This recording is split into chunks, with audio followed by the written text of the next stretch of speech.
1, 2, 3, 4, 5. 1, 2, 3, 4, 5. 5, 4, 3, 2, 1.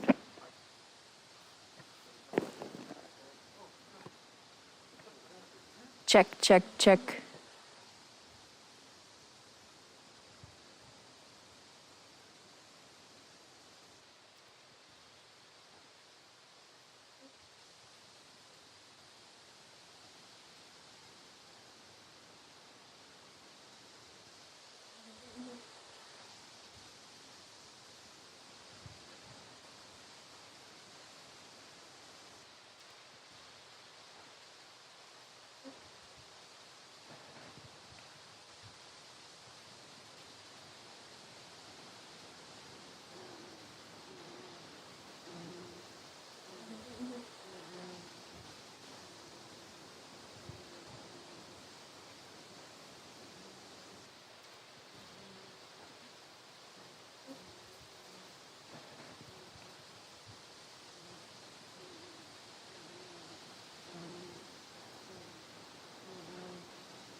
I call the meeting of the Board of Game back to order. It's 8:30 a.m. This morning, we're still on King Salmon area proposals, and we're going to start with Proposal 29. Fish Department. Thank you, Mr. Chairman. Chairman Burnett. We have Dave Crowley on the line, and he'll continue from King Salmon with Proposal 29.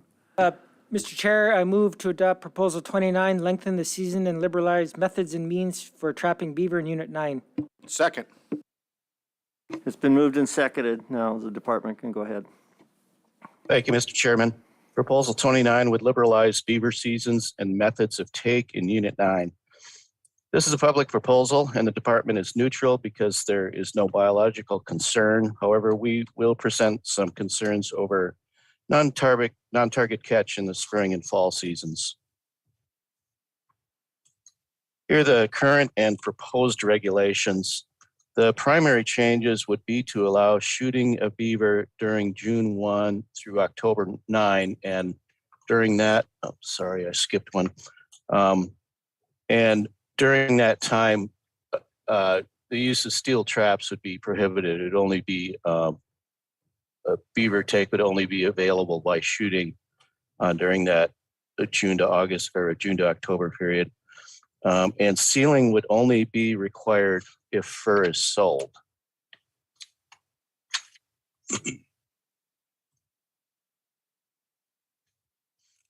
The last proposed change is to allow beaver dams to be destroyed. However, regulations already allow beaver dams to be destroyed by hand, but not by mechanical means without a permit. Lodges and dens are off limits.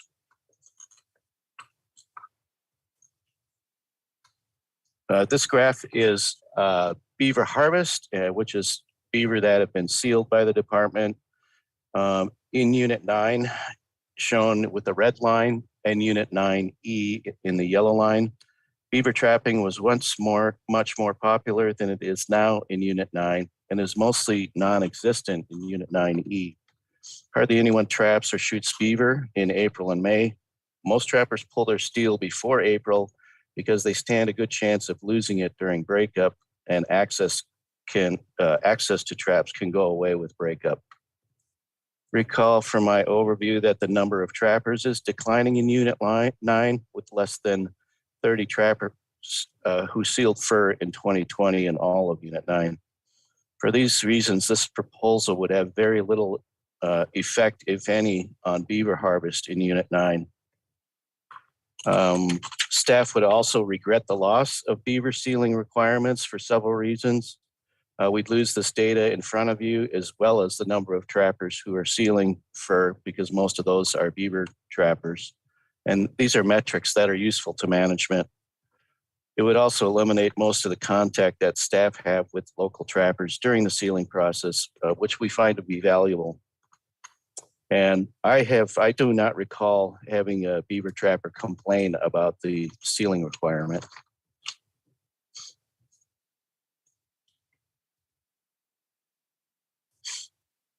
The proponent argues that beavers are a pest species and must be reduced across the Alaska Peninsula. But actually, beaver are an important aquatic species, and yes, they are capable of altering their landscape, including probably favorite bear hunting spots. Beaver and salmon occur together all over Alaska. I was 14 years in Cordova, and the Copper River Delta has a very high density of beaver and beaver dams and excellent salmon return. The debate over whether beaver and salmon can coexist was pretty much put to rest decades ago, back in the 80s, I believe. Beaver are an alternate food source for wolves and bears when they want to change from their ungulate diet.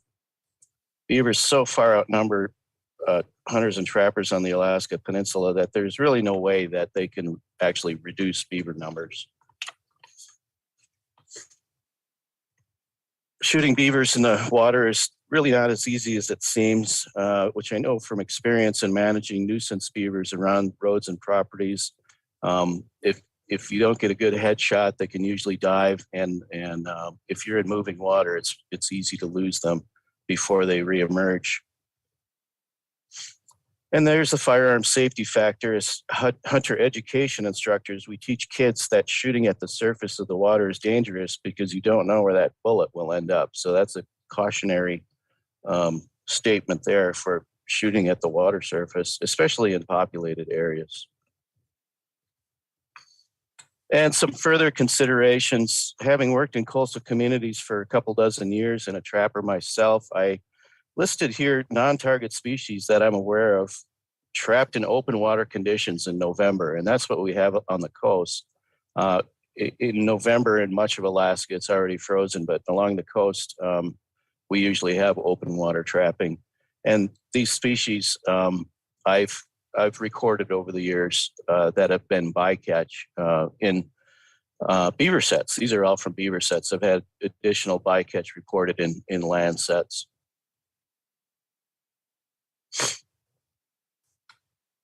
So during spring through fall, many non-target species are abundant in shoreside habitats. Brown bear, moose, river otter, and then nesting fowl and loons and grebes. Human and dog use activities are greater along the shoreside in the spring and fall seasons. And I also once cut, getting back to bycatch, I once cut a conibear trap off the front paw of a brown bear sow. She was starving to death and reported to me, and she had a little 110 conibear on her front paw that was causing her to slowly starve to death, and actually had to cut that off with a bolt cutter. So brown bears do get into these traps. I believe that was probably a Martin conibear that she got into, but brown bears do get into these traps, and it can slowly kill them. With May, June, and October trapping seasons and open water conditions, we do have far more potential for bycatch during these shoulder seasons. Beaver seasons in May and June can interrupt with kit rearing.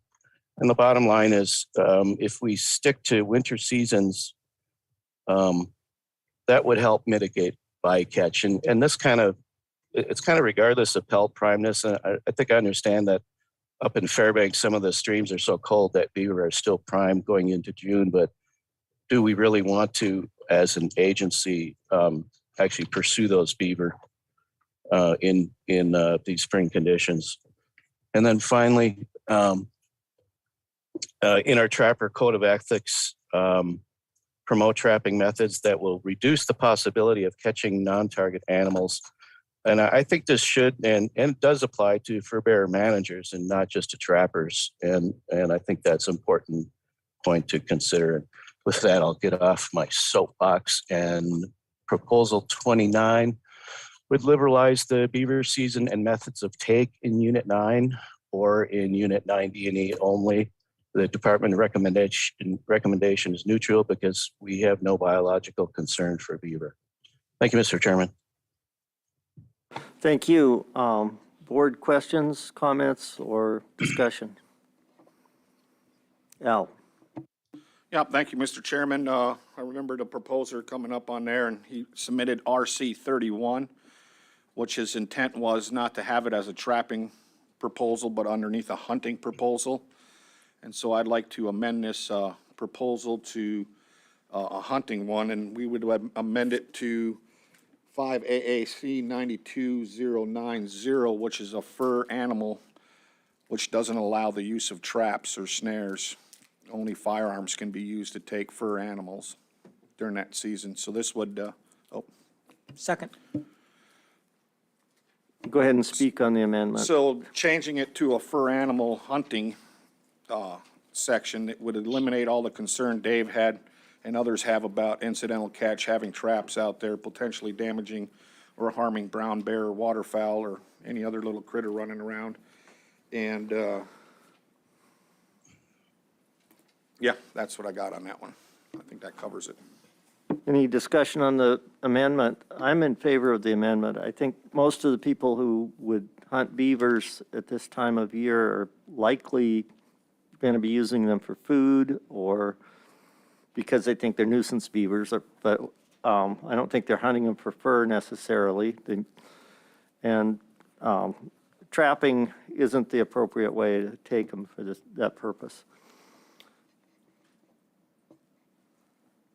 Lynn? Thank you, Mr. Chair. I could possibly support that amendment. However, I would like to see the proposer of it include sealing of the hides. As it stands right now, I mean, somebody could go in someplace, shoot the beaver, and have, since there's no requirement, it says food or hide, but there's actually no check and balance to know if they actually did salvage anything. And plus, the department would get some data on how prevalent this is, how many are being taken, and kind of keep track of it that way also. Thank you. Al? Yeah, thank you, Mr. Chairman. Just for a point of process, you can approve this amendment, and then you can make another amendment. And if you have that concern, you can raise that issue. Additional discussion? Would you call the roll on the amendment? Yes, Mr. Chairman, on the amendment, Mr. Hoffman, Yes. Mr. Cooney, Yes. Mr. Brett, Yes. Mr. Keo, Yes. Mr. Huntington, Yes.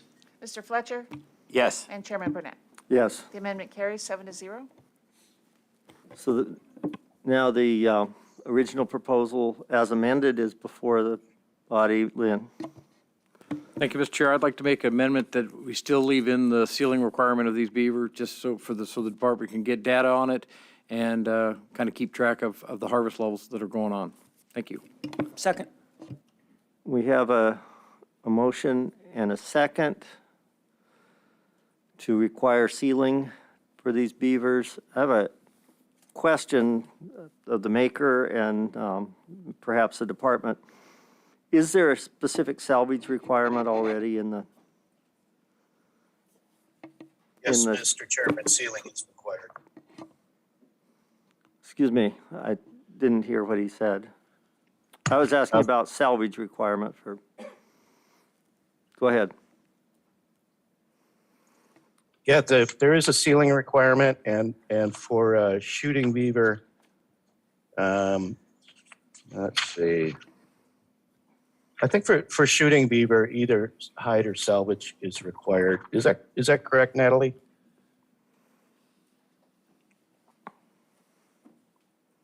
Yes, Natalie confirmed that there's either a meat salvage or a hide salvage at this point, so there wouldn't be a sealing requirement for a shot beaver during the season without your amendment. With your amendment, there would be. Thank you. Go ahead, Lynn. Yeah, just to be clear, so basically yesterday we cleaned up Unit 17 language because Unit 9 and 17 have the same language. From April 15th to May 31st, fire may be used to take 2 beaver per day provided that meat is salvaged for human consumption. But I guess the area biologists like to correct me if I'm wrong. It doesn't say they don't have to be sealed, so it sounds like they still need to be sealed.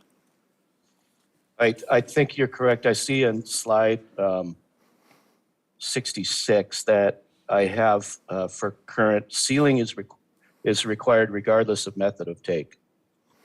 Thank you. Al? Yeah, thank you, Mr. Chairman. Maybe I misheard you, Dave, but I thought you said sealing was required if you were selling the fur. That is correct. Okay.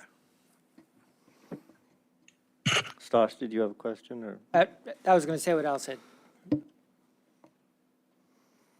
So the amendment before us would require that all furs be sealed regardless of use of the animal.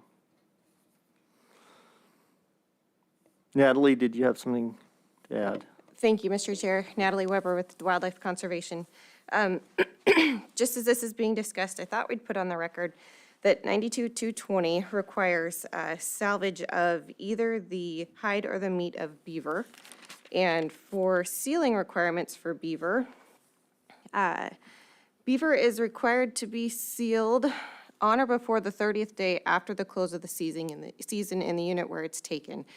And that is only applicable to trapping. So there currently is not a sealing requirement for beaver taken under hunting. And you have the opportunity to add that here if you so choose. But the amendment as it stands does not require sealing. You do need to add that if that's the intent.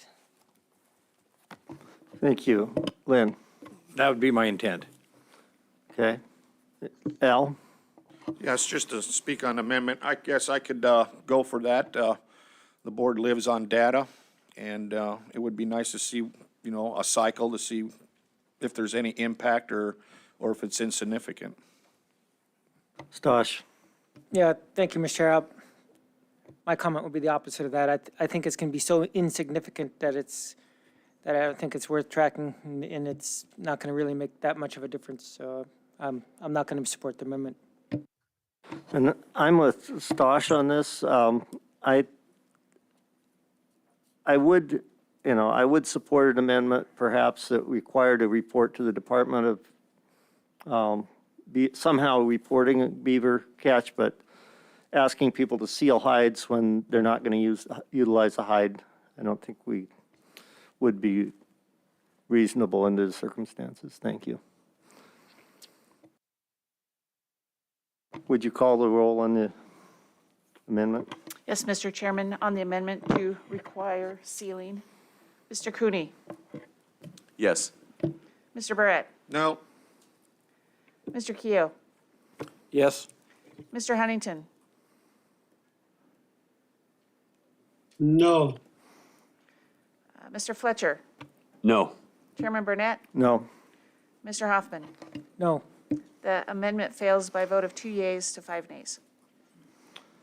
So the proposal as amended, not including the sealing requirement, is before us. Any further discussion on the main motion?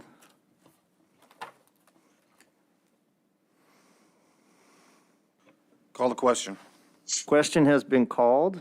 The board has heard no concerns from the public regarding costs of private persons if this regulation is adopted. Christie, would you poll the board?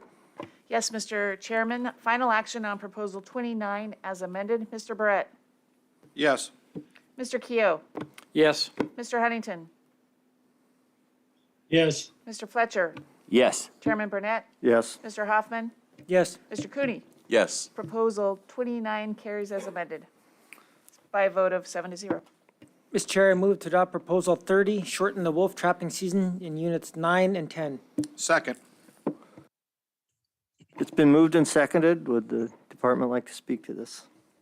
Thank you, Chairman Burnett. Proposal 30 would shorten the trapping season for all wolves in units 9 and 10. This is a public proposal, and the department supports shortening the trapping season to April 30.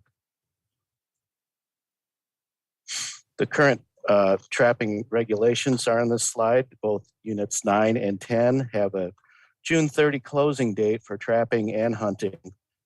Prior to the intensive management program, which started in 2011, the wolf trapping season closed on April 30.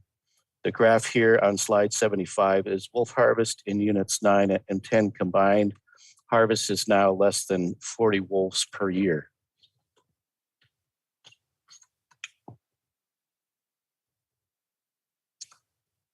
Here we have wolf harvest chronology by month from 2016 through 2020 for units 9 and 10.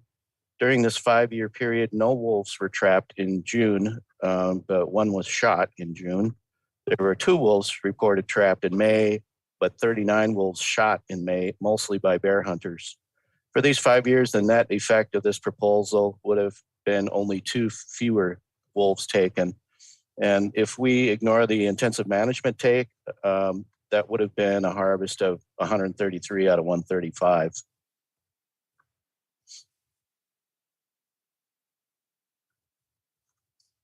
So proposal 30 would shorten the trapping season for wolves in units 9 and 10 from August 10 to June 30 to August 10 to April 30. The department, this is a public proposal, and the department recommendation is opposed to reducing opportunity because there's no biological justification on the restriction. Thank you, Mr. Chairman. Thank you. Board discussion? Lynn? Thank you, Mr. Chair. So this proposal is kind of interesting. First of all, we have an extremely long wolf season, but somewhere, I'm not sure how it happened, but it slipped through the cracks that for the May, August, September,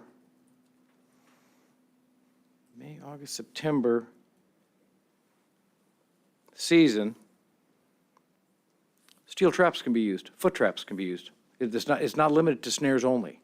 And I'm not sure how that got through, but I mean, we've talked about incidental take, unintended consequences and all that. I can't see how this is a reasonable deal. Hide quality, August, September, poor quality hides, and just the potential for conflict. Actually, I guess I would like to amend this proposal to October 1st to April 30th, with the stipulations of the October and April seasons, snares only, no larger than 3/32 inch in diameter. Thank you. Second? Amendment's been moved and seconded. Discussion on the amendment. Al? Yeah, just for clarity, snares can only be used what months? The April and October season, up till when I think their season date opens November 10th, so it would be October to November 9th. Thank you. Additional discussion on the amendment.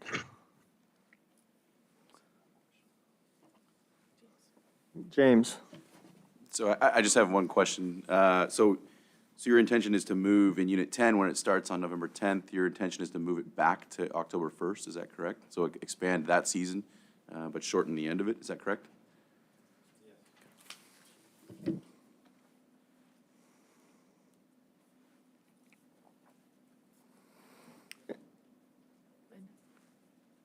Go ahead, Lynn.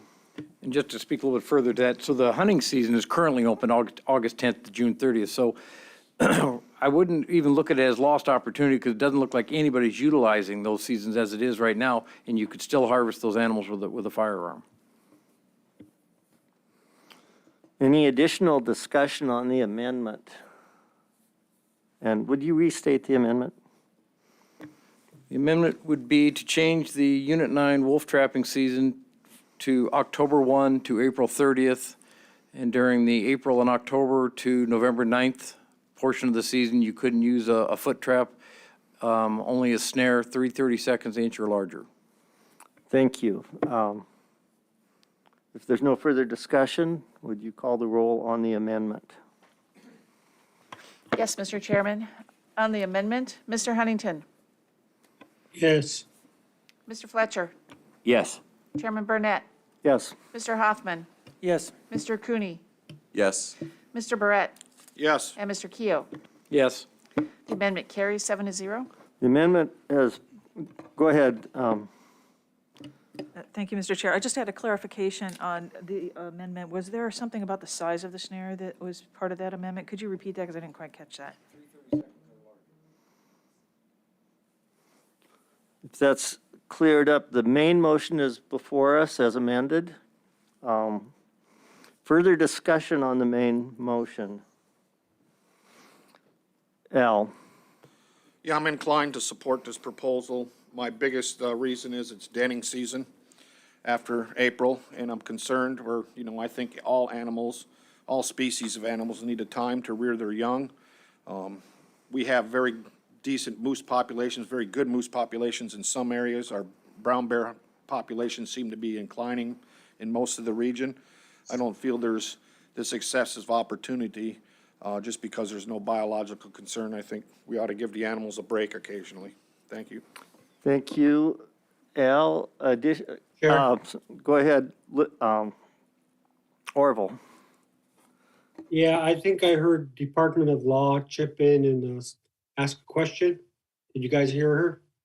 Yes, the question that she had was on the amendment on the snare size where Lynn had specified snare size of 3/32 or less, and she wanted to make sure that she had that clearly.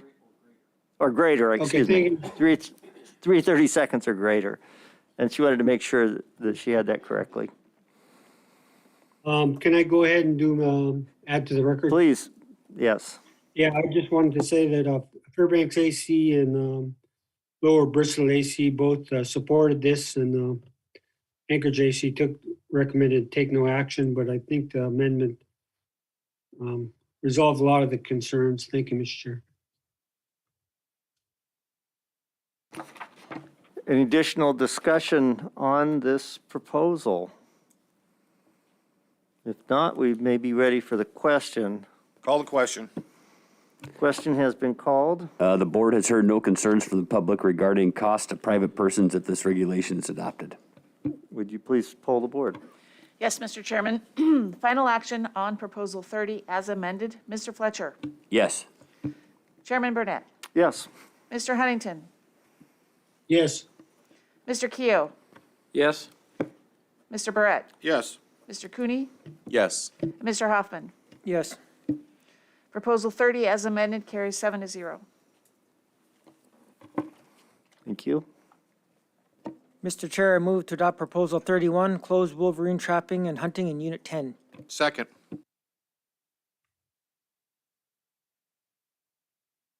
Been moved and seconded. Would the department speak to this? Thank you, Mr. Chairman. Proposal 31 would close wolverine trapping and hunting in Unit 10 on Unimak Island. This is a department proposal and we support it. Here are the current trapping regulations and trapping and hunting seasons for Unimak Island.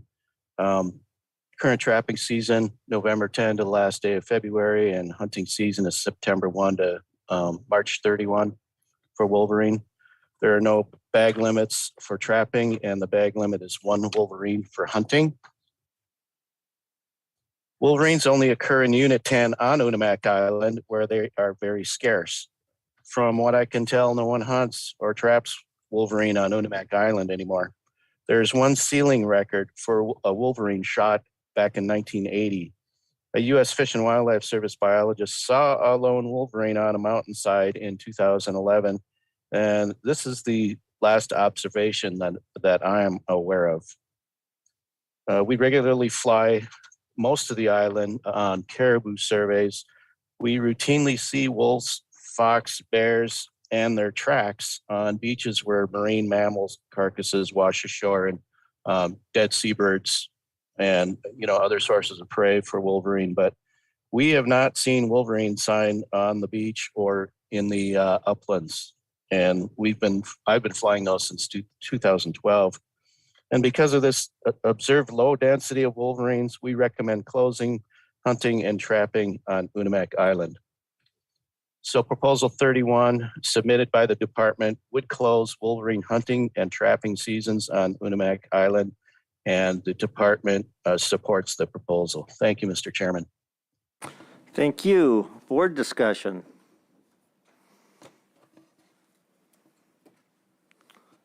I don't know. I intend to support this. I can see no reason to have a season open when we don't think there are any animals, and if there are, taking one could make the difference between whether we have animals of this species on the island. So based on your observations, if other members would speak to this.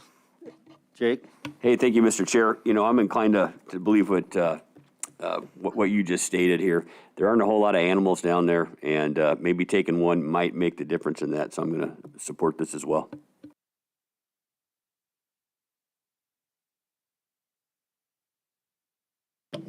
James? Thank you, Mr. Chair. Just to continue building the record here, so you got one AC that was supportive of this, one took no action, and then one did oppose it. And the AC that opposed it, their reasoning was because they do not support removing the opportunity for people to harvest wolverines if they happen upon one. I'm inclined to not support this also, just because if we're not seeing them down there, no point in having a season, number one. Number two, it might help the population bounce back as well. Thank you. Thank you. Any additional comments from or discussion from board members? If not, we're ready for the question. Call the question. Question has been called. The board has heard no concerns from the public regarding cost to private persons if this regulation is adopted. Go ahead, Christie, pull the board. Final action on Proposal 31. Mr. Hoffman. Yes. Mr. Cooney. Yes. Mr. Barrett. Yes. Mr. Keo. Yes. Mr. Huntington. Yes. And Mr. Fletcher. Yes. And Chairman Burnett. Yes. Proposal carries 7-0. Mr. Chair, I move to adopt Proposal 32, close the non-season resident for Emperor Geese in Units 9 and 10. Second. Been moved and seconded. If the department's ready to go on this. Thank you, Mr. Chairman. Yes, sir, we'll be joined this morning by Jason Chamber. He's our waterfowl program leader, and he will walk us through Proposal 32 first. And once we get to 33, we do have presentations for 33 through 50. However, we have a slide embedded in Proposal 33 that'll walk you through the nuances of the all 33 to 50. It's a variation of the same theme for the remainder of those proposals. So, Jason, if you're ready to go, you are on. Thank you. Should I be sharing my screen so I have control of the slides, or should I just ask to advance? Why don't you share your screen? It's been working well. Okay.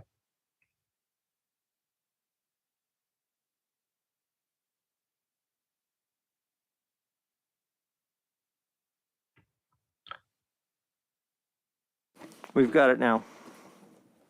Okay, great. Thank you. Good morning, Mr. Chair and members of the board. For the record, my name is Jason Chamber. I'm the coordinator of the department's statewide waterfowl program stationed in Anchorage. Today, I'll be presenting on proposals 32 through 50, which address the non-resident segment of the fall-winter hunt of emperor geese. A copy of the presentation is available in RC4, tab 4.2. Of the 19 proposals being considered, a single proposal seeks to reduce non-resident opportunity to hunt emperor geese, and 18 of the proposals seek to increase the non-resident opportunity for emperor geese. So this first proposal, number 32, seeks to close the non-resident season for emperor geese in units 9 and 10 until the population index is above 28,000 birds. This last italicized part of the title refers to a specific regulatory threshold, and I'll put that into context a bit later in the presentation. This proposal was submitted by the Alaska Migratory Bird Co-Management Council. The department is neutral on this proposal as there are no associated biological concerns. And of the 4 advisory committees that considered this proposal, 2 were in support, 1 was opposed, and 1 took no action. So I thought I'd start with a brief introduction to emperor geese by showing their annual distribution. These birds are considered a maritime species as they reside year-round in predominantly coastal habitats. Emperor geese are found only in Alaska and parts of eastern Russia. So in that regard, they're a rather unique goose. Like most migratory birds, they use different habitats and move between them throughout the year. The map here shows their annual range. The colors are depicting their distribution during 3 main transitory stages. Those are breeding, migration, and wintering. So seen in the green on the map are the breeding areas. Emperor geese reside here during the summer months from approximately May through August. And they breed primarily on the coastal fringe of the Yukon-Kuskokwim Delta in Western Alaska. About 80 to 90% of the breeding population occurs in this region. The remaining 10 to 20% breed along the Seward Peninsula and eastern coast of Russia. Their wintering range, which is depicted in the blue color, extends from Kodiak Island across the Alaska Peninsula and the Aleutian Islands to as far west as the Commander Islands in Russia. Generally, emperor geese are arriving to these areas in mid-October to late November and reside until they depart in late March or early April on spring migration. And then finally, the spring and fall migratory movements between their breeding and wintering areas are depicted in orange and include primarily coastal habitats along Bristol Bay and the Alaska Peninsula. Emperor geese are passing through these areas during spring migration in April and May, and then during fall migration in September and October. So this was a brief overview of the distribution. I think it'll be helpful to think about as we talk through the structure of the hunting seasons in the next couple of slides. So this slide includes a brief background of the emperor goose hunts. Back in the mid-1980s, emperor goose hunting was closed because the population experienced a significant decline in the late 1970s and early 1980s. The fall winter general hunt was closed in 1986, and that was followed by a cessation of spring summer subsistence harvest in 1987. The hunts were closed to allow the population to recover, but that recovery was rather slow, such that the hunts remained closed for over 30 years. The population finally reached what was considered a harvestable level in 2015, when federal and state managers could consider reopening the hunt. So in 2016, the federal government authorized opening a subsistence hunt under customary and traditional practices. And that hunt occurs during the spring-summer period from April through August. They also reopened the fall-winter hunt as a registration permit hunt with a statewide quota of 1,000 birds. And this hunt occurs during the fall-winter period from September through January. So once the federal framework was established in January 2017, the Board of Game authorized a resident and non-resident fall-winter general hunt. And then both the spring, summer, and fall winter hunts for Alaska residents were initiated in 2017, and the non-resident hunt was first implemented in 2018. So along with authorizing the fall winter hunt in 2017, the board helped frame the hunt structure for residents and non-residents.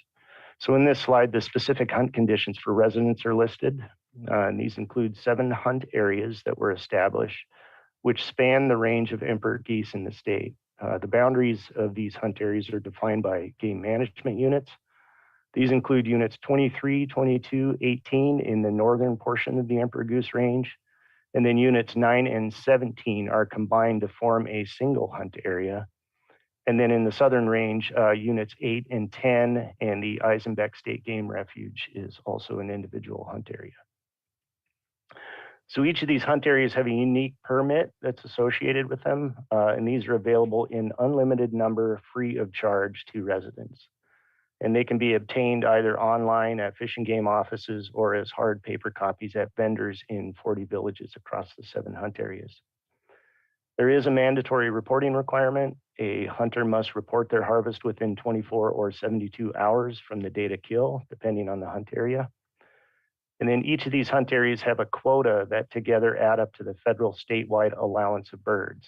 And if an individual quota is met, the department has EO authority to close that hunt area. The resident permit also allows the harvest of 1 emperor goose per hunter per season.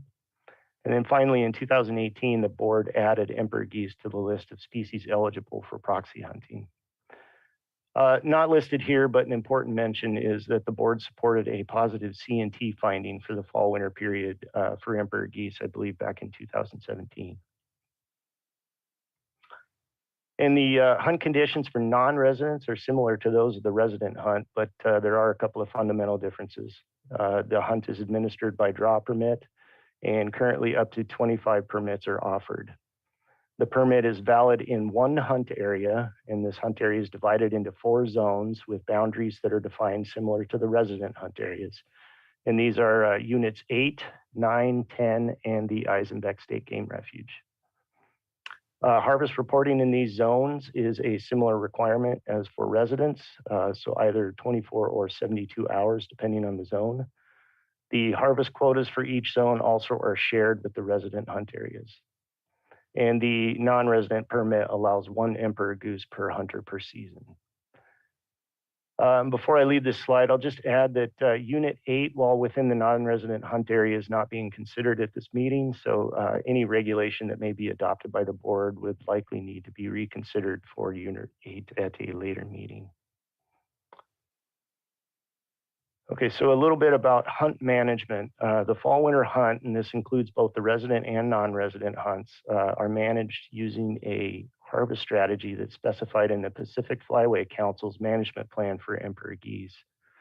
This harvest strategy is illustrated by the graph on the slide.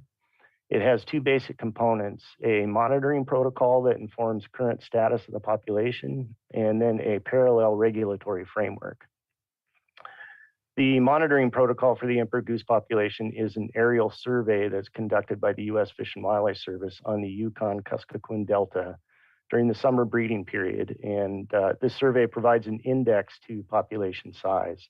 And recall that the Yukon-Kuskokwim Delta is where 80 to 90% of the breeding population occurs. The annual indices from the survey I mentioned are represented by the dots in the graph across the time series on the x-axis that spans 1985 to 2021.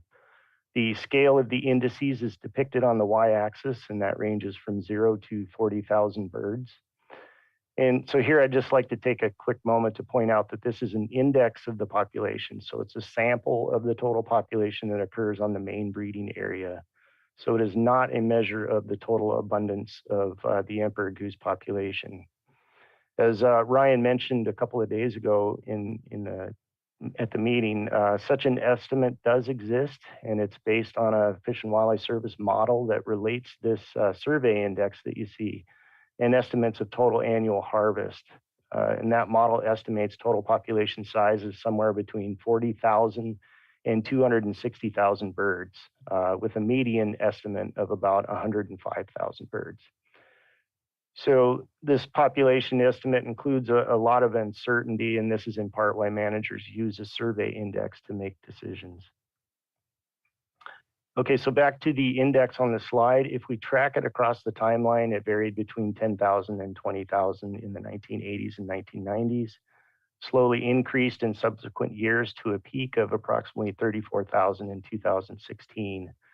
And then this was followed by a slight decline from 2017 to the most recent survey in 2021. And that's basically the trend of the emperor goose population in the last 35 years. So as I mentioned, the index is one component of the harvest strategy. The other is the regulatory framework. This is fairly simple. It includes 3 harvest packages, liberal, restrictive, and closed. And these are triggered by population thresholds. These packages are characterized by the 3 color blocks in the background of the graph. And these are defined by population threshold indices of 28,000 and 23,000 birds. And these are the black lines that are separating the color blocks. So in this case, if the population index is above 28,000 birds or in that green colored zone, the strategy calls for a liberal package with a 1,000 bird statewide quota. But if the index falls below the 23,000 bird threshold or in that red zone, the fall winter season will be closed.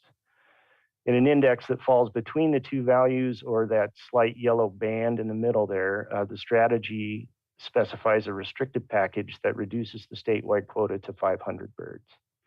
So by example, if we look at the year when the hunt reopened in 2017, the index was in the green zone for the first couple of years. So regulations were liberal and included a 1,000 bird statewide quota. In 2019, the population index dropped from green to yellow, so below that 28,000 bird threshold. And that resulted in the last 2 seasons being administered under a restricted 500 bird package. So if we refer back to the intent of the proposal, it seeks to close the non-resident season while population status is in that yellow zone, which is where the population is currently. As I mentioned, the most recent survey in 2021 fell in the yellow zone at about 24,000 birds, and that's that last dot on the graph there, just above the closure threshold. So one final note here is I want to be clear about what the harvest strategy does. It informs the federal framework, and this is the overarching set of guidelines for the fall winter hunt. So changes to the framework can be made, but through the federal regulatory process. Otherwise, more restrictive changes within this framework occur through the board process, as we're doing here. And then finally, I'll just mention that the same harvest strategy also guides the spring-summer subsistence harvest. There are differences in the structure of the regulatory packages in the yellow and green zones, and this is because it's a differently managed hunt. So this is the final information slide in the presentation. It shows a few basic hunt statistics from the 4 years the fall-winter hunt was open since 2017. So I'll talk through the component pieces of the table, starting with the leftmost column, which lists the 7 hunt areas from south to north, so Unit 8 to Unit 23. And the first 4 of those are colored orange because they're the hunt areas that residents and non-residents share. And this is actually where 98% of the reported fall-winter harvest occurred. This is best highlighted by all the zeros that are across the table in those 3 northern units, 18, 22, and 23, where basically no harvest was reported. And then in that next column lists the quotas for each of the hunt areas. These total either 1,000 or 500 birds according to the federal allowance for the state. And again, this depends on the regulatory package and the harvest strategy, which I showed in the last slide. Recall that a 1,000 bird quota was in place in 2017 to 2019 and a 500 bird quota more recently. And you can see the quotas are fairly equivalent among hunt areas, but do favor the southern unit somewhat. And this is more dramatic under the 500 bird restricted package, in part because the harvest period is functionally longer in those areas given the timing of fall migration of emperor geese. So for the 1,000 bird quota, the highest individual quota is 175 birds in units 8 and 10, and the lowest is 125 birds in those northern units, plus the Eisenbeck State Game Refuge.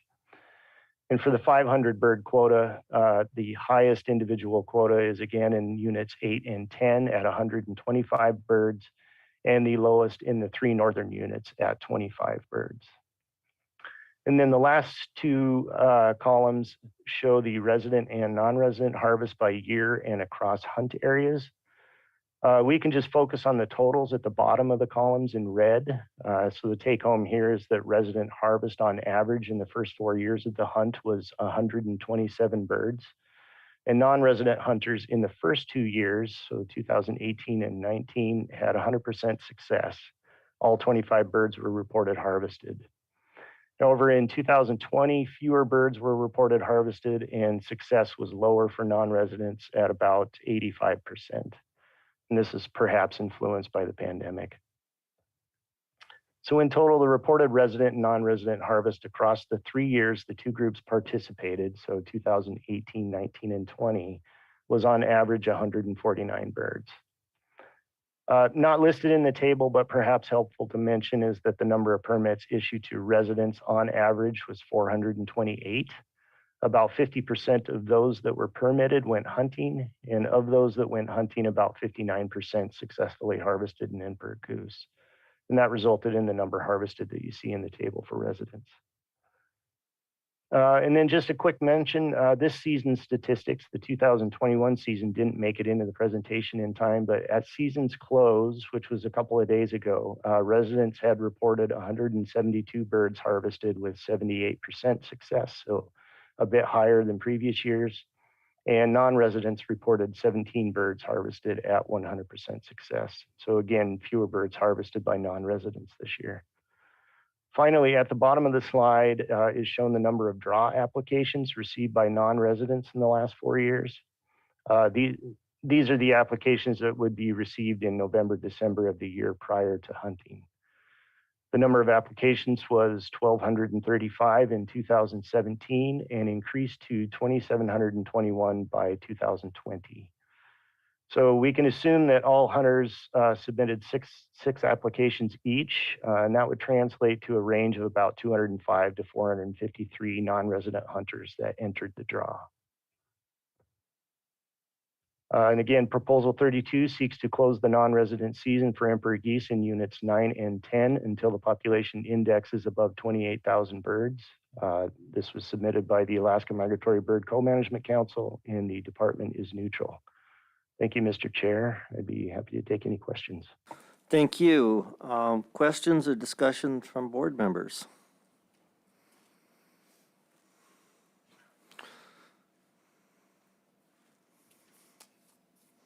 Go ahead, James. Thank you, Mr. Chair. Thanks for that presentation. Just, I think I have two questions. So, at no time since 2017 has the quota been met, correct? That's correct. And the department does have the authority to close both the resident and non-resident hunts by emergency order if the quota is met, correct? That's correct, yes. Okay, thank you. Okay, additional discussion from Board members, Al. Yeah, thank you, Mr. Chairman. I'm inclined not to support this proposal.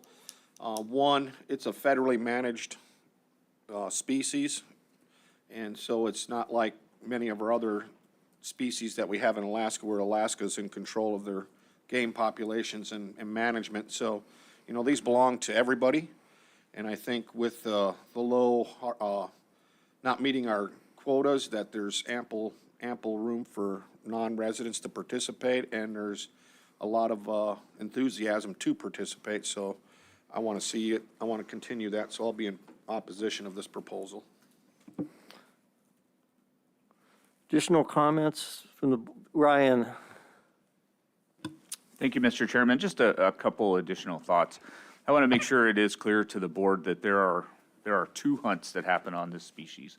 And for the board, we're talking about the fall winter hunt managed under a registration permit or a drawing permit. In addition, there's the spring summer hunts that happen in under customary traditional use, subsistence uses. Once we dip down into, you saw the 3 colored blocks that Jason presented. Once we dip down into that yellow zone, that called for the management plans, which, by the way, are under review and revision right now. That called for conservation measures. Conservation measures for us went from 1,000 bird quota to a 500 bird quota. You've seen the harvest data. We're not taking the 500 birds. But also, I think it's important to say that on the subsistence season side, things like egging across the range of the species has been closed as a conservation method. In addition to that, lots of community outreach that the Federal Subsistence Migratory Bird Program, as well as the department and our partners in the AMBCC, are working very closely with communities and hunters to try to slow down a little bit. So there is some attention, because once we hit that 23,000 bird limit, it's over for everybody. So all of the seasons will close. Just wanted to make sure that you guys had at least a view of both systems that are operating here. Thank you. Thank you. Stosh, did you have comments? Yeah, thank you, Mr. Chair. And yeah, that for me is a high caution sign. I'd hate for it to close for everybody. We're right on the threshold. This population's been closed for almost 30 years. And a question to the department, if we're closed for 30 years on any species and we just barely come out, is it normal to get non-residents involved so early? Go ahead, Ryan. Through the chair, Member Hoffman, I apologize. I wasn't at the board meeting when that occurred. You might actually be the one person who was there. It is a small number of birds. Biologically, none of us could say that 25 birds is an impact. But as I pointed out a few minutes ago, there's an extremely high cultural value with the species, and I'm sure that was taken into consideration as well. Go ahead, Stosh. Yeah, thank you for that. I'm really concerned about the threshold. I'd hate for it to shut down for everybody, and it's on a downward decline. And I'm thinking I'm not going. I might support this here and see what others say. Okay, go ahead, Lynn. Thank you, Mr. Chair. So do you have a model on this decline? Do you see it continuing? Do you see it potentially bottoming out and starting back up? Do you have any thoughts on that? Through the chair, that's difficult to say.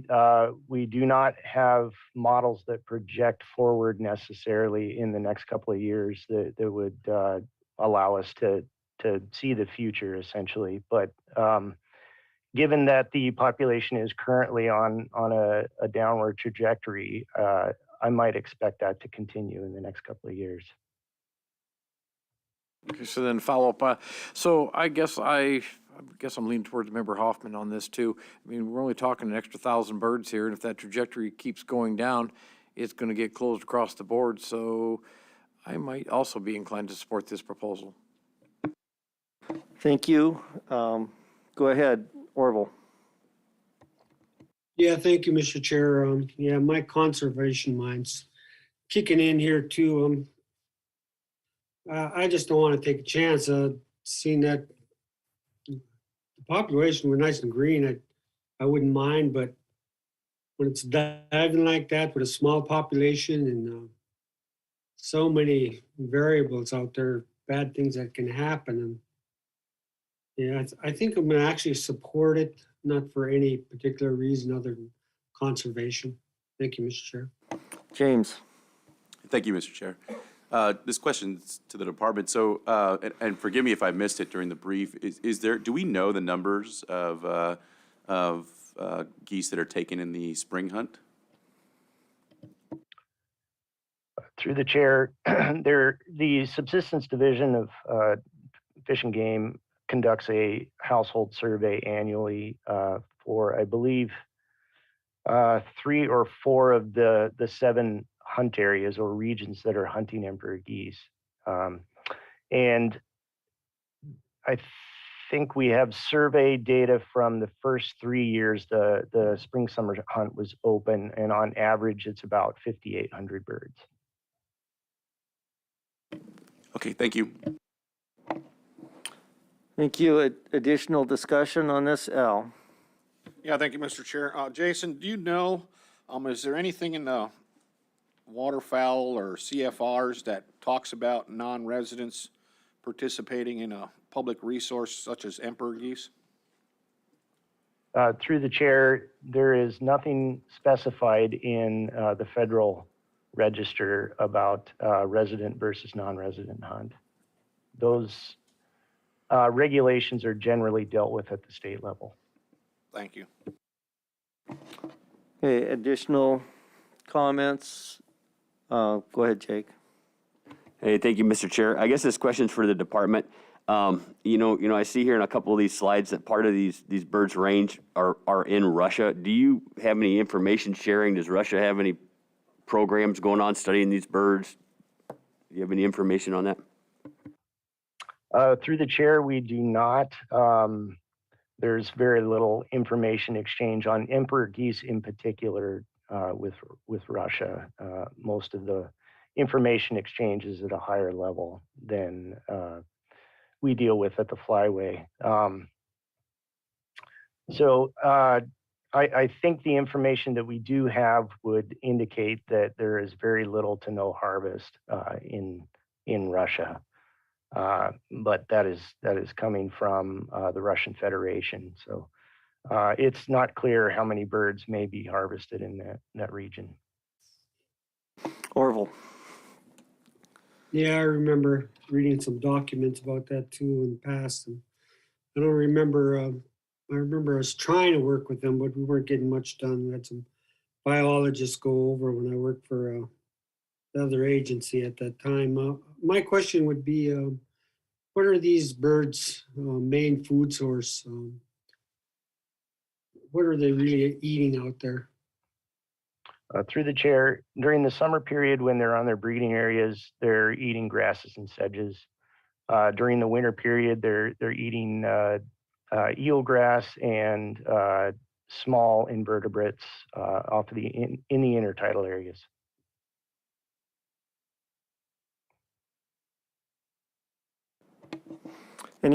Anything else, Orville? Oh, that was the only question I had. Thank you, Mr. Chair. Okay, Al? Thank you, Mr. Chairman. Just one last thing. If this proposal passes, non-residents wouldn't be able to participate till it's above 28,000 birds. So they won't be able to participate in that middle zone, just for clarification. That's correct. My intent is to vote no on this proposal because I think the small number of birds taken by non-residents has probably little or no biological effect on this population. And if we get below 23,000 birds, it's going to close completely anyway. So we're just in this range, we're on a downward cycle. It may take care of itself one direction, not the other. However, you have to recognize the cultural significance and the importance of these birds and preserving this population, but the state's not meeting even the 500 bird quota in any year. So anyway, with that, any additional comments, Tosh? Yeah, thank you, Mr. Chair. Seeing if Subsistence has anything to add to this discussion.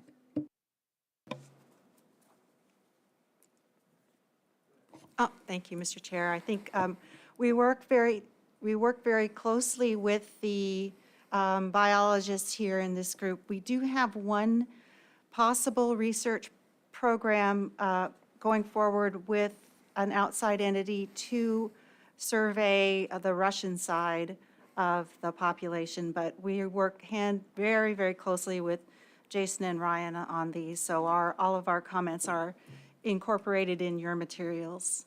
Thank you, through the chair. And thank you very much. Call the question. Question has been called. The board has heard no concerns from the public regarding cost of private persons if this regulation is adopted. Christie, please poll the board. Yes, Mr. Chairman. Final action on Proposal 32. Mr. Hoffman? Yes. Mr. Cooney? No. Mr. Barrett? No. Mr. Keough? Yes. Mr. Huntington? Yes. Mr. Fletcher? No. And Chairman Burnett? No. The proposal fails by a vote of 3 yeas to 4 nays.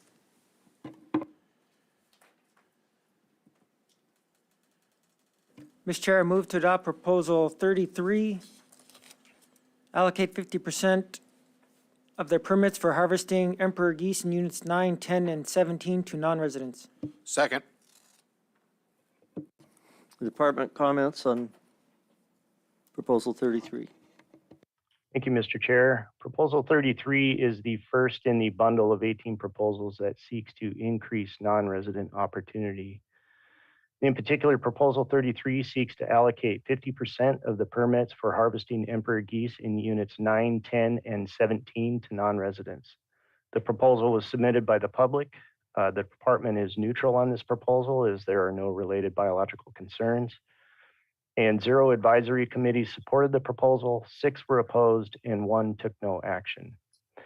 An important mention here is that the proposal includes Unit 17 in the request, and this is in error. As mentioned in the last presentation, Unit 17 is not one of the 4 zones in the non-resident hunt area. Rather, Unit 17 is combined with Unit 9 to form a single hunt area for Alaska residents. So I just wanted to make it clear that the proposal should be considered for only Units 9 and 10, which are the eligible hunt zones in the non-resident hunt area. And this was actually a common error in subsequent proposals that were submitted, so if need be, I'll mention this again. Also, I'll note that the department interprets permits for harvesting emperor geese in the proposal request as reference to the federal allowance of birds. Recall that the number of Alaska resident permits available is unlimited, and therefore a proposed 50% allocation of available emperor goose permits to non-residents is functionally undefinable. Thus, we believe the intent of the proposal is seeking to allot either 500 or 250 draw permits to non-residents, which is half of the 1,000 or 500 bird state quota. Okay, and briefly for the board, this is a copy of the roadmap that Ryan mentioned as preview of the content to the remaining bundle of proposals and how they're organized. So if I may, I'd just like to take a minute to go over these.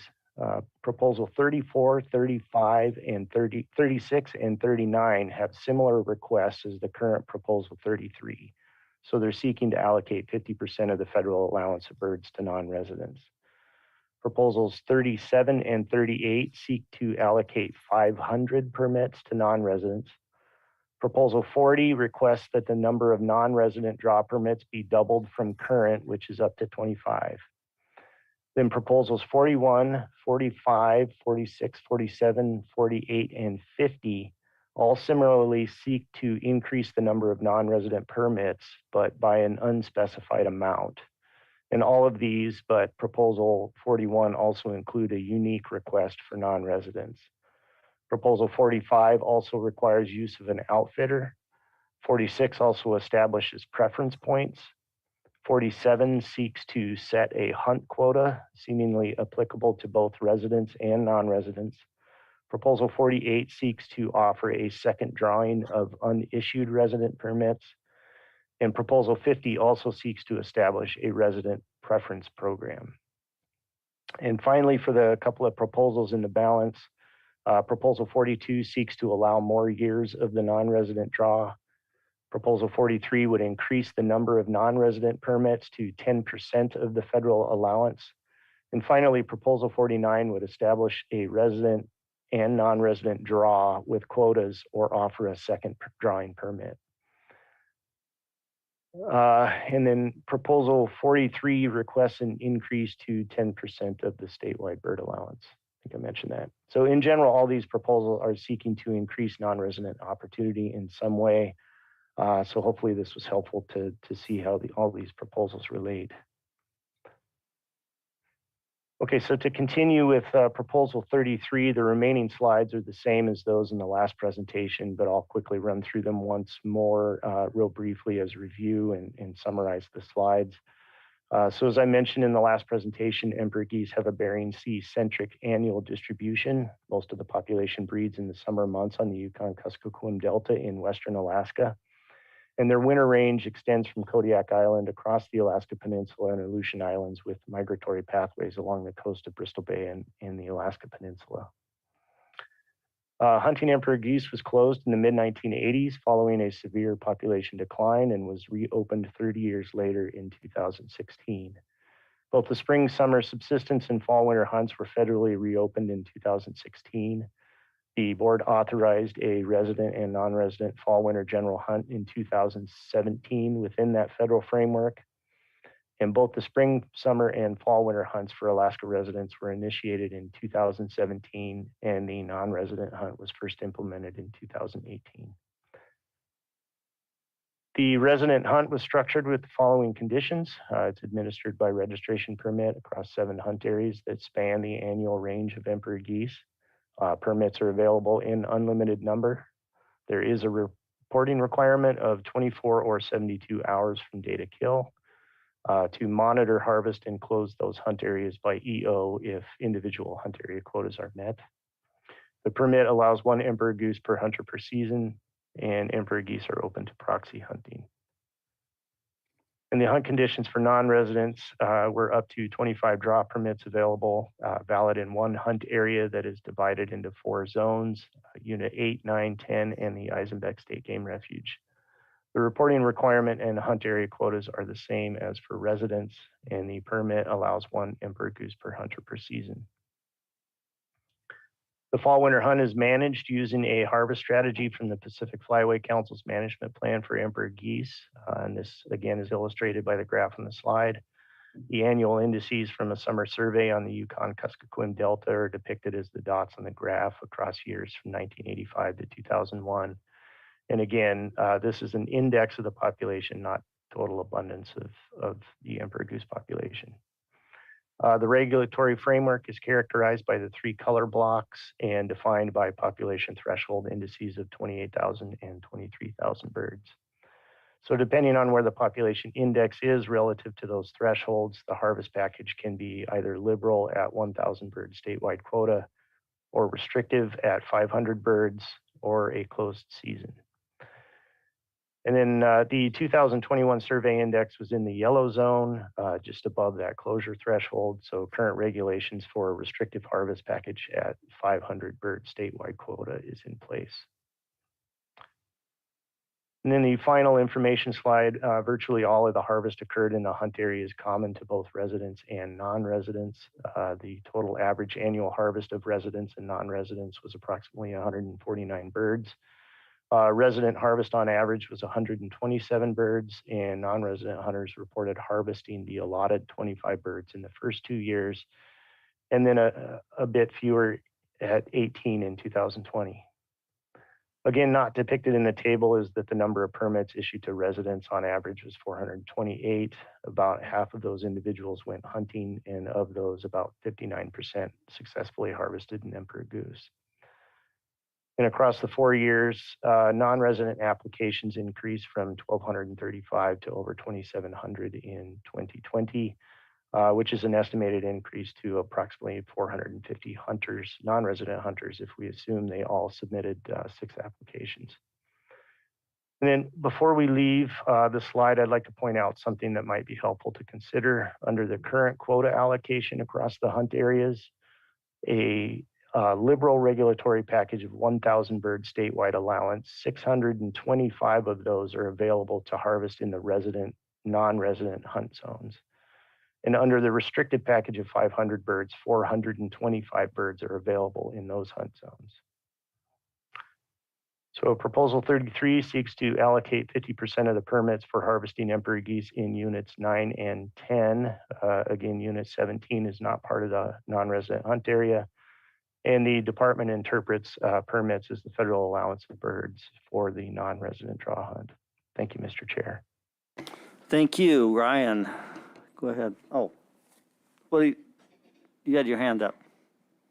Thank you, Mr. Chairman. I just wanted to make a note on, gosh, I guess it would be the second slide on proposal 33. It's the one with the list of the remaining proposals. There's a handful. I'd like to just point out some nuances concerning those. First, we currently don't have preference points for any species in the state. Keep that in mind as you consider 46 and 50. For proposal 45, emperor geese are not a guide required species, and that authority lies in statute as well. And then for a couple of the proposals indicating going into a second drawing system for unallocated or unused permits, we don't do that at this point for any species as well. So those are just some notes to consider. As you well know, we got a lot of proposals for this meeting. Frankly, you're going to see this again when we get to Fairbanks. Thank you, Mr. Chairman. Thank you, James. Thank you, Mr. Chairman. Mr. Scott, so one question I had was in the last proposal you talked about, and correct me if I'm misspeaking here, but did you say that the management plan for the geese is under review currently? Through the chair, Member Coney, yes, both the AMBCC or the Alaska management plan as well as the federal management plan are in review and will be revised. There are committees that have been established to take a look at those. And, you know, it's a little bit of an awkward time when we have a declining population, but it's also an opportune time to take a look at that. Stosh. Oh, okay. Yeah, thank you, Mr. Chair. And to add to what Department Ryan Scott said about all these proposals, 33 to 50, the records in front of me indicate only one AC supported one of those. So just add that to the record. Thank you. Additional discussion on this proposal. Al, go ahead. Yeah, so just for clarification, since we voted to close the non-resident season in the prior proposal till it hits 28,000, so this proposal that we're potentially acting on or going to act on would take only effect after the population was over 28,000? The prior proposal did not pass. It failed. Failed on a 3-4 vote, as I recall. So this one would take effect until it goes down below 23 or would stay in effect. Orville. Oh, yeah, thank you, Mr. Chair. I was just looking at the data presented. Looks like we've been in the yellow 5 times, not somewhere we really hang out a lot, but as far as the number of these birds, we're not, yellow really means caution, so. This proposal, and I'll speak to just this proposal, would, I see, conserve a lot of birds. And that's what I was trying to do in the last proposal. But I see zero support for this. I think I would be the only one in the state of Alaska that supports it. When? Thank you, Mr. Chair. So I guess, yeah, so 33, 34, 35 are asking for 50%. But since the resident is a registration, I don't think they're written correctly for us to even address unless we want to amend them to the 50% of the allocation. Yeah, and I'm not sure that there's any interest in amending proposals if there's no support for the proposals. And no, I think I will support this proposal just as a dissenting vote, but I just don't want to lose a chance to conserve these birds. Right. I failed the last proposal. I just want to put it on the record The only reason I'm doing it is for conservation. Okay, thank you. My comment on this, we discussed the other one. It was a close vote on whether to close it. And it's clear that from the charts that any additional non-resident permits would likely be hunted and would likely result in success. So it would be an increase in take, almost certainly. The people who take non-residents hunting are very good at this, and I don't think there's any there's no support for, and it would be irrational, in my opinion, to increase the take of these birds at this time. So that's my comment.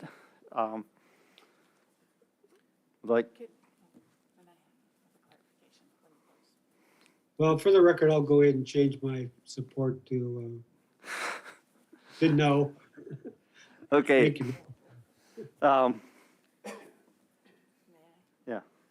Thank you, Mr. Chairman. I feel I should make sure I want to point this out for the board, that these proposals were submitted for the deadline for this meeting 2 years ago. This one we have in front of you now, and then 34 were submitted by several submitters, and so those names are all compiled and put at the end of the proposal so you can see the authors. So I just wanted to point it out with regards to support there. They supported it by all submitting a pretty identical proposal, so thank you, Mr. Chair.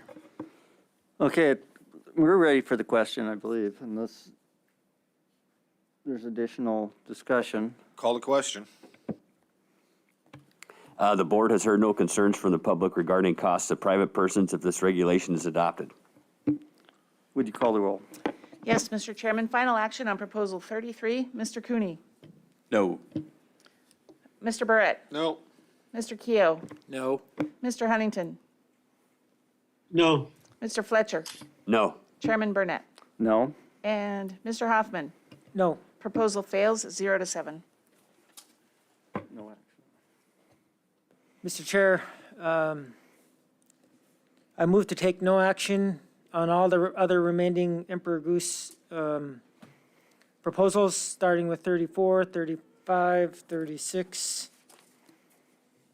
37, 38, 39, 40, 41, 42, 43, 44, 45, 46, 47, 48, 49, and 50. Second. Moved and seconded. I'd ask for unanimous consent. Based on our previous discussion, there would serve no purpose to discuss these at this point. I would say no on the one where the AC voted for it. Right, we would note that there was one AC support, but otherwise,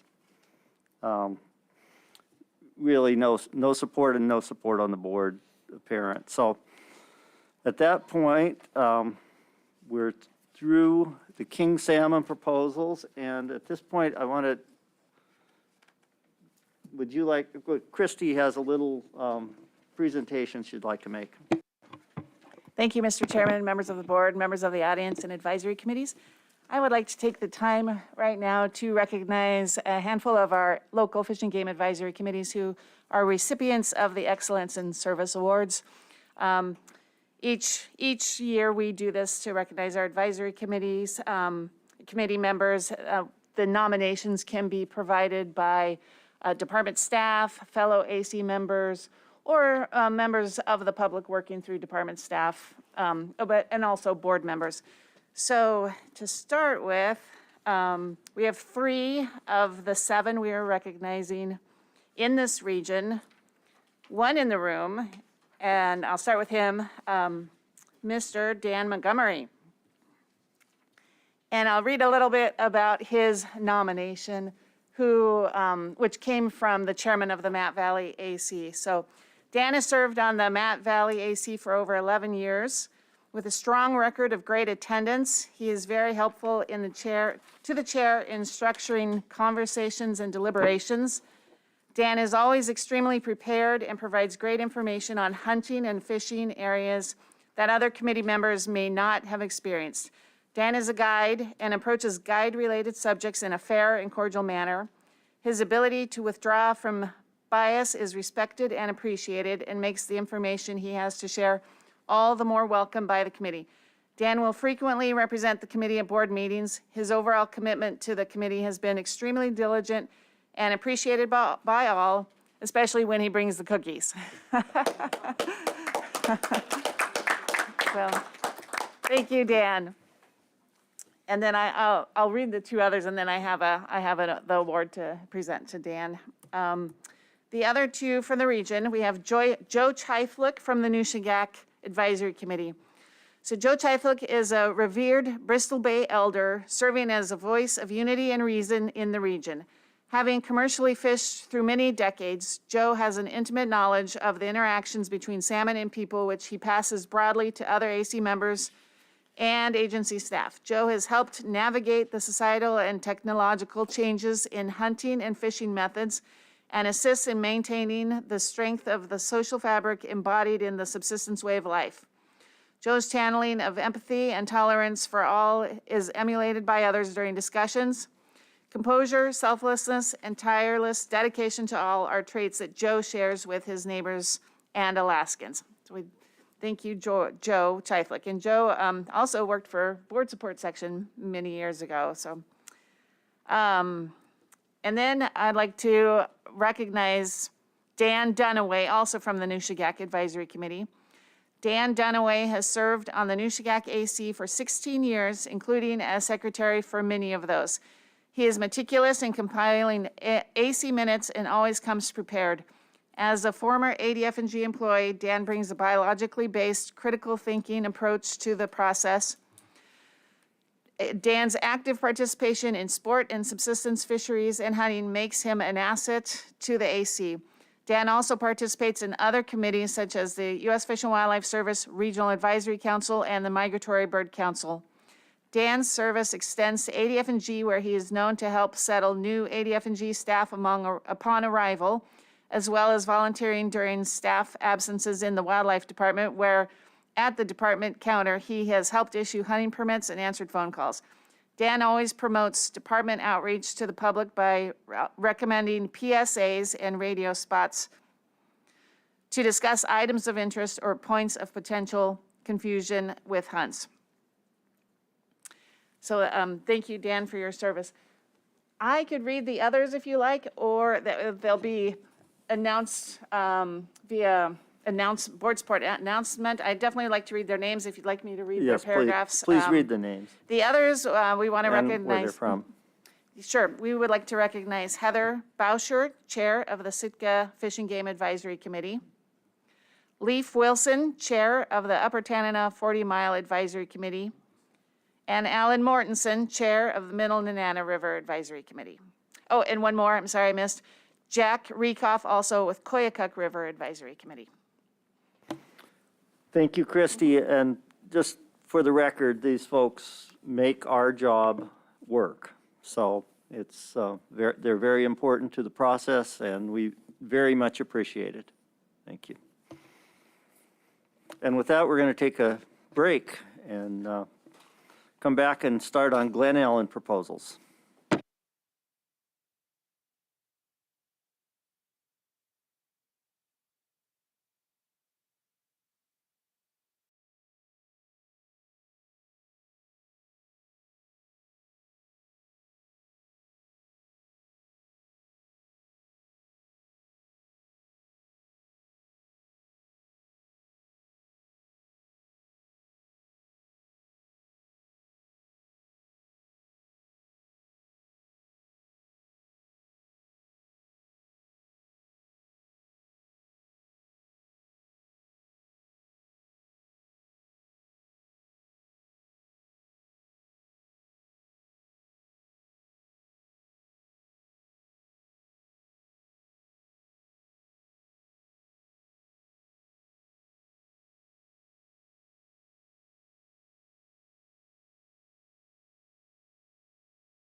And we're going to start out with the Glen Allen area overview, I believe.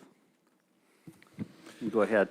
Yes, thank you, Chairman Barrett, members of the board, guests, staff members, members of the public. Where are we? It is still this morning. This morning we have Joelle Hepler on the line. She is the assistant area biologist in Glen Allen, and she'll be providing the area overview for units 11 and 13.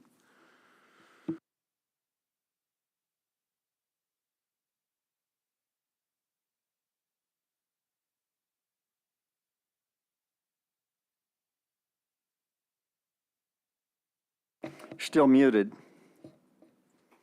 Okay. Thank you, Mr. Chair and members of the board. For the record, my name is Joelle Hepler. I am the Assistant Area Wildlife Biologist for the Glen Allen office. A copy of this presentation is available in RC4, tab 5.1. The Glen Allen Area Office faces a unique set of challenges driven by the plethora of wildlife resources available in Units 11 and 13, as well as the accessible nature of the area. Management responsibility includes 2 herds of bison, Dall sheep populations in 3 different mountain ranges, mountain goats, brown and black bears, moose populations that are in very high demand, and the ever-popular Nelchina caribou herd, among other things. The Glen Allen ADF&G office assists a high volume of hunters and fishers in search of licenses, permits, and information. Units 11 and 13 provide various hunt opportunities, including subsistence hunts, draw hunts, registration hunts, federal hunts, and the unique and complex Copper Basin Community Subsistence Hunt. Game Management Unit 11 stretches from the Canadian border to Glen Allen. It is primarily comprised of mountainous terrain, and most of the land is Park Service or private land, which limits hunting opportunity and pressure in 11.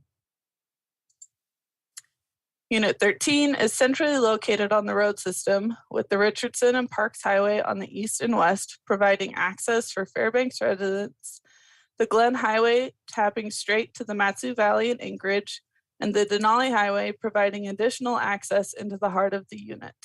The proximity to Alaska's large urban areas and the access provided by the road system, the extensive trail systems branching from those roads, in addition to major river systems such as the Susitna and the Copper, all result in Unit 13 being a highly popular area for hunters, trappers, and non-consumptive users. There are 2 bison herds in 11 and 13. The Chitna herd has remained relatively stable with a recent 3-year average of 55 bison. 2 Chitna bison permits are issued annually, and sometimes a governor's tag is auctioned for this herd. Hunter success is typically high. The Copper River herd appears to have leveled off with an average of 154 animals in the past 3 years. Hunter success in recent years has been high with an average of 16 animals harvested annually. There are 2 proposals to address the Copper River bison hunt in this cycle. Black bear harvest in Unit 11 averages 23 bears harvested annually, with females representing, on average, 41% of harvest, and the harvest trend appears to be somewhat stable in recent years. The most recent 3-year average for black bear harvest in Unit 13 is 177 bears annually, with 30% of harvest being females. Harvest in recent years has been relatively stable, but over time, black bear harvest has increased since the early 90s. Most of the black bear harvest in Unit 13 occurs in 13D and 13E, largely due to the fact that those areas have easier access and better black bear habitat than other portions of Unit 13. There are 2 proposals that address black bear hunting opportunity in 13 during this meeting. Brown bear harvest in Unit 11 is typically low, with around 10 animals being harvested annually, and 29% of animals harvested are females. Average age of harvested animals remains stable at around 8 years old. During this meeting, there is 1 proposal for brown bears in Unit 11. Brown bear harvest in Unit 13 demonstrates a recent 3-year average of 139 bears annually, with 44% of harvest represented by females. The average age of harvested animals is stable at around 5.5 years. From 1998 to 2011, the estimated density of independent brown bears in Unit 13 declined by 4% annually.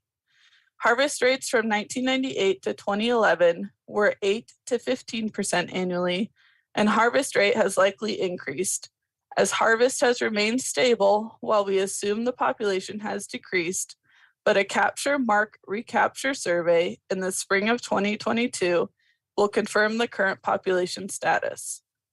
During this meeting, there are 3 brown bear proposals for Unit 13. The Nalchina caribou herd is a very popular hunt for people all around the state with high accessibility from road and trail systems. With the herd overwintering in the Lake Louise Flats in regulatory year 2020, we were able to bring the herd back down into abundance objectives. The 2021 fall estimate for the Nalchina herd was 35,500 animals, which is within the population objectives of 35,000 to 40,000 animals. Quotas and season dates are determined annually to maximize harvest while restricting, limiting, or allowing population growth according to the status of the herd. There are Tier 1 registration and community subsistence hunts, drawing hunts, and federal hunts for this caribou herd. There are 7 proposals related to Nalchina caribou in Unit 13 during this meeting. On this slide, we have a graph of the Nalchina fall population abundance estimates with the blue bars and calf ratios on the green line. The herd was above objectives for much of the past decade, and we have now brought the herd back to within abundance objectives and are transitioning from a period of reduction to an approach of maintaining the herd within those objectives. Here we have a graph with the number of hunters who reported hunting represented by the blue bars and the reported harvest totals represented by the green line. Due to the reduction approach we've been taking in recent years, harvest has been within the objectives of 3,000 to 6,000 animals. The Unit 11 moose population remains stable at this time. Hunting opportunities for moose in Unit 11 include state, general season opportunities, a registration hunt, and federal subsistence hunts. While the number of moose hunters in Unit 11 has decreased in recent years, overall hunt success has increased. The most recent 3-year average for harvest is 52 bulls. There are 3 proposals related to moose hunting in Unit 11 during this cycle. Demand for moose is high in Unit 13. Currently, there's a resident general season, community subsistence hunt, non-resident draw hunts, a small number of resident antlerless and any bull draw permits, and federal subsistence take. The most recent 3-year average for harvest is 865 moose. The number of moose hunters in Unit 13 typically fluctuates in correlation with changes to the number of Tier 1 registration caribou permits that are applied for from year to year. There are 12 proposals related to moose hunting in Unit 13 during this meeting. Unit 13 has more than 50 years of moose data recorded for annual composition and trend surveys flown in established trend count areas. The areas flown annually are highlighted in orange on the map, and trend count areas that are flown less frequently are highlighted in red. During these surveys, we document the number of cows, calves, and bulls observed within each area. We also estimate antler width and brow tines for bulls. Many count areas also take multiple days of flying, and any observations of wolves are also recorded to help bolster the wolf abundance estimate. From these moose surveys, we extrapolate moose densities across the landscape to develop an abundance index for each subunit. You will hear us refer to these indices for Unit 13 throughout the meeting. These abundance indices are directly relevant to the population abundance objectives, which were established based on population information available from these same trend count areas. As you can see, a substantial portion of Unit 13 is flown annually if we get the right snow and weather conditions. This slide demonstrates the running 3-year average for the moose abundance index in Unit 13, which rose from roughly 14,300 moose in 2000 to peak at around 21,000 moose in 2015, and has lately stabilized at around 18,000 to 19,000 moose. The abundance trends in Unit 13 are similar to this figure, which shows what we would expect to see from a population that rapidly grows toward carrying capacity. The population is most productive when it is below carrying capacity, but steadily increasing. As the population reaches carrying capacity, then it becomes less productive. If this is the situation for much of Unit 13, then we would expect to see productivity slow down regardless of predation pressure, as the available nutrition spread across a larger population means lower twinning, less fit animals, lower survival or recruitment, and slower antler growth. On these charts, you can see bull to cow ratios in red, calf to cow ratios in green, and yearling bull to cow ratios in purple. Corresponding colored circles show the objectives for the bull to cow and yearling bull to cow ratios on each graph. As we might expect in a scenario of decreased production or survival, calf to cow ratios and yearling bull to cow ratios are in decline. As the growth of the population slows and the population becomes less productive, but we continue to take bulls out of the population with high levels of hunting pressure, including general season spike or fork or 50-inch or 4-brow tine antler restrictions, and the CSH any bulls, we're now seeing a decline in bulls per 100 cows, as well as yearling bulls per 100 cows in every subunit except 13D. The decline in yearling bulls to 100 cows suggests that there will be a further decrease in antler legal bulls available over time, and continued harvest of spike or fork in any bulls at the current rate is likely to result in bull to cow ratios eventually declining below objectives in every subunit except 13D. Quotas for any bulls are adjusted annually in an attempt to stabilize bull to cow ratios at the objective of 25 per 100 cows. But the declining trend means that there will be less any bulls available for harvest in most subunits. This is an inevitable result of a growing population from which only bulls are harvested as it nears carrying capacity and productivity slows. Sheep surveys are generally flown every other year in the mountain ranges managed by the Glen Allen office. Sheep populations throughout Unit 11 appear to be relatively stable compared to some of the recent declines that we've seen in other areas. Harvest was relatively stable from 2010 to 2017, with an average of 47 rams harvested annually. Harvest increased through 2020, but preliminary data show a drop in harvest for 2021, bringing the latest 3-year average to 60 animals. Average age and horn length of rams remains relatively stable. Number of hunters has been increasing since 2013, as has the success rate of hunters up until 2020. There are 4 proposals specific to sheep hunting in Unit 11 during this cycle.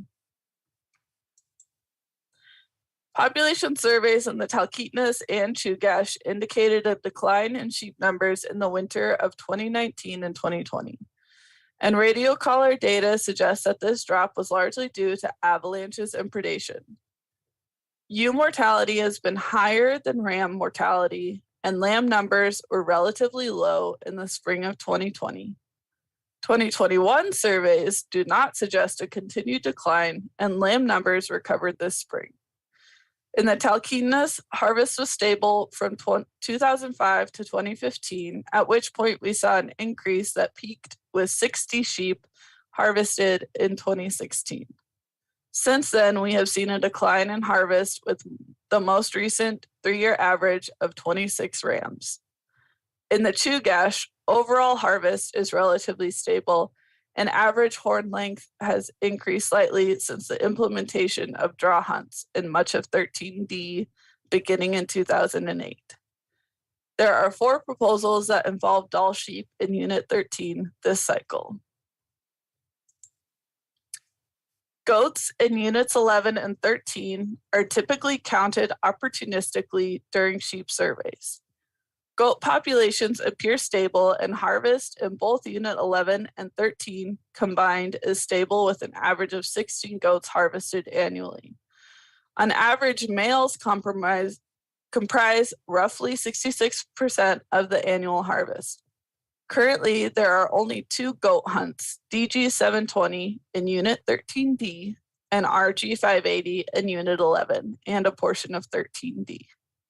There's 1 proposal that addresses goat hunting opportunity in Unit 13 during this meeting.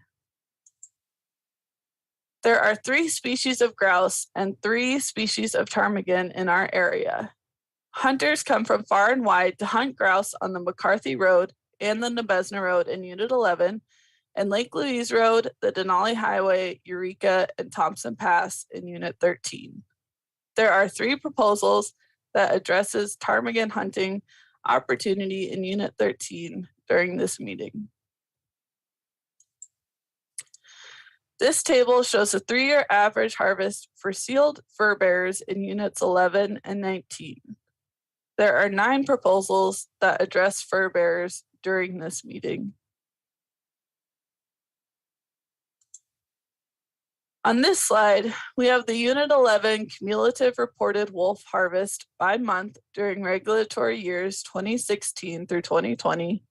The hunting season runs from August 10th through April 30th, and trapping season runs from November 10th through March 31st.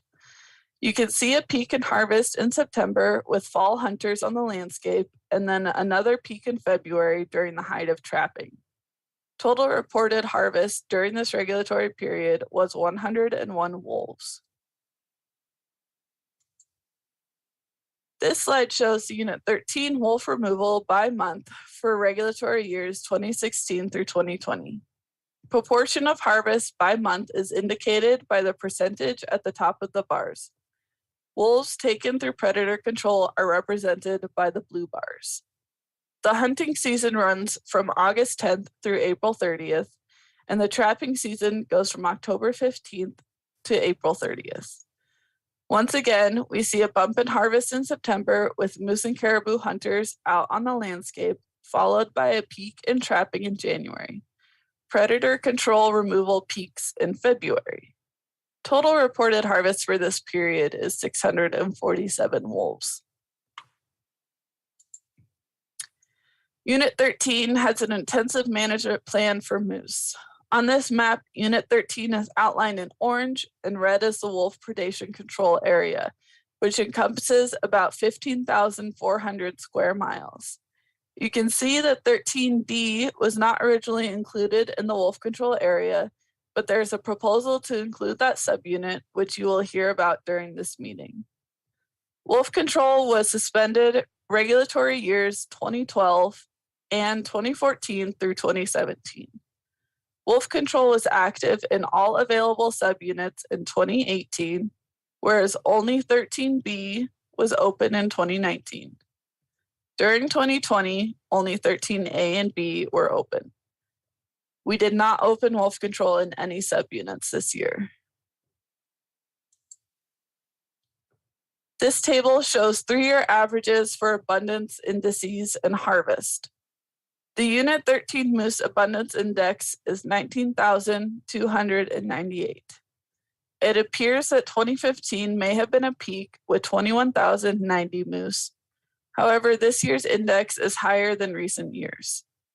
There appear to be declining trends in 13D, but relatively stable abundance in 13A, B, C, and E. Declining calf to cow ratios, yearling bull to cow ratios, and bull to cow ratios are concerning for all subunits except 13D.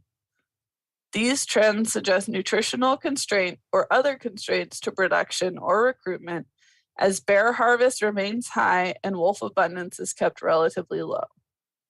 Decreased moose populations will likely provide higher productivity than what we're currently seeing. Harvest is relatively stable in each subunit. When updating this table, the 3-year average for abundance went up for 13A, C, and E, whereas the respective harvest in those units went down. This is again what we would expect from a population that is at or approaching carrying capacity. This graph represents wolf harvest and subsequent spring wolf estimates in Unit 13. Orange portions represent SDA harvest, the wolf objective in the intensive management plan for moose in Unit 13 is to reduce wolf abundance to a spring population of 135 to 165 animals annually. Moose objectives in each subunit are considered before activating aerial wolf control. Thank you for listening, and myself or Heidi will be able to take any questions you have now.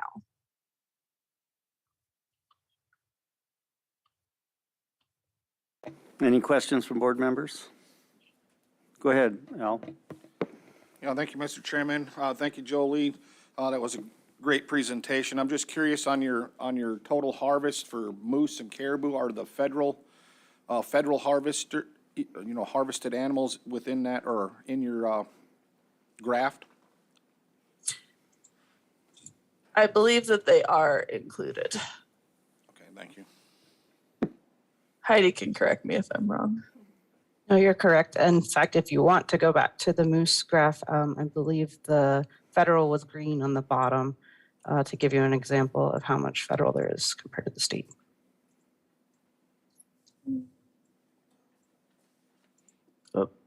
You just passed it, Joel. Go back the other way. There. Yep. Okay. Yep. Federal harvest is at the bottom. The green bar. Additional questions on the presentation? Lynn? Thank you, Mr. Chair. Question on your 13E moose population deal. So did you survey that this last fall? Yes. And even after the previous two winters, you're still saying that your moose population is good and above objectives, huh? I believe so. I can pull that data up in front of me here.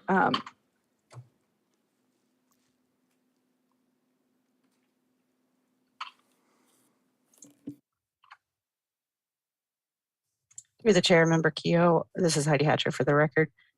Yes, based on these areas that you can see on the map that we survey annually, as well as the red areas we surveyed recently in 13E, those trend areas are showing that we are still within or above objectives.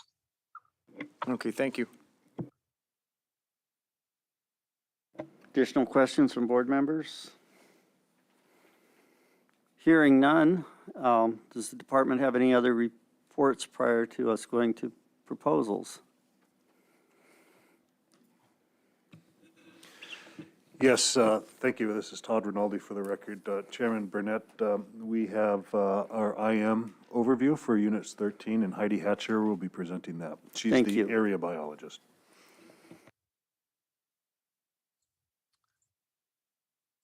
Through the chair, Todd, the IM overview was there at the end of the area overview. Are we moving on to the management of moose and caribou in the CSH hunt? So yes, I stand corrected. So it wasn't the IM overview was at the tail end of that presentation, as you saw. It wasn't separated out. So we are moving on to a CSH overview.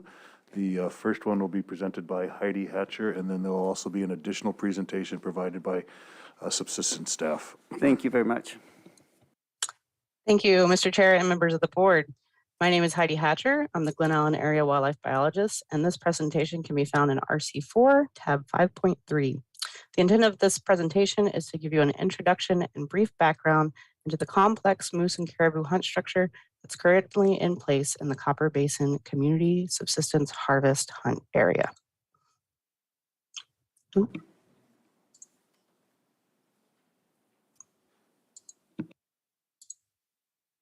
My apologies. Can you see the presentation now?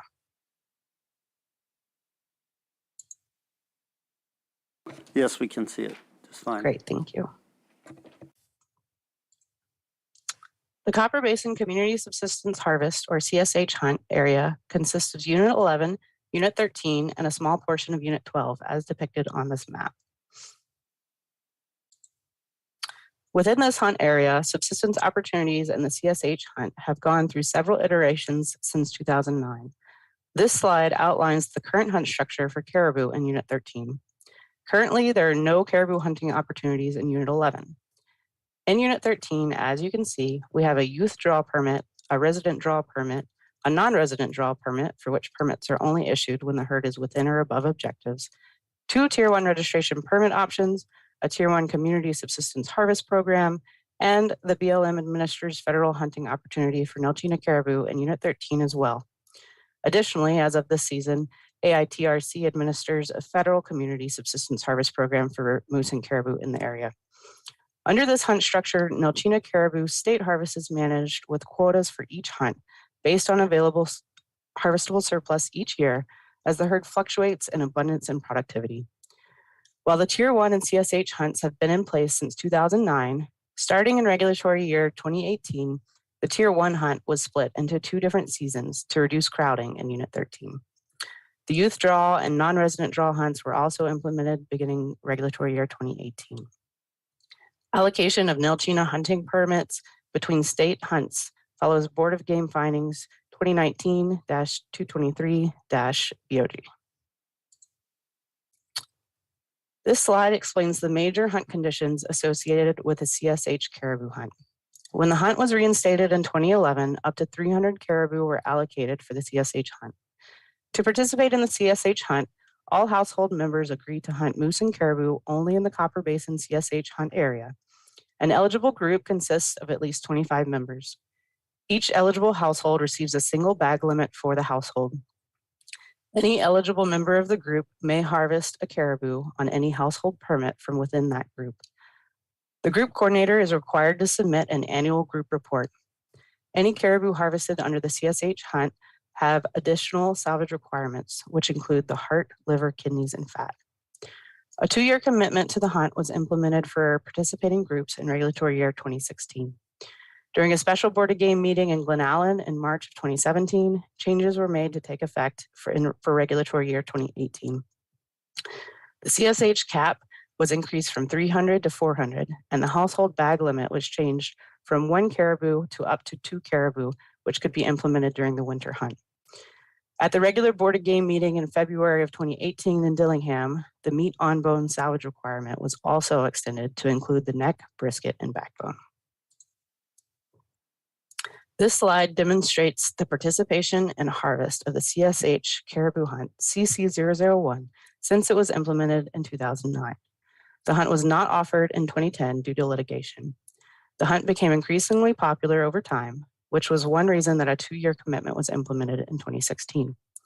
Since then, participation levels have fluctuated. The CSH caribou hunt has a longer season than any other Nelchina caribou hunting opportunity at this time.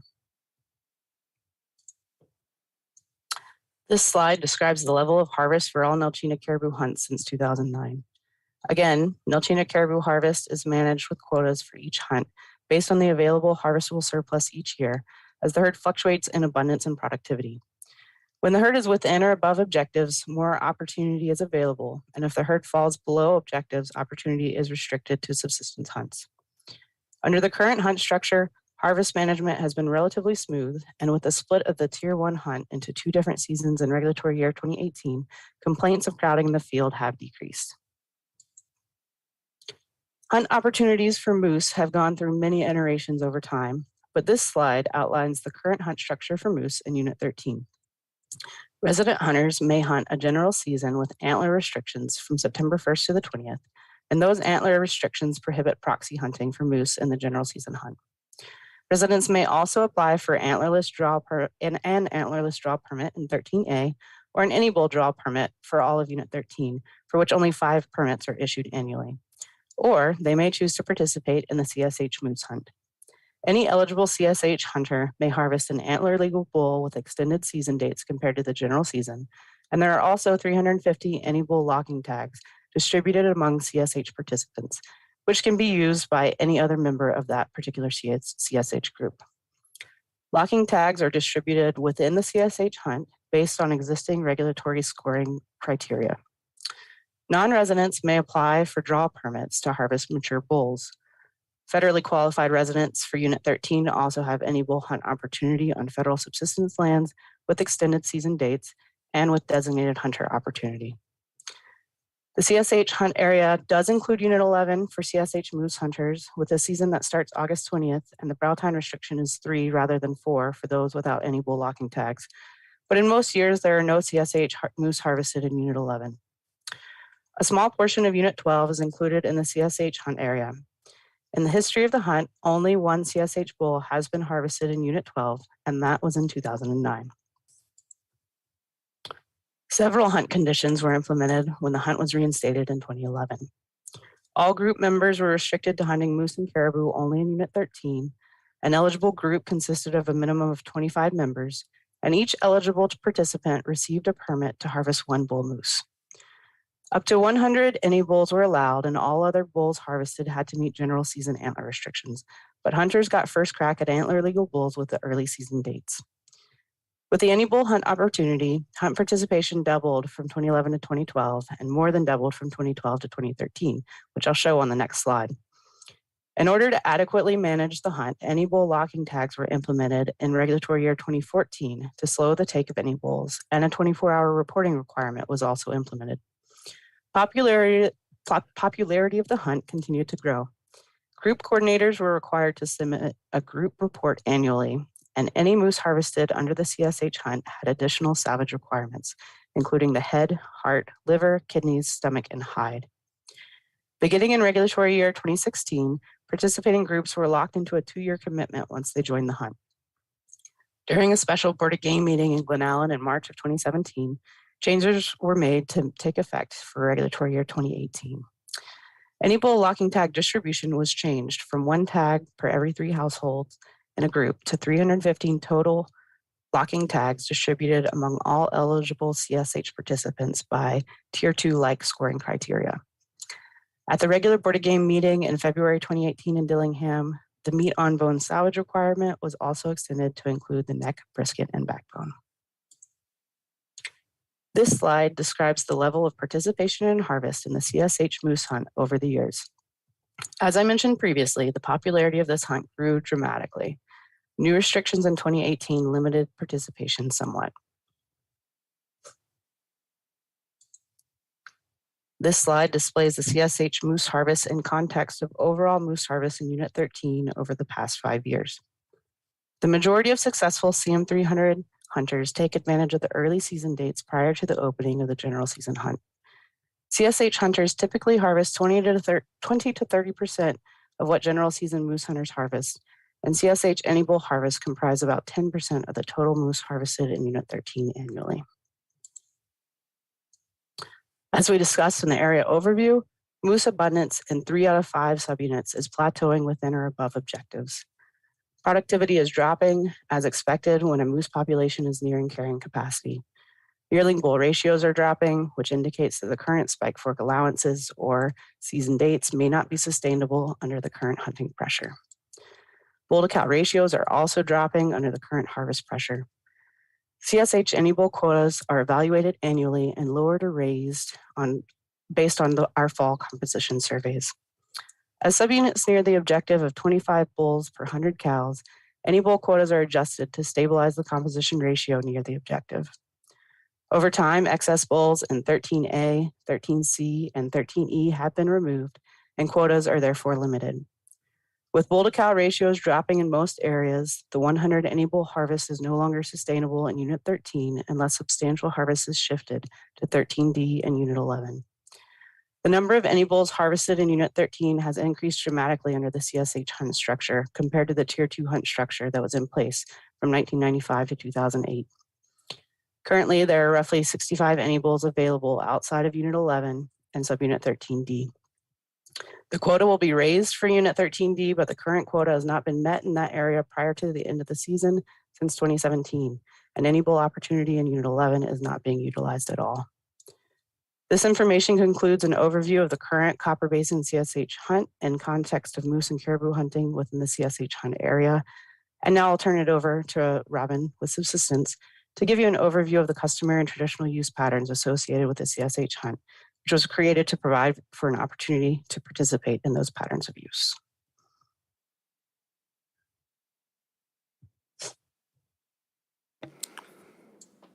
Go ahead.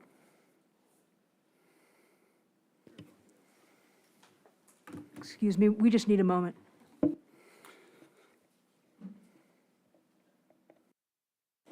Well, she's getting ready. Are there any questions for the former presenter?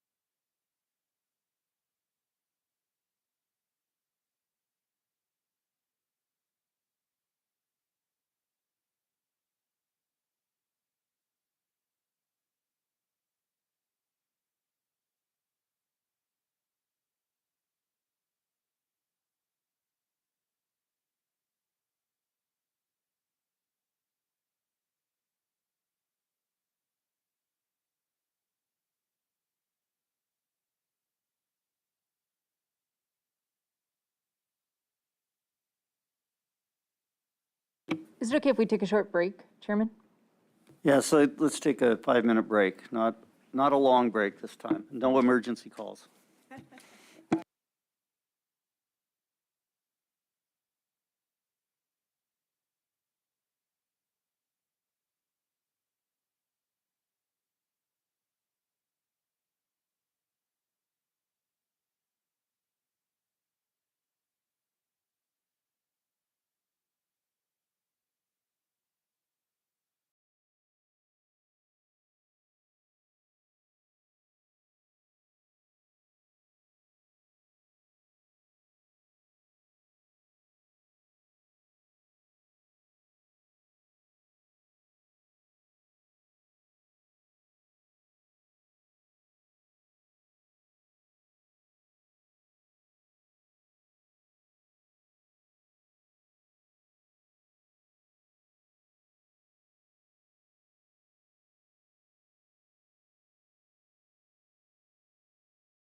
in specific seasons each year, efficient harvest practices, close ties to and familiarity with the subsistence hunt area, thorough use of parts of the animal, a handing down of knowledge and skills across generations, sharing within the community, and use of a wide variety of natural resources in that area. The board has 2 findings addressing harvest and use patterns for moose and caribou in Unit 13 that I'd like to point to today. One for communities or groups, 2006-170-BOG, applicable to the community subsistence hunt, and a second for individuals, households, and families, 2011-184-BOG, applicable to other subsistence hunts described moments ago by Heidi Hatcher. A third finding, 2017-220-BOG, addresses the opportunity to take any bull, regardless of antler size, as part of the community customary and traditional use pattern. Please note that the words community and group in the context of the community subsistence hunt and in this presentation are comparable, representing a self-identified set of people who work together to harvest, process, use, and share natural resources in the Copper Basin.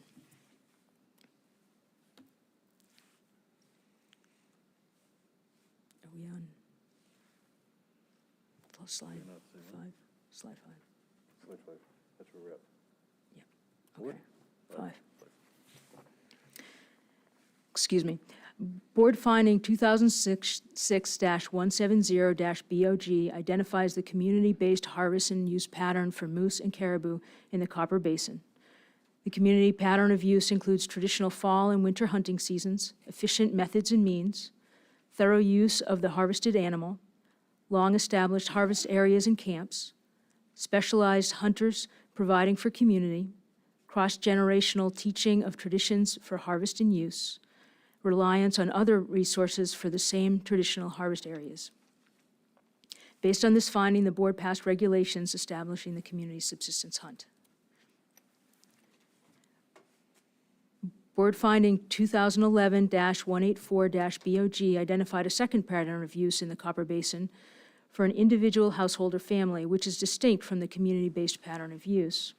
The individual household or family pattern of use elements of this pattern include shorter time duration, household or individual family-based, may involve more distant travel relative to community-based subsistence discussed in 2006-170-BOG, often centered on establishing camps or hunting areas, and cross-generational training characterized as less formal than community transmission of knowledge described in 2006-170-BOG.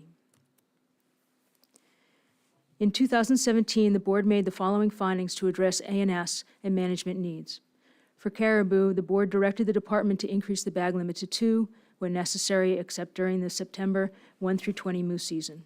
For moose, the board found that the ability to take any bull moose is an important aspect of the community-based pattern of harvest and use described in 2006-170-BOG, presented a moment ago. However, providing one any bull permit for every 3 households had unintended consequences. First, there was a rapid depletion of the 100 any bull quota at the start of each season. Secondly, competition became an issue. And third, hunters without the any bull locking tag were unable to take a moose when moose presented themselves in the field, as is customary. Third, neither the community subsistence hunt any bull opportunity or the Spike Fork 50-inch 4-brow tine opportunity alone provided for a community pattern of use. In recognition of the board's findings regarding the any bull moose opportunity and the need to limit harvest on this portion of the population, subsistence hunting opportunities determined by the criteria in 5 AAC 92.070 apply to individual members of communities rather than simply one for every 3 members of the group.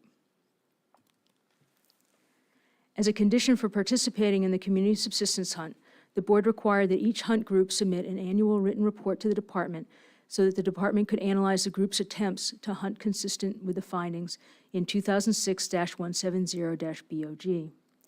To accomplish this, each group elected a coordinator, and that coordinator was responsible for compiling and submitting a written annual report to the department.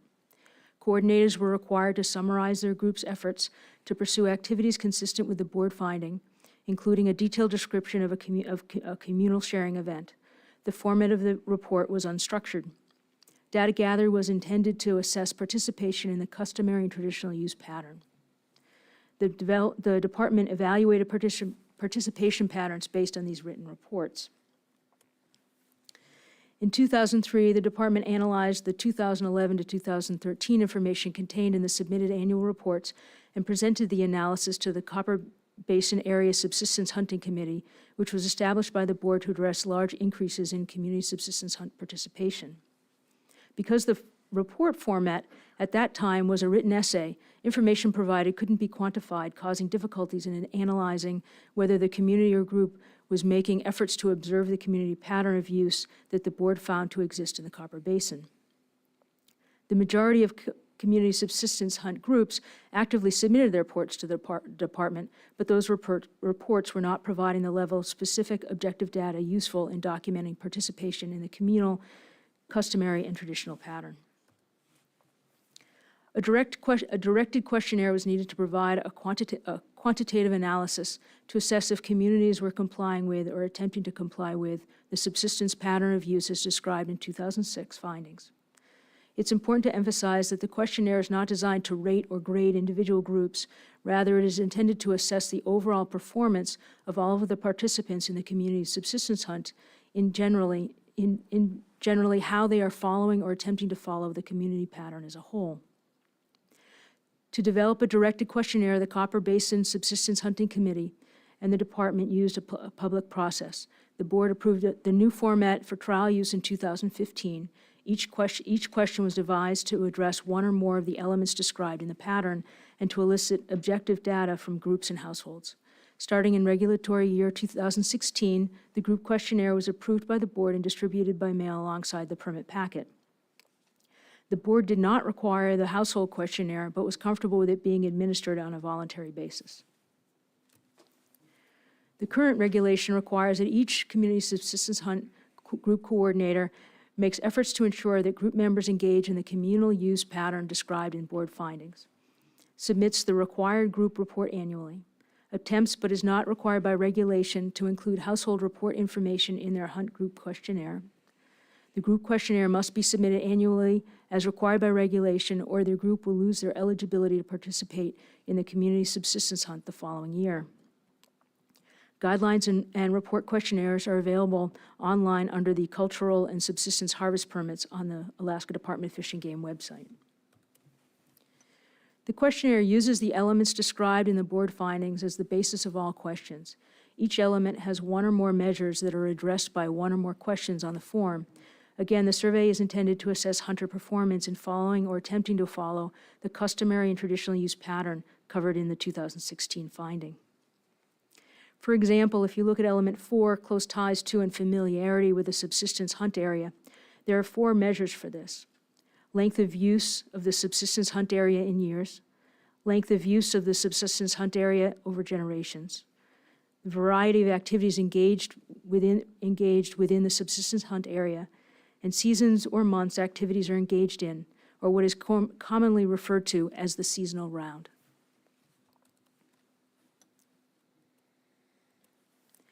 The department created this assessment matrix to guide the development of the questionnaire. Each of the 8 elements in the finding is listed in the second column. Measures in the third column describe activities associated with each element. From these measures, the questionnaire was structured to determine overall performance of the the Copper Basin community hunts in comparison to the customary and traditional pattern set forth in the findings and in regulation. Generally, coordinator reporting for this hunt has been excellent. As stated before, failure to report makes the group ineligible for the next season per regulation. As you can see, the vast majority of community subsistence groups submitted annual coordinator reports with only 11 outstanding reports for 496 groups between 2016 and the 2016-2017 hunt and the 2019-2020 season. For the 2020-21 season, however, far fewer reports were submitted. One reason for this is that reporting reminders for this hunt are not automated as in other hunts, and reminders did not go out in time to update this information, resulting in a higher number of outstanding reports currently. At this time, we have no information on the specific reason why 18 groups have not reported in 2020-21. We would need to look into this more. In terms of participation levels, you can also see that from this table that interest in the community subsistence hunt remains strong. In 2020 and 2021, we had a total of 101 groups, that's 54 moose and 47 caribou, representing 994 households for moose and 909 households for caribou. These data, gathered from coordinator reports for 2020 to 2021, illustrate all groups' combined participation in the community pattern of use based on questionnaire responses. Moose-related data are on the top half of the graph, caribou are below the blue line in the lower half. Along the x-axis are the number of permitted groups reporting.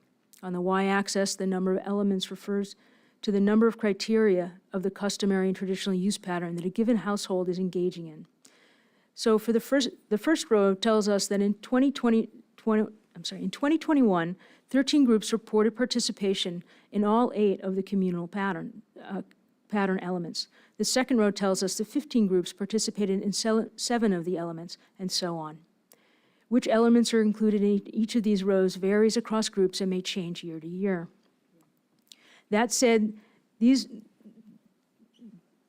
available data show that overall the Copper Basin community hunt participants are demonstrating a community pattern of harvest and use as intended by the board through their 2006 findings and through regulation. With most groups providing data that they provide in 6 or more of the elements, the community pattern is clearly demonstrated here. This slide is just for moose, but it combines the data gathered from 2017-2018 through 2020-21.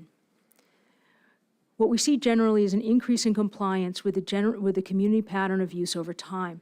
There is a drop in the number of groups participating in the hunt in 2021 that may be attributed to COVID or a limited availability of any bull tags.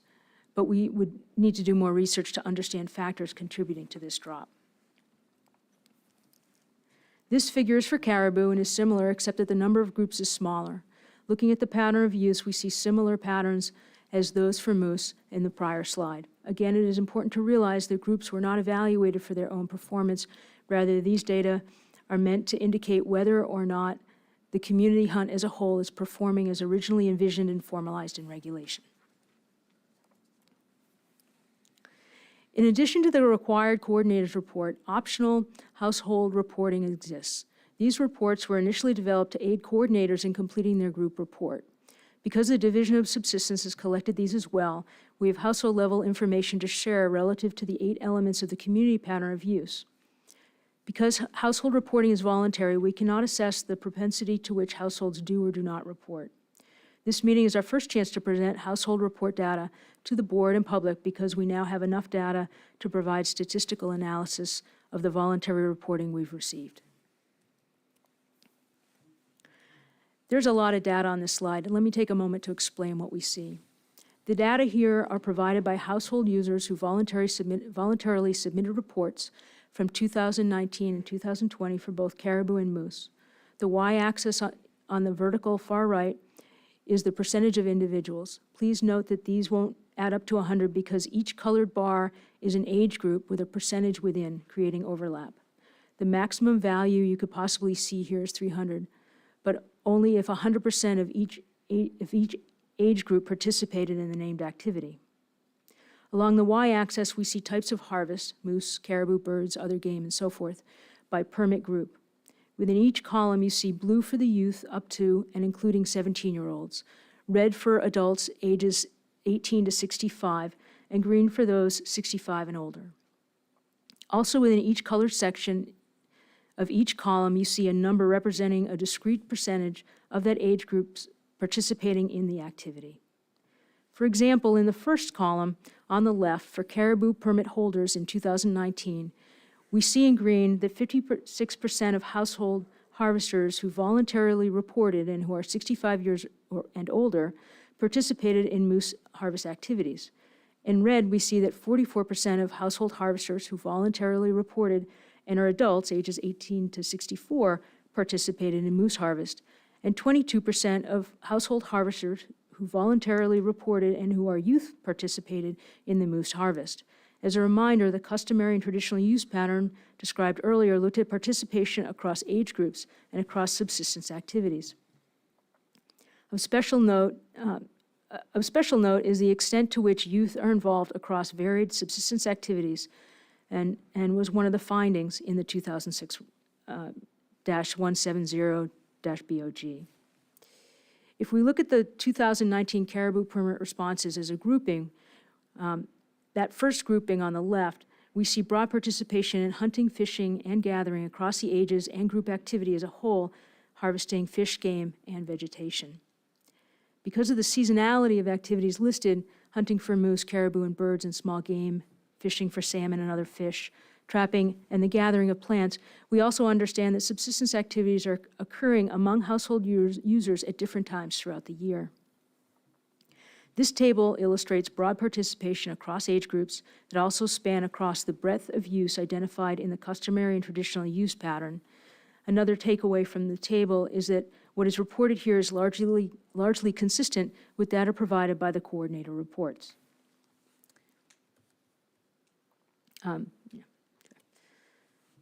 Revisiting the community use pattern's 8 elements in light of the table I just shared, a seasonal pattern of use, element 2 becomes apparent. Similarly, element 6, with handing down knowledge and skills across generations, is clear, with the exception perhaps of trapping. What we see regarding trapping is consistent in other trapping scenarios with older trappers. When analyzing data on sharing, element 7, we see a significant sharing among the hunting groups. When looking at sharing relative to subsistence, it is important to understand that sharing is defined as activities with substantial sharing, far beyond sharing a meal, so it's giving large amounts of food, and most typically in subsistence communities, sharing throughout the broader community, and most often across regions, in which subsistence users harvest. That said, current survey questions do not ask for more information in this manner to truly assess extensive sharing beyond the community subsistence group. More targeted research would be needed to assess sharing networks. To conclude, the Board of Game has 3 findings that acknowledge local, customary, and traditional use patterns in the Copper Basin for moose and caribou. The Board established the community subsistence hunt to provide an opportunity for subsistence hunters to pursue the Board-identified community pattern of use. There is a community subsistence hunt annual reporting requirement describing the group's efforts to participate in a manner consistent with the community use pattern described in the Board findings. The reporting rate is very high. Report data is intended to give the Board a quantitative overview of hunter participation in the communal pattern. Reports for regulatory years 2016-2017 through 2020-21 indicate that most community subsistence groups have established or are making efforts to establish the communal pattern. For the community subsistence hunt, the Department recommends continuation of the reporting requirements to evaluate performance of the hunt relative to the customary and traditional community use pattern defined in previous Board findings. With that, thank you for your attention, and I'm happy to take any questions. We also have Lisa Olson, and online we have our research director, Caroline Brown, and our information analyst, David Koster.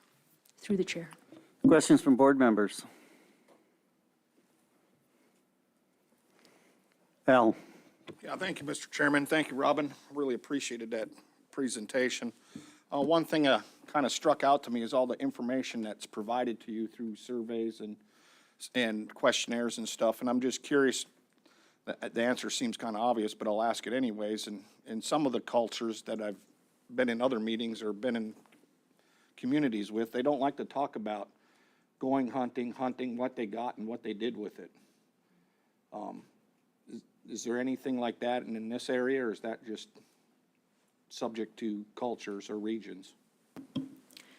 Through the chair, the Division of Subsistence has been working with communities, subsistence-based communities gosh, well over 40 years at this point, and we've built relationships and we've built a level of trust. Part of it is that we have I mentioned it in my overview, my regional overview before, but we have very strict ethical guidelines for how we gather information. Everything that we gather from individuals is anonymous and confidential. When we report out data, we're reporting it typically on community level. So communities have learned that the work that we do with them is important for providing information to you, to other regulatory bodies. So we've built a level of trust that we truly appreciate. We couldn't do our work without that. And it's something that enables us to inform you through the chair. Additional questions? Lisa? Thanks. Thank you, Mr. Chair. Through the chair to Mr. Barrett, I just wanted to quickly say that you can see on slide 14 that the response rate for those required questionnaires is very high. So we have great reporting in this hunt. Thank you. Any additional questions from board members? If not, thank you for your presentation. Thank you. And if there's no additional presentations from the department at this time, then we can move on to proposal 51. Mr. Chair, I move to adopt proposal 51, expand the DI 454 bison hunt area in Unit 11. Second. Been moved and seconded. Department. Thank you, Chairman Burnett, members of the board, guests, and members of the public. This morning, we have Heidi Hatcher, the area biologist out of Glen Allen. She manages terrestrial wildlife populations in units 11 and 13, and she'll be presenting the Glen Allen area proposals. Thank you.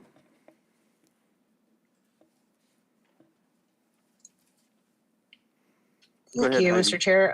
Right now, it says that someone else is still sharing their screen, so I'm not able to pull up the presentation quite yet. If board support can help get that sorted out. There we go.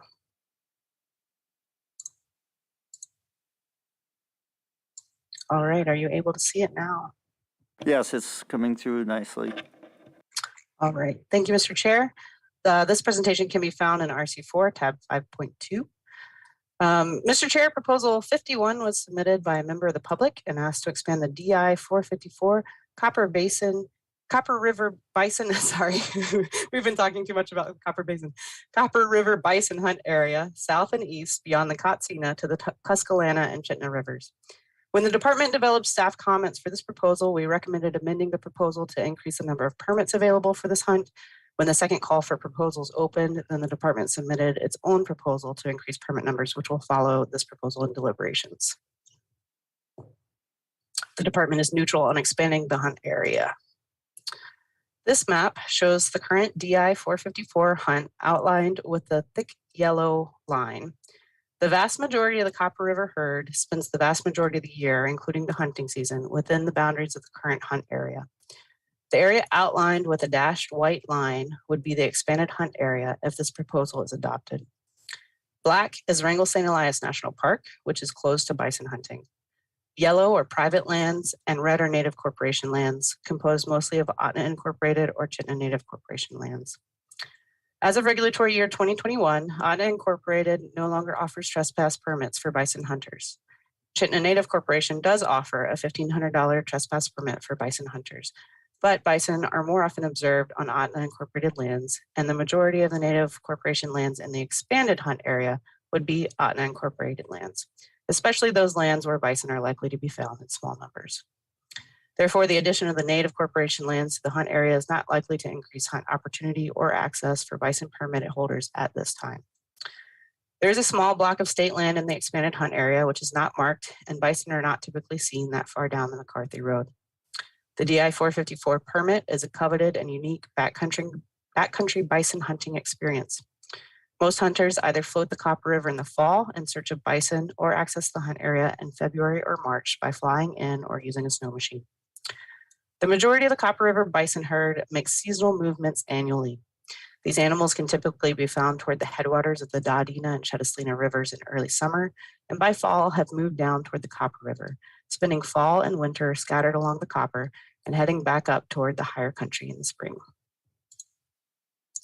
This map is zoomed into the area that would be most affected by the expansion of the hunt area, as bison are sometimes seen on or near the McCarthy Road in this area, and sometimes wander to the bluffs above the Chittenden River. Expanding the hunt area would largely be adding unincorporated lands, as we mentioned, which are currently closed to bison hunters. Some hunters may on occasion have the opportunity to harvest bison on the Copper River gravel bars and bluffs below the Katsina River. Hunters with jet boats may occasionally see bison on the bluffs above the Chittenden River, which would typically be within unincorporated lands.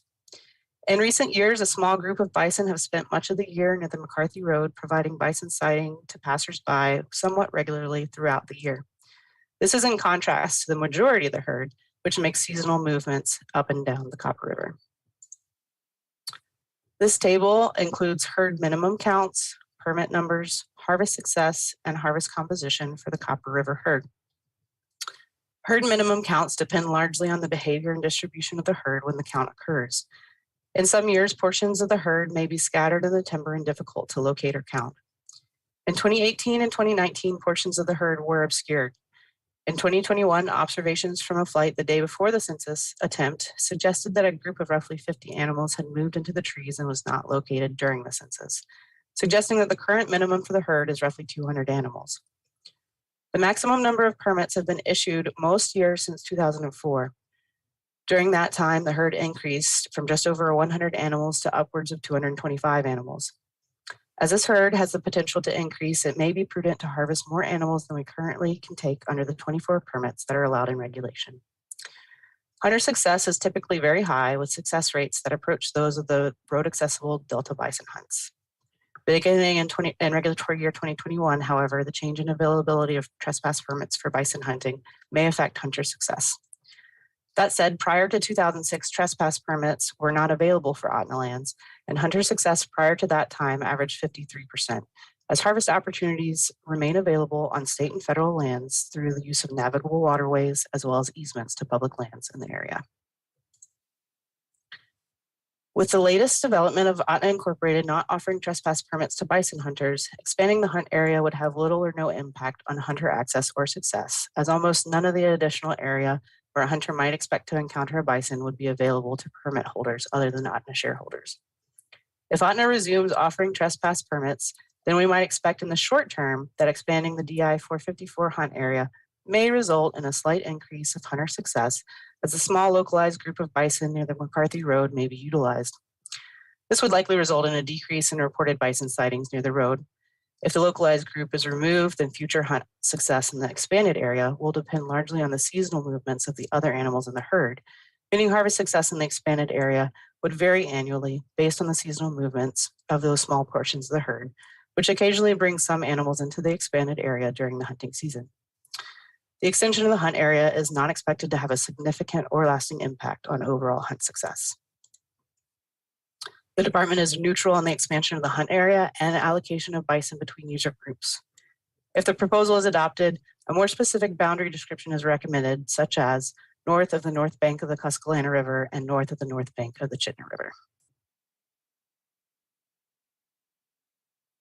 Thank you for your report.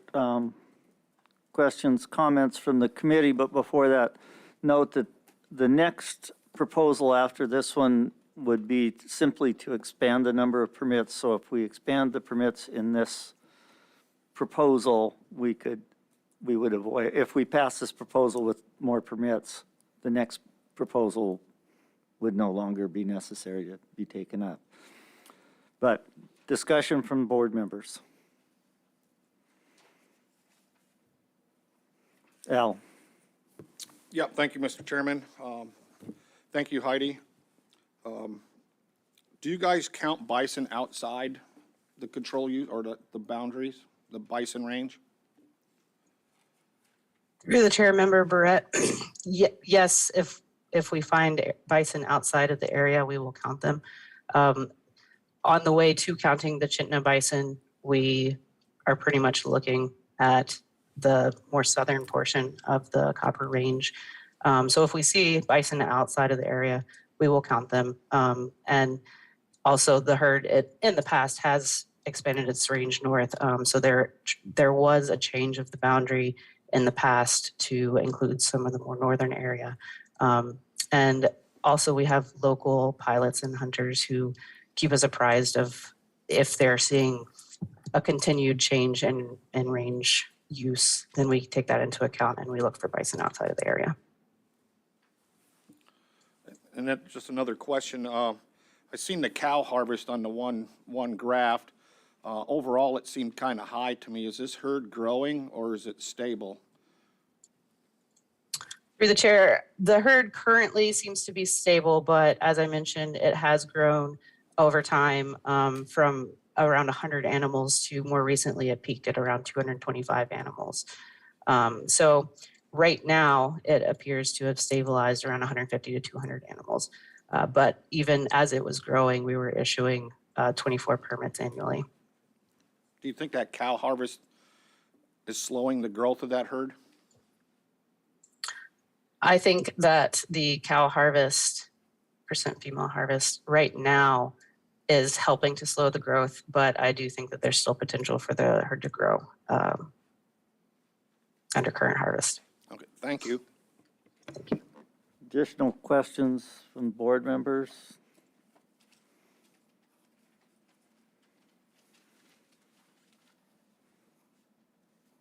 Lynn? So I guess I would make an amendment if we're going to deal with these bison. Make an amendment to include up to 50 permits language to allow the department the ability to increase permits if they deemed it was necessary. Second. Been moved and seconded to amend this proposal to allow up to 50 bison permits. Discussion on the amendment.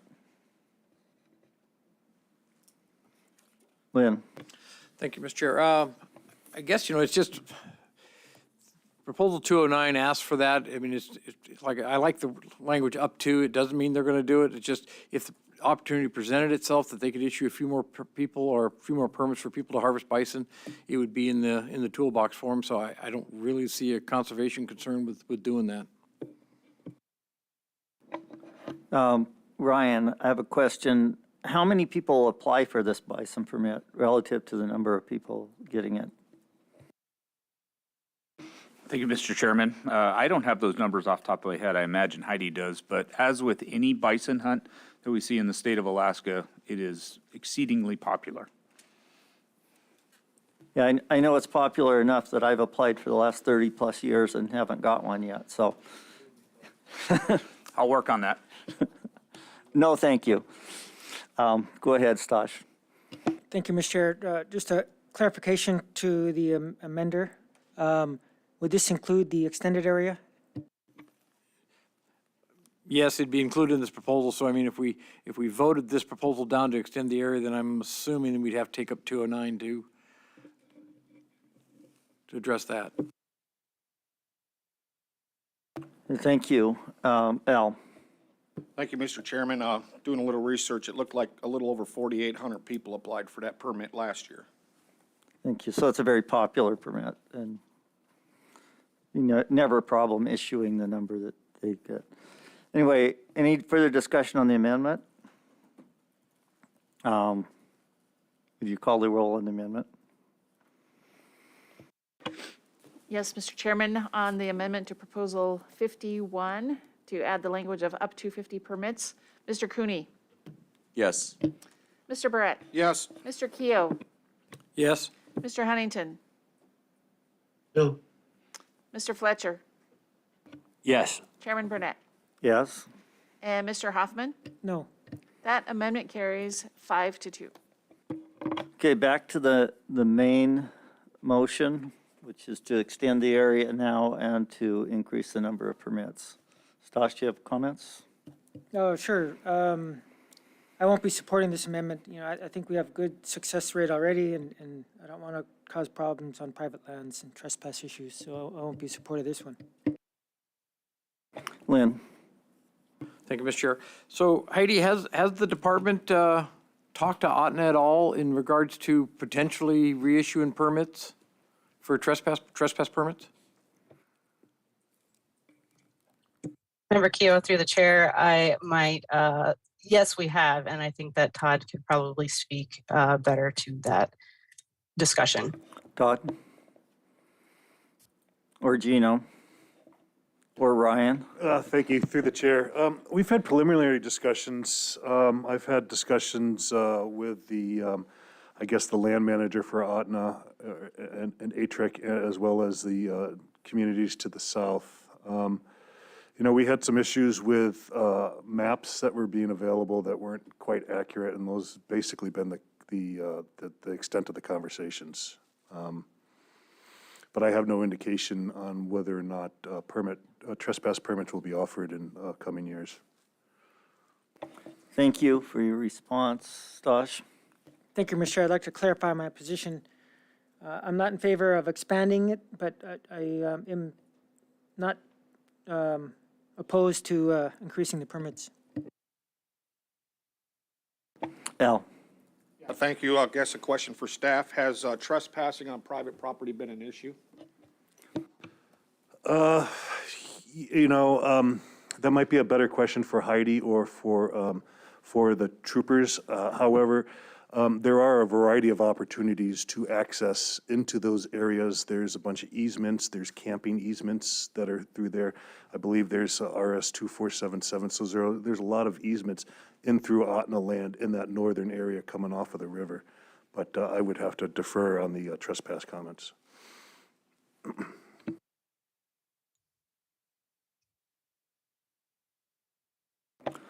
Captain? Chairman, I could add a little information there. Please do. Yes, through the chair. Yes, there are certainly those reports that come to us about trespassing, and we respond when we can. We've got 2 wildlife troopers in the area that do respond to those calls, but there's a lot of issues with holding somebody accountable to trespassing with the statute based upon, like somebody brought up, the accuracy of maps, if there's been appropriate markings for the area that indicate private land. And so those are things, and being able to actually contact the person and find them, interview them, get both sides of the story, and then make a determination. So yes, there are certainly trespass issues there. We have cited people. A lot of those go unsolved, just getting into the area too late. We don't know who they are, or being able to bring all those things together to actually cite somebody. Al? Yeah, just to follow up for Captain DeGraff, my understanding when they updated or passed the new trespassing regulations down at the legislature, that it made your job a little easier. There is no more requirement for sign posting, and the responsibility of somebody trespassing is on the trespasser and not the private property owner anymore. To the chair, Mr. Brett, yeah, you are correct.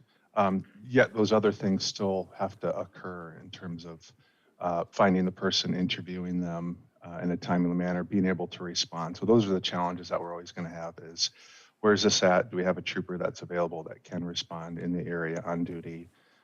Having just 2 people to patrol the entire, Glen Allen, essentially mile 115 of the Glen Highway, and then down the Rich, couple hundred miles each direction. That's usually our biggest challenge, is just getting somebody into the area when the incident is happening, and then contacting them and then interviewing them. So those things, it did make our job easier, but there's still all those other challenges to overcome. But it's always going to be a challenge. Thank you. Additional board discussion? Go ahead, Al. I'll ask one last question. If this new added area that's in this proposal, how much actual state land is provided, additional state land is available? Through the chair, Member Brett, I don't have the specific number of acres per se, but for the most part, what you see in this zoomed in portion of the Copper River navigable waterways from the Katsina down to the Chitna River and one very small area a little bit further down the McCarthy Road. Those are the only sections of state land that would be added.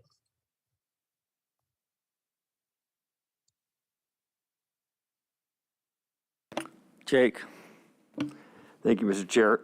You know, I don't know how much sense it makes, you know, adding this area, being as that, you know, most of it's private land, not being able to obtain trespass rights to harvest these bison. I think that this hunt is a good hunt. I think it's been working pretty well, and I'm not so sure that we should mess with it.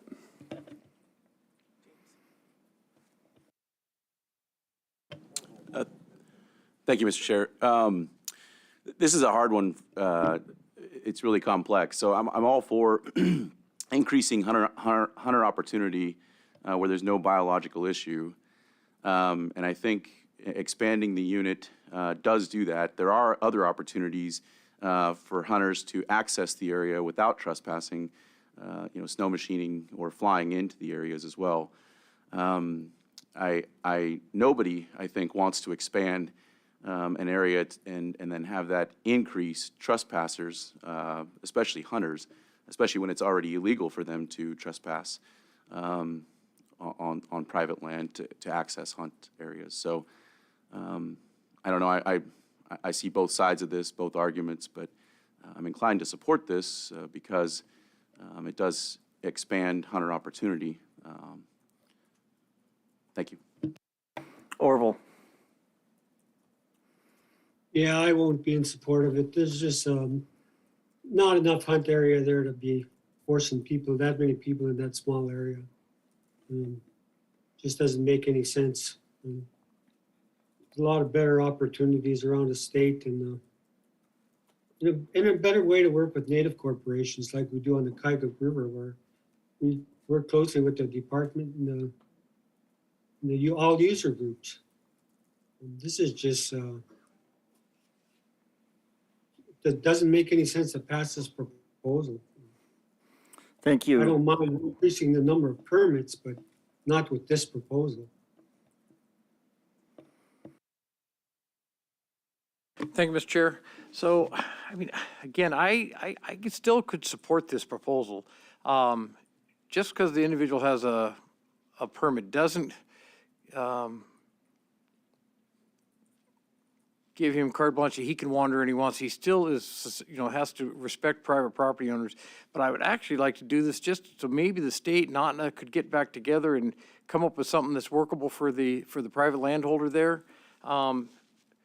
I know, and I'm not sure when it ended, OTNA they used to issue trespass permits, and I'm not sure why that stopped, if there was a conflict or what, but I'd sure like to see the department get back with them and see if we couldn't resolve something there. James?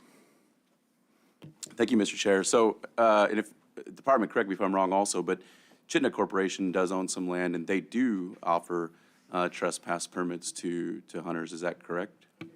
Yes, that's correct. So DI 450 is the separate, that's the Chittenden hunt. There's no OTNA lands in that hunt area. And so Chittenden has say, and they're issuing the trespass permits there. One of the conflicts that we were wrestling with was that ATRIC also referenced DI 450 lands on their website, saying that trespass permits were not going to be issued. So there was a conflict. It seems to be a miscommunication between the two groups. Through the chair, there are Chittenden Native Corporation lands in the DI 454 hunt area, and currently Chittenden Native Corporation does offer trespass permits to bison hunters. Thank you. Any additional discussion? Call the question. Question has been called on proposal 51. The board has heard no concerns from the public regarding the cost of private persons if this regulation is adopted. Okay, would you poll the board? Yes, Mr. Chairman, final action on proposal 51 as amended. Mr. Barrett? No. Mr. Keough? Yes. Mr. Huntington? No. Mr. Fletcher? No. Mr. Hoffman? No. Mr. Cooney? Yes. And Chairman Barrett? Burnett, sorry. No. That proposal fails by a vote of 2 yeas to 5 nays. Mr. Chair, I move to adopt Proposal 209, modify the Copper River Bison Harvest Opportunity in Units 11 and 13D Delta. Second. And the department, bear in mind that we had a discussion under the previous proposal, so you may keep your discussion more brief than normal. Thank you. Thank you, Mr. Chair. Proposal 209 was submitted by the department to increase the number of allowable DI 454 Copper River bison permits from up to 24 to up to 50 permits in regulation. As we mentioned, here are the Copper River bison herd hunt statistics. I won't go too in depth because you guys have taken a look at this and discussed it. This is, I apologize, so since this was in the second call of proposals, we added this map that wasn't in the previous presentation. But this map is provided to DI 454 bison hunters with land status and easements information. And we also advertise in the hunt supplement that people should only apply for this hunt if they are very familiar with the area and or willing to do the research to understand the complex land status in the area. Additional information, non-residents receive 1 to 3 permits annually and success rates are typically high, while resident success rate has also been high in recent years. And the department supports this proposal to increase the allowable permits for the Copper River bison herd in order to provide the tools to maximize harvest and to stabilize the herd should it continue to grow in abundance. Thank you. Board discussion, questions? Lynn? Thank you, Mr. Chair. So now that we're on to 209, I will support this proposal, giving the department up to 50 language. Thank you. Additional discussion? See, we have overwhelming support from most of the ACs and public comments. We have 2 public comments that are not in favor, that are in opposition, and all the rest are in favor of this, as I see it. Any additional discussion? Orville. Yeah, thank you, Mr. Chair. I'll likely support this, but I'd just like to ask the department about that question that the Intertribal Resource Commission asked about carrying capacity, was it? Hang on a second. Yes, through the chair, this is Todd Rinaldi. I can speak to that. Currently, we have the preliminary phases of a habitat study to move forward. Obviously, the study will be inhibited if we are not granted access to Otna lands. We've allocated money for next year to begin collaring bison in the area, and so the ultimate goal is to actually answer the habitat and potentially what sustained yield might be for that herd. I'll try to follow up, Mr. Chair. Go ahead. Well, thank you. I appreciate it. That answers that.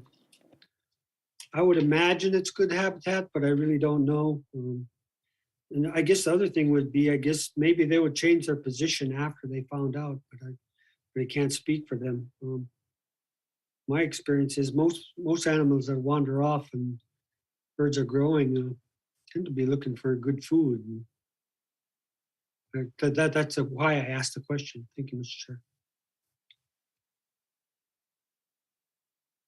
Additional discussion on proposal 209? Hearing none? Oh, Jake. Hey, thanks. This question's probably for the department. I know there was some talk about like a governor's tag. Can you talk about that a little bit? What kind of revenue that generated, those type things?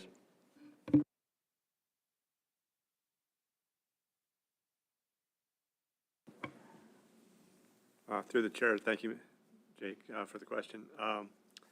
All I can tell you is that we raffled off the Delta bison tag last year and raised $218,000. Just guessing, do you think if we increased opportunity out there, do you think that would affect the allure of that particular,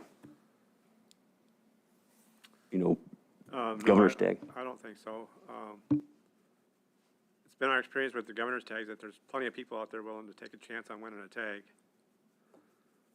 no matter what you're offering. Thanks. Thank you, Director Grasser. It's nice to finally hear from you. So, any additional discussion on Proposal 209? Call the question. Question's been called. Jake? The board has heard no concerns from the public regarding cost to private persons if this regulation is adopted. Would you poll the board? Yes, Mr. Chairman. Final action on Proposal 209, starting with Mr. Keough. Yes. Mr. Barrett. Yes. Mr. Cooney. Yes. Mr. Hoffman. Yes. Chairman Burnett. Yes. Mr. Fletcher. Yes. And Mr. Huntington. Yes. Proposal carries 7-0. Mr. Chair, I move to adopt Proposal 52, repeal the pre-2018 caribou hunting regulations for Unit 13. Second. Been moved and seconded. Department? Thank you, Mr. Chair. Proposal 52 was submitted by the public to repeal the pre-2018 regulations and return Unit 13 caribou hunting regulations to conventional style. This is a housekeeping-like proposal. These regulations would be removed from the next publication of codified anyway.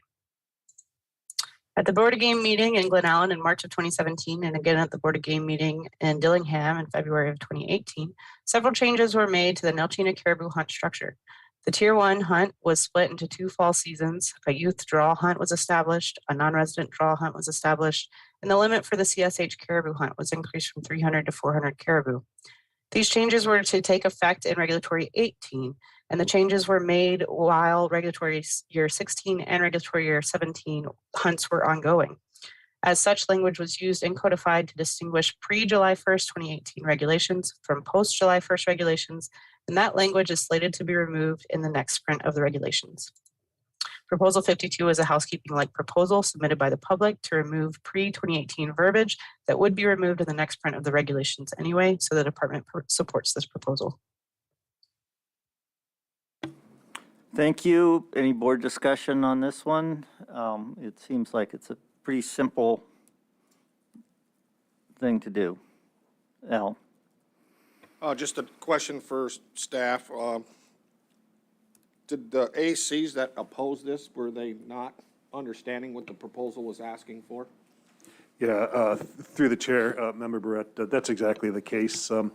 We had I and my staff had a really difficult time explaining that this was just an administrative cleaning of language that has expired and will be removed anyways, but yeah, I don't know if it was a trust thing or if I was failing to be clear. Thanks. Thank you. So with that explanation, I can fully support this proposal. Thank you. Any additional comments? Questions? Orville?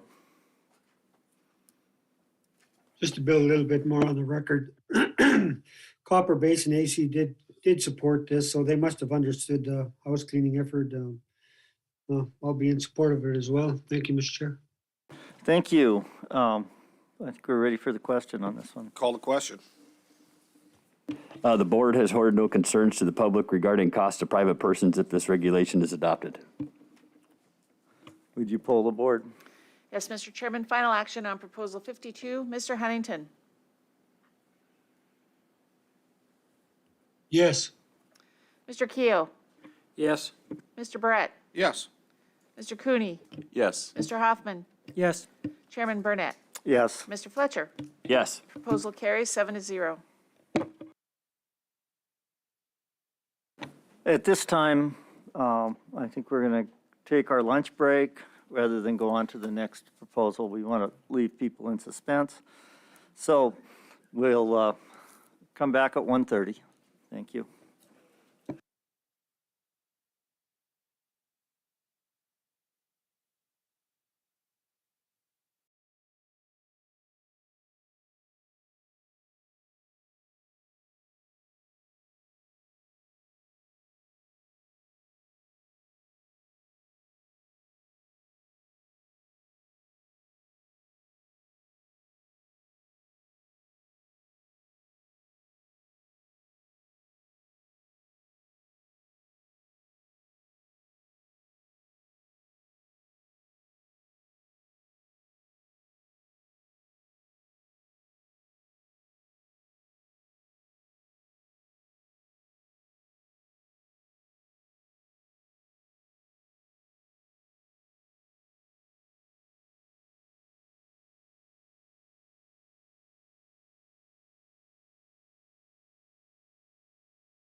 with proposal number, we're at 211.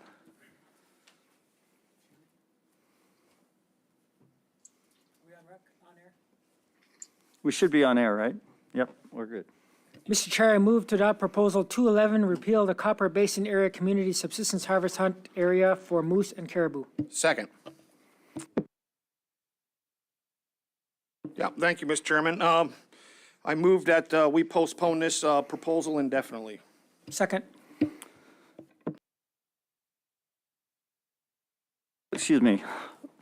I got to get the right order of buttons here on my mic, but we have a motion to postpone the proposal indefinitely. That would have the effect of taking it, moving it to the next cycle, essentially, and not considering this motion, this proposal at this meeting. We've had a lot of discussion about the community hunt.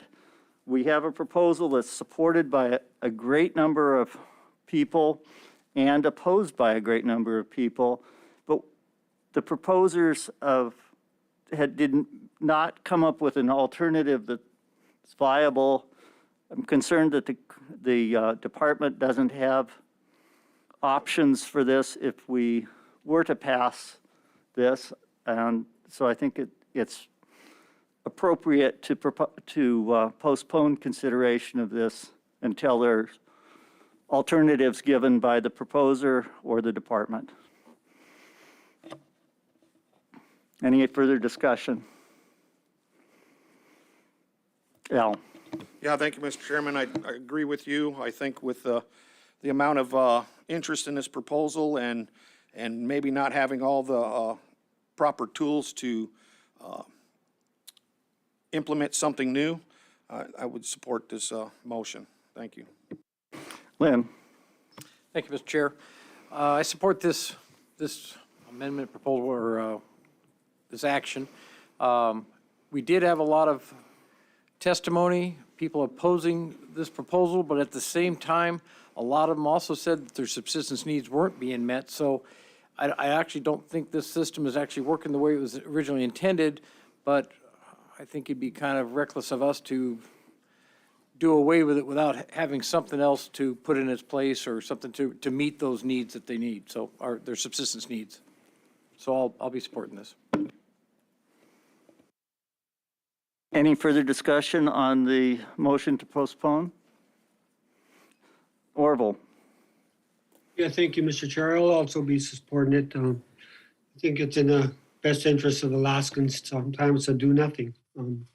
We have a lot of hard work in place and a lot of hard work before us. And when they offer us more alternatives, it makes our job as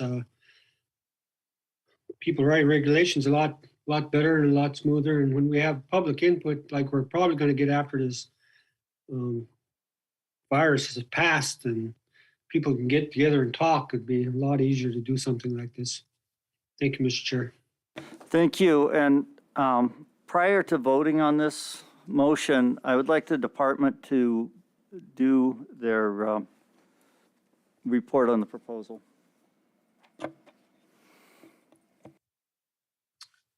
Thank you, Mr. Chair.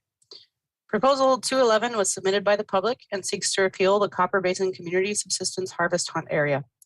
I think there was some confusion regarding staff comments surrounding this in Proposal 210. Staff comments stated that removing the CSH hunt would pose no conservation concern. There are some conservation concerns for moose under the current overall Unit 13 hunt structure, which we touched on in the area overview, and we will discuss more throughout this meeting. I would like to remind the board that the CSH overview presentations given previously can be found in RC4 tabs 5.3 and 5.4. Adoption of this proposal would eliminate the CSH hunts for both moose and caribou for units 11, 13, and a portion of 12. Some important considerations surrounding this proposal are listed here. The amount necessary for subsistence for both moose and caribou in Unit 13 is currently met through general season and federal harvest of moose and through federal and Tier 1 registration permits for caribou. The designated hunter opportunity for moose and caribou in the area would be removed. Proxy hunting is available for caribou, but not for moose due to antler restrictions and current proxy regulations. The Board of Game has identified a communal pattern of use in this area And the question remains whether that pattern of use is still being provided for should the Copper Basin CSH hunt area be repealed. As of regulatory year 2021, a federal community subsistence harvest system has been implemented for units 11 and 13. The 100 any bull harvest opportunity in units 11 and 13 would be eliminated unless an alternative were established. But biological trends since the inception of the CSH hunt suggest that 100 any bull harvest in unit 13 is not currently sustainable over the long term. Mr. Chair, Proposal 211 was submitted by the public and seeks to repeal the Copper Basin Subsistence Harvest Hunt area. The department is neutral on allocation of moose and caribou harvests in units 11 and 13. Lynn? Thank you, Mr. Chair. So Heidi, so you're saying the current 100 any bull is not sustainable. So do I take that to mean you're not going to issue 100 any bull tags for this next fall? Member Keogh, through the chair, the way that we manage the any bull harvest is by having a quota for each subunit. So essentially we're at a point where outside of 13D and unit 11, there are only 65 any bulls more or less that are allowed for harvest in the other subunits based on that quota system. Does that answer your question? Sure, sure. And so, but if we continue down this road, is that even sustainable? Most likely not, as bull to cow ratios are declining. We do lower that quota, once we get close to our objective of 25 bulls per 100 cows, then we'll lower the quota for that subunit. But in some cases, say in 13B, as we reach that quota, or we reach that objective and we keep lowering the quota, then we're going to keep lowering the number of any bulls that are available to be harvested because they just aren't available in the landscape. And just one more. So do you have to issue any bull tags, or could you issue tags for a different horn configuration? Currently, through regulation, we have to issue any bull tags. There's up to 100 any bulls allowed in regulation for harvest in the community hunt area. Okay, thank you. Okay, any further discussion from the board? If not, Call the question. any questions on the motion to? Correct, and that's on the motion to postpone indefinitely. So meaning it's not to defer and bring it up next cycle. The folks have the opportunity to put in new proposals come then. So put to postpone 211 indefinitely. And I will begin with Member Hoffman. Yes. Mr. Cooney. Yes. Mr. Barrett. Yes. Mr. Keogh. Yes. Mr. Huntington. Yes. And Mr. Fletcher. Yes. And Chairman Burnett. Yes, That motion carries 7-0. thank you. Mr. Chair, I move to adopt Proposal 53, increase the community subsistence caribou hunt allocation in Unit 13. Second. Been moved and seconded, the department? Thank you, Mr. Chair. Proposal 53 is a public proposal and suggests an increase in the community caribou hunt allocation from 400 to 500 animals. This table displays participation in harvest in the CSH Caribou Hunt CC001 from the inception of the hunt in 2009 until 2020. My apologies as we attempted to update all proposals from the first call to include latest information in this presentation, but it appears this particular table did not get fully updated to 2021. In the history of the CSH Caribou Hunt, however, the hunt has not reached 400 animals harvested. There were 294 caribou harvested in 2020 and 178 caribou harvested in 2021. The closest that the CSH Caribou Hunt has come to harvesting 400 animals was in regulatory year 2016, when the bag limit was increased to 2 caribou per household in March of that season, and a portion of the herd remained in Unit 13 throughout the winter. In most years, around 400 or less CSH caribou permits are hunted. Currently, the CSH hunt may take up to 400 animals, and quotas may be set lower than 400 based on harvestable surplus available for all hunts.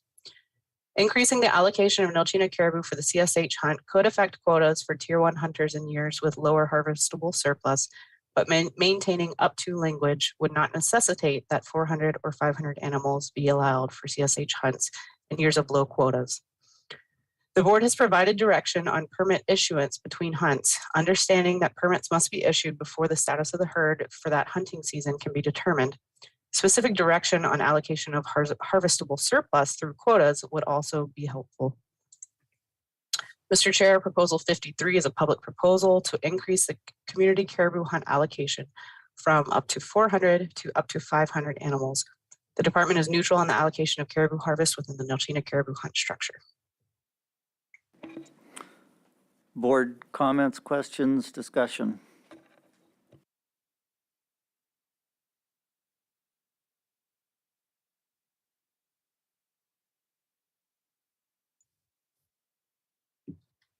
Go ahead, Al. Thank you, Mr. Chairman. At this time, I can't currently support this. If the harvest was bumping up to the 400 mark consistently or exceeding it, I think there would be it would be necessary to allocate more harvest or more opportunity to harvest.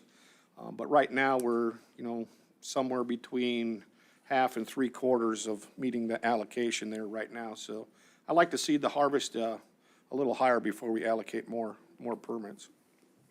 James? Thank you, Mr. Chair. This question is for the department.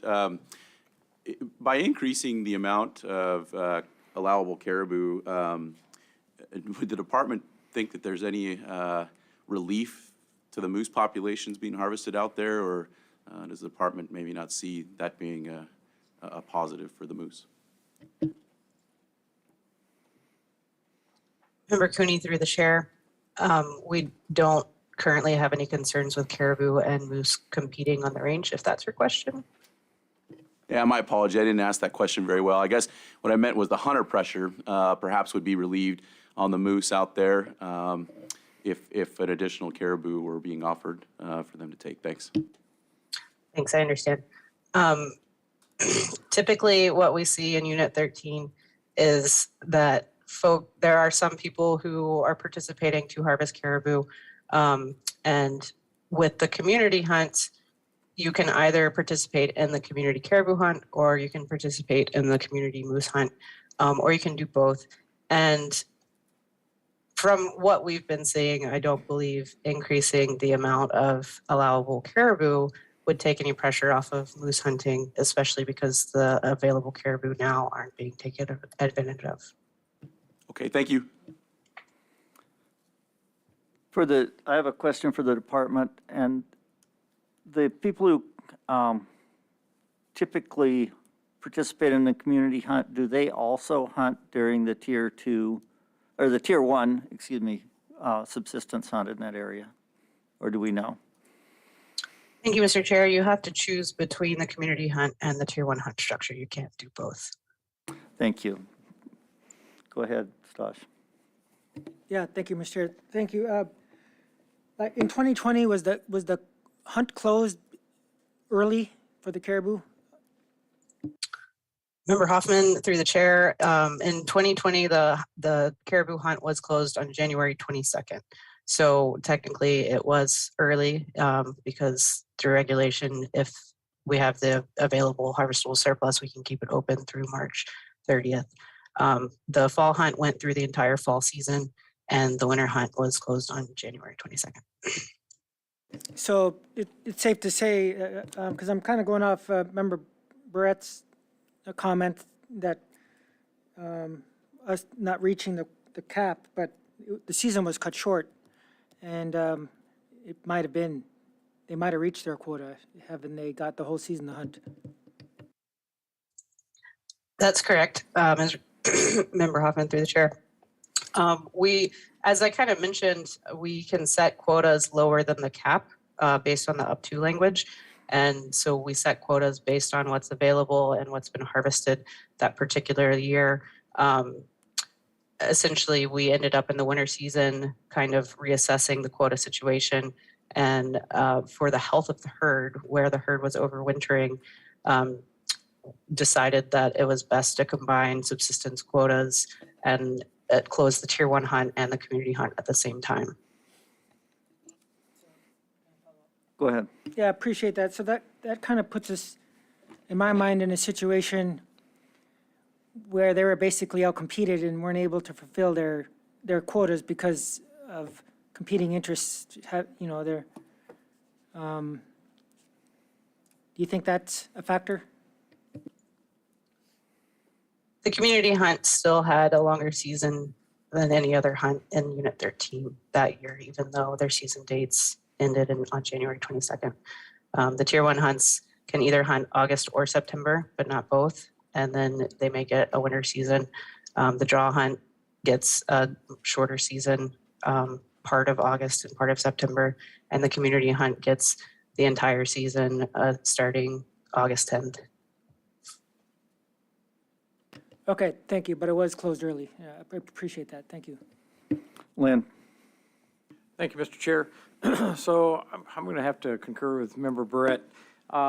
It appears from, based on this screen here, I'm not sure what slide that is, but anyways, from 2009 to 2019, you add the harvest up, you're looking at about 197 average over 10 years, so less than 200, so less than 50%, well, of the current allocation, less than 50% of the current allocation of 400.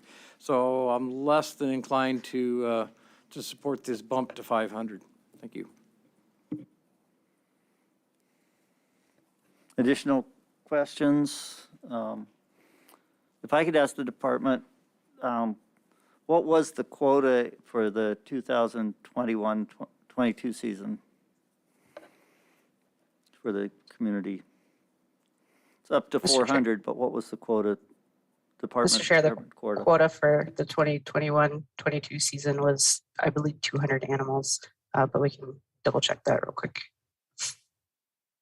It was less than 400.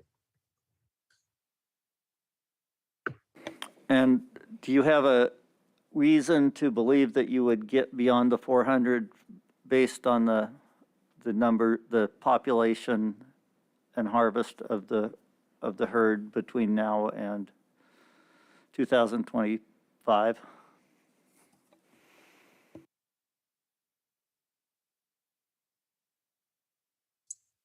Based on the situation with the herd right now, our intent is to maintain the herd within objectives at this lower level, which would allow less harvestable surplus than was available during the years, most of the years on this table. So I believe to answer your question, the answer to your question is no, if I understand the question correctly. We would not anticipate, given the amount of harvestable surplus available for all Nelchina herd, that we would have any opportunity for more than 400 to be harvested in any given year between now and 2025. Thank you. Stosh? Thank you, Mr. Chair. Maybe this is a question to subsistence. With 818 permits or 50 groups participating in this hunt and only 178 caribou being harvested, which is roughly less than 5%, are we providing reasonable opportunity?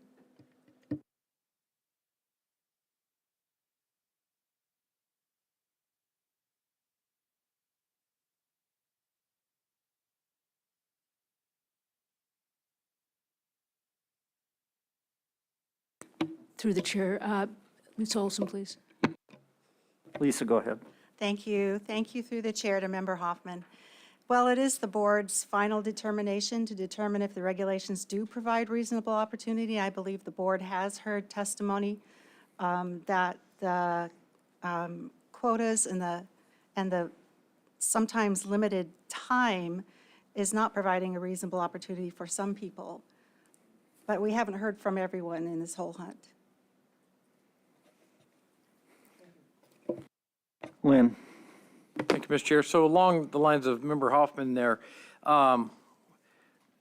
based on your numbers, it looks like we have 8,000 people that are opting for Tier 1 and 909 individuals in 47 groups that are opting for the community hunt.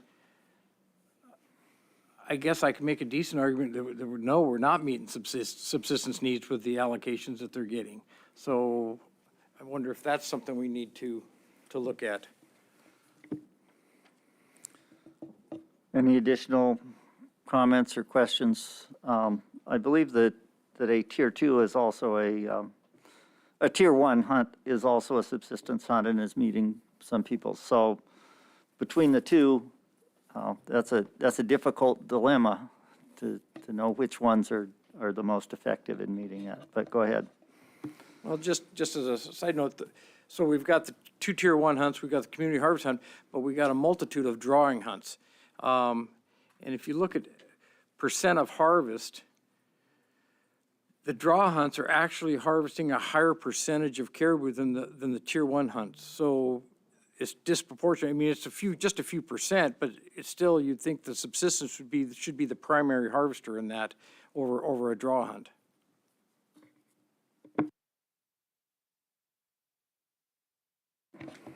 Go ahead, Al. Thank you. I'll just put this on the record. In 1605, 258, 13, small letter F. For the purpose of this section, reasonable opportunity means the opportunity as defined by the appropriate board that allows a subsistence user to participate in a subsistence hunt or fishery that provides normal diligence participant with a reasonable expectation of success of taking fish or game. So. Thank you. And I'd ask the department one other question, and that is, why, in your opinion, are people unable to meet their quota on the community subsistence hunt if they have all this time? Is it because the animals are in a different location? Is it because they're not putting into effort? What is the limiting factor that's preventing them from harvesting?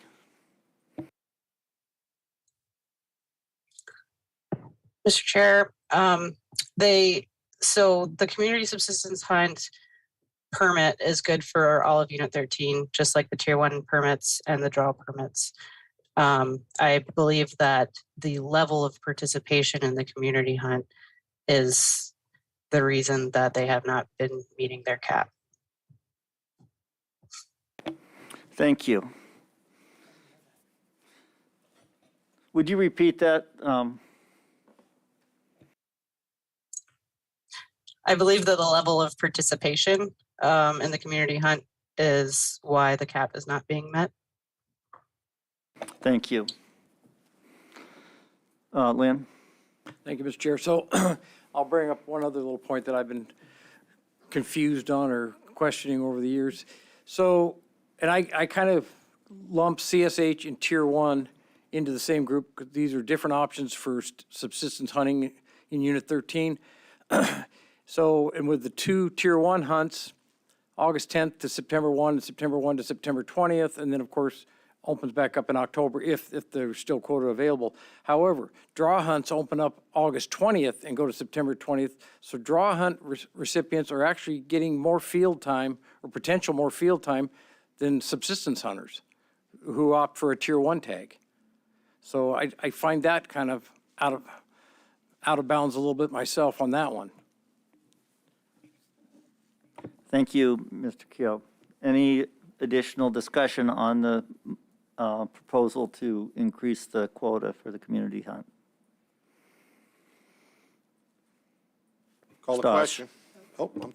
But, so, all this draw hunts that Member Kehoe was talking about, were you going to make a motion, or is that where that was leading to?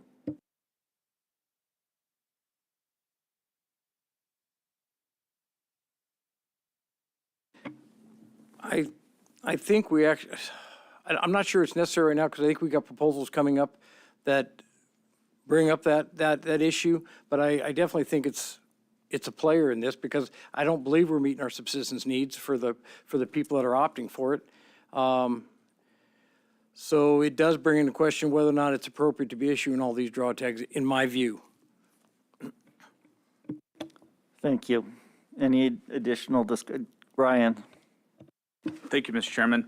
I do want to point out that, we would need to spend some more time with the actual participant data, if you will.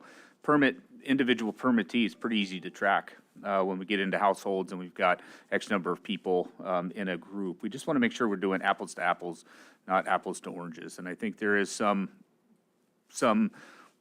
I don't know, discrepancy in there we'd need to look at pretty close. Also, I would just remind the board that the allocation of these permits is based on the findings that we asked to have from you guys.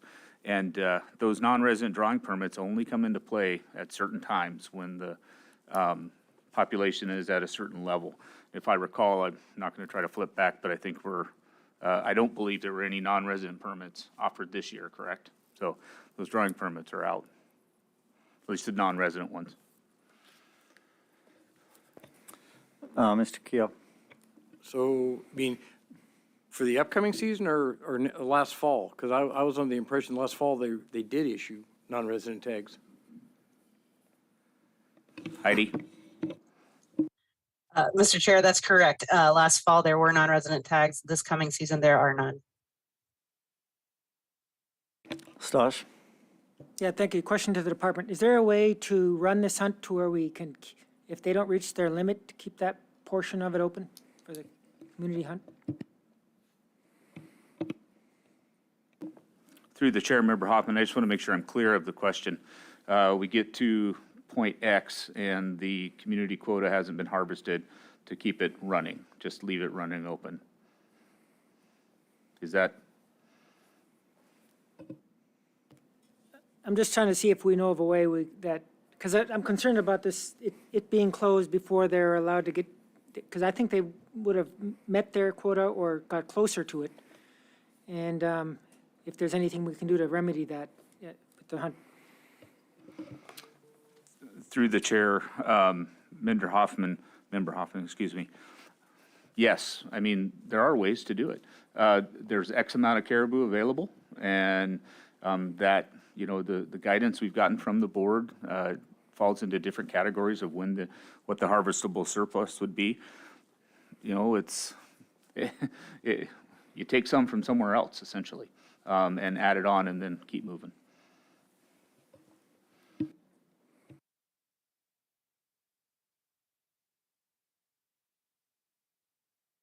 On the original proposal, I think we're ready for the question. Call the question. Question has been called. The board has heard no concerns from the public regarding cost of private persons if this regulation is adopted. Final action on proposal 53. Member Cooney? No. Member Barrett? No. Mr. Keo? Nope. Mr. Huntington? Yes. Mr. Fletcher? No. Chairman Burnett? No. And Mr. Hoffman? Yes. That proposal fails by a vote of 2 yeas to 5 nays. Mr. Chair, I move to adopt proposal 217, eliminate all caribou drawing permit hunts in Unit 13. Second. Been moved and seconded. Department comments. Thank you, Mr. Chair. Proposal 217 was submitted by the public and seeks to eliminate all caribou draw hunts in Unit 13. The Board of Game has established 3 draw hunts in Unit 13 for the Nolchina caribou herd and has specified that some of these hunts may only be offered when the herd is within or above objectives. This proposal seeks to remove these hunts, leaving only Tier 1 subsistence hunts for Nolchina harvest, which includes the registration Tier 1 hunts and the community hunt. We have recently brought the Nolchina herd back within objectives after several years of excess caribou. Even now, harvestable surplus is above ANS, and total harvest from subsistence hunts is above ANS, which is 600 to 1,000 caribou for the Nolchina herd.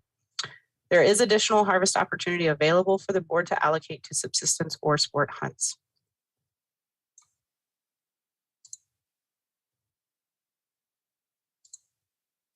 Mr. Chair, proposal 217 was submitted by the public and seeks to eliminate all caribou draw hunts in Unit 13.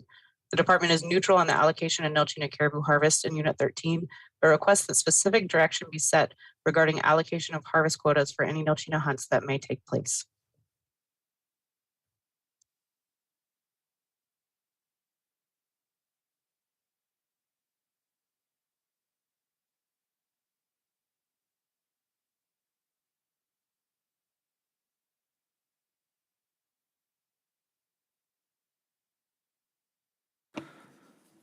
Board discussion now. Thank you. I think I missed it, Heidi. What is our harvestable surplus? Member Brett, through the chair, it varies annually based on the size and productivity of the herd. What are we looking at this year? This year was 1,600 animals for all Nelchina hunts, including federal hunts. Do you expect that to go up or down for next year? I expect it to remain fairly stable as long as we can maintain the herd within objectives for the next few years. Thank you. Additional questions from board members?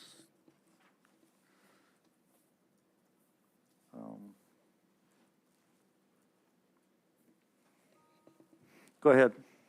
Hey, thanks. So just to kind of clarify this upcoming year, you're not issuing any, caribou drawing permits?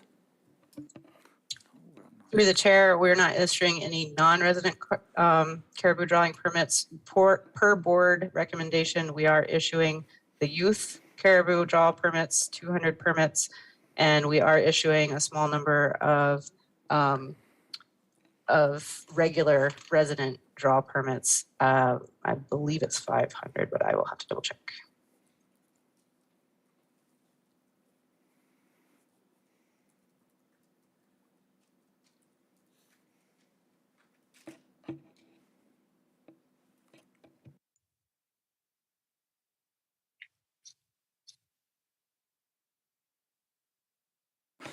Gino, would you like to respond? Yeah, Mr. Chair, I guess I would just like to draw your attention to your board findings from 2019, number 223. And that was put together from our last discussion on how to go through this allocation process and lay out what hunts get precedent and what permits go with that. And we're pretty much following number 2 within that, as our population is within objectives. It says that we'll hold the community subsistence hunt, we'll hold the tier 1 hunts, and then we'll reduce the number of drawing permits to a number that will achieve our harvestable surplus. Thank you. Orville.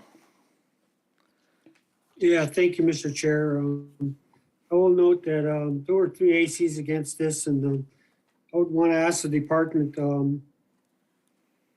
were these drawing permits in Unit 1, were they reduced in the past? Numbers you gave out? I think the Fairbanks AC mentioned something about it. Al might be able to answer that. Member Huntington, through the chair, can you clarify the question? What I read in the Fairbanks AC was that they said that these drawing permits were reduced already in the past for resident hunters. If you want to take a look at the table on the slide 217-3, it will give you a history since 2009 of the number of draw permits that have been issued for the hunt, if that's helpful. Thank you.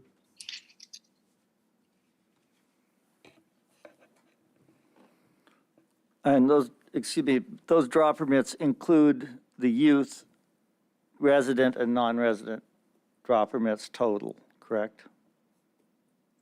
That is correct. In this table, it does include all of the draw permits. Okay, Al. Yeah, thank you, Mr. Chairman. So looking at that chart, we basically have a harvestable surplus of 1,600 animals. If we're using last year's data and the year before, you'll come out basically the same, but you're looking at about 1,505 caribou for subsistence. That doesn't leave much room for additional opportunity. There is a little room there. And I'm using 2020's federal harvest of 362. So we're bumping right up against our harvestable surplus.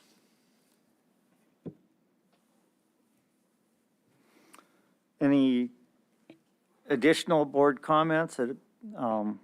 Yes, and the department has, the proposal is to eliminate draw permits. The department is already taking action to reduce them, and I would assume that they've gotten rid of most of them. And just so on the record, if you could tell us what the order is that you reduce draw permits. I believe it's the non-resident, then the resident, and then the youth when they're reduced. Is that correct? Go ahead. Mr. Chairman, again, going to your findings from 2019, Section 2C, it states that all 200 youth drawing permits will be issued, and the number of resident and non-resident permits to be issued will be enough that the department would project to reach the harvestable surplus, but not more than 5,050 respectively. Non-resident permits will be issued after all 5,000. So that's the general layer, and our challenge is to try and, first make sure that subsistence needs are being met in an effort to reach our ANS, which is 600 to 1,000 if I remember right, and then once we get that, then issue enough of the other permits that will allocate according to what the board has set forth. And if I could, and then I'll go to Stosh, but to follow up on that, do you feel, and this could be Ryan or Eddie answering the question, if not Gino, but that the current board direction is sufficient to allow you to responsibly manage the herd?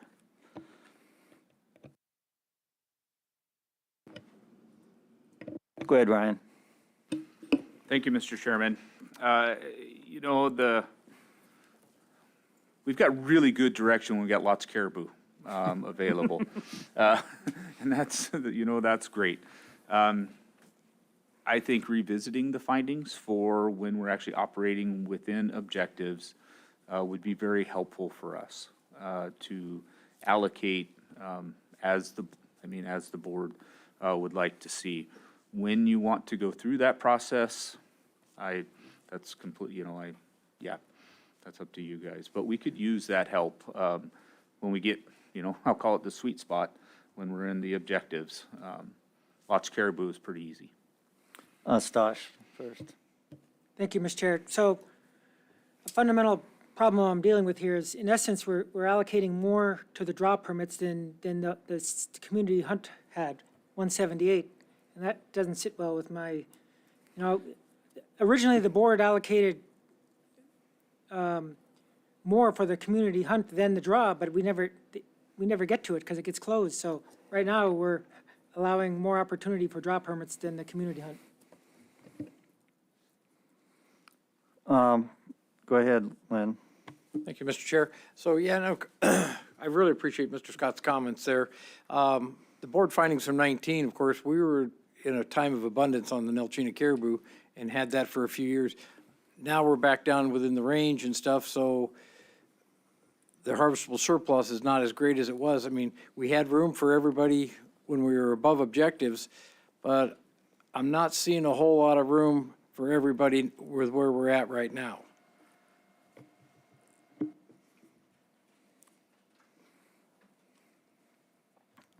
It's a great discussion. And now Stosh, go ahead. Yeah, just to put a little more on record, we heard a lot of testimony at this meeting about youth hunts and what people would do if and a lot of people said, they take their kids on their regular hunt, and that, so that I heard that several times throughout the meeting earlier this week. Okay, Al. Yeah, I'll just build on this a little bit. I won't be in support, or I am in support of eliminating the drawing hunts. I don't think with less than 100 animals from the harvestable surplus, there's much room to issue youth drawings or any other sort of drawing permit. They should be all used for subsistence opportunity. Thank you, Mr. Chair. Any additional discussion on this? Go ahead, Gino. Thank you, Mr. Chairman. And I think this is a great discussion because I think our staff would appreciate the additional guidance on quotas. One of the things that we spend quite a bit of time on is we're operating under the premise that we're trying to meet the ANS being 600 to 1,000 animals. We're trying to adjust quotas to meet the fact that through the subsistence hunts, the Tier 1 subsistence hunts, that we're going to achieve a 600 to 1,000 animal harvest. Not only are they available for harvest, but they're actually being harvested.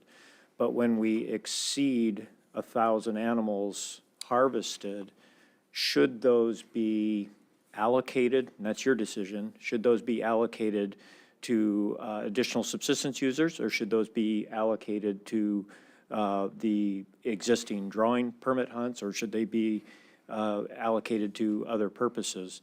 We're currently providing, there's about 1,500 animals that are being taken by subsistence users, well in excess of the ANS, and that was our attempt to provide those to drawing hunters. If you feel that we should be providing everything to subsistence users, then maybe it is time to get rid of the drawing hunts. Thank you. May I ask a question, and then I'll get to Lynn? I have a question for the department, and that is, should we eliminate the drawing hunts with this action? And what do we see as the trajectory of the herd size in terms of harvestable surplus over the next 3 or 4 years? Because we won't be back to this cycle until 2025. And so I'm, trying to think about, do we want to eliminate this? And can the department react quickly enough with a different type of proposal and an off cycle to deal with this? Because we've had other herds that expanded rapidly, and we might have gotten to not harvesting soon enough. So when there was an opportunity, would have been an opportunity to harvest. So that's my question for the department.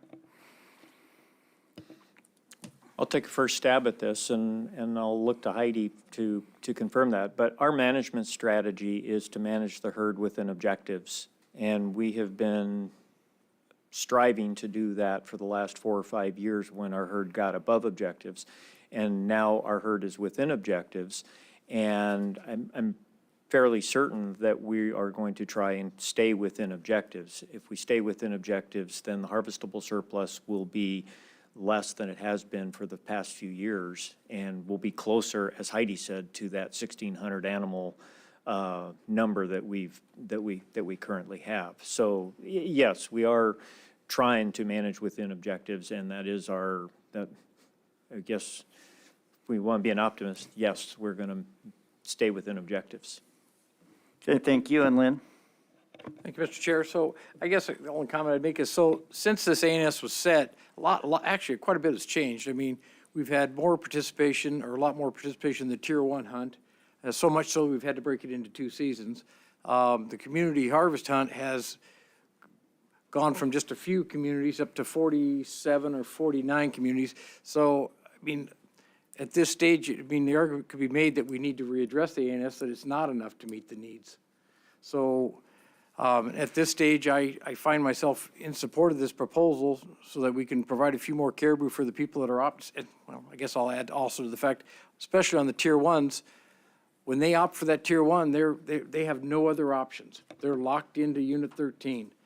Whereas a draw hunt, if you close the season early, they can go get a 40-mile registration tag or go elsewhere and hunt caribou in the state, but the person that holds that Tier 1 cannot. So if we can provide a little bit additional opportunity for those people to have a chance to harvest caribou, I guess that's where I would support. Thank you. Okay. Al? Yeah, thank you, Mr. Chairman. I just want to clear the record. I hate doing math on the fly and listening to the department. Yeah, we're basically looking at currently, with 600 caribou to allocate either to drawing or youth per people. And that's using the whole surplus up. So that's the number we're looking at. Ryan? Thank you, Mr. Chairman. Just so, if all drawing hunts are eliminated, I am concerned that if this herd takes off, that we wouldn't be able to adjust quickly enough. It's great discussion. I can see where the board is going. It's also important to recognize that there's a resident drawing hunt here. Mm-hmm. And if we eliminate all of them, you're also eliminating other resident opportunity. Thank you, Mr. Chairman. Thank you. And go ahead. Lynn? Thank you, Mr. Chair. So, Ryan, if the herd took off, does the department have the authority to do a registration hunt? Or increase the quota? Well, technically, the RCs are registration hunts, and potentially we could use those in place. But I'd have to think through that a little bit before, committing too far down the road. And I don't know if this is here or there, but these hunts generate a lot of revenue too. Something to keep in mind. Go ahead. Thank you, Mr. Chair. I kind of think with the up to language we have in here, the department has some discretion, and I would kind of hate to see this tool go away, for lack of better words. Okay, and speaking on to, getting on to that, I think if we fail this proposal, I think we have a need to change our findings for the area. And we really need to look at board findings that would give the department, leaving them discretion with this, or we could amend this proposal to reduce the number of permits. But the better way, I think, would be to look at if we fail this, look at board findings and give them different instructions on what it is, and then at some point review the ANS for the area. Ryan? Yeah, Mr. Chairman, that'd be very welcomed. And I agree that is a good way to move forward with this. Obviously, if you want to take action on drawing hunts, that's the purview of the board. When we have the harvestable surplus and we have guidance from the board on how to issue these permits, that's all we need, really. Frankly, we do find ourselves in an uncomfortable situation at times when we know the number we have and then how to distribute it with the findings we currently have. Thank you. Okay, any additional board comments? If not, we could vote on the proposal.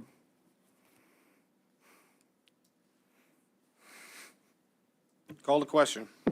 Question has been called. The board has heard no concerns from the public regarding the cost of private persons if this regulation is adopted. Final action on proposal 217. Mr. Barrett? No. Mr. Keough? Yes. Mr. Huntington? Yes. Mr. Fletcher? No. Chairman Burnett? No. Mr. Hoffman? Yes. Mr. Cooney? No. Proposal fails by a vote of 3 yeas to 4 nays. So we are going to have to be working on, just so board, we should be thinking about what our findings are for this and perhaps spending some time at this meeting to look at findings based on that decision. Okay, go ahead. Mr. Chair, I move to adopt Proposal 54, increase the youth hunt season for caribou in Unit 13. Second.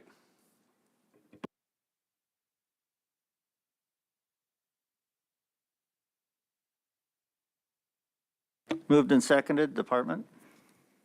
Thank you, Mr. Chair.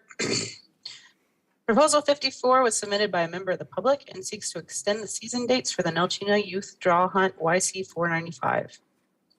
Currently, this hunt has season dates of August 1st through the 5th. The proponent wishes to extend the fall season to August 9th and add a winter season of October 21st to March 31st. The Nelchina Youth Draw Hunt YC 495 was first offered in regulatory year 2019 and resulted in very high hunter success during the 5-day season, as these hunters have the opportunity to harvest a caribou before any other Nelchina hunts open in Unit 13. Regulatory year 2020 displayed a similarly high success rate, while success for the 2021 season was much lower.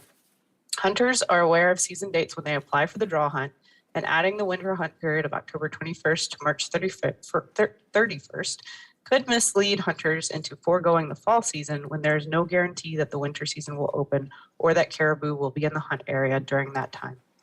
Furthermore, removing the closed period between the youth hunt and subsequent subsistence hunts could affect early hunt success for RC 561 and CC 001 hunters as the herd responds to initial hunting pressure.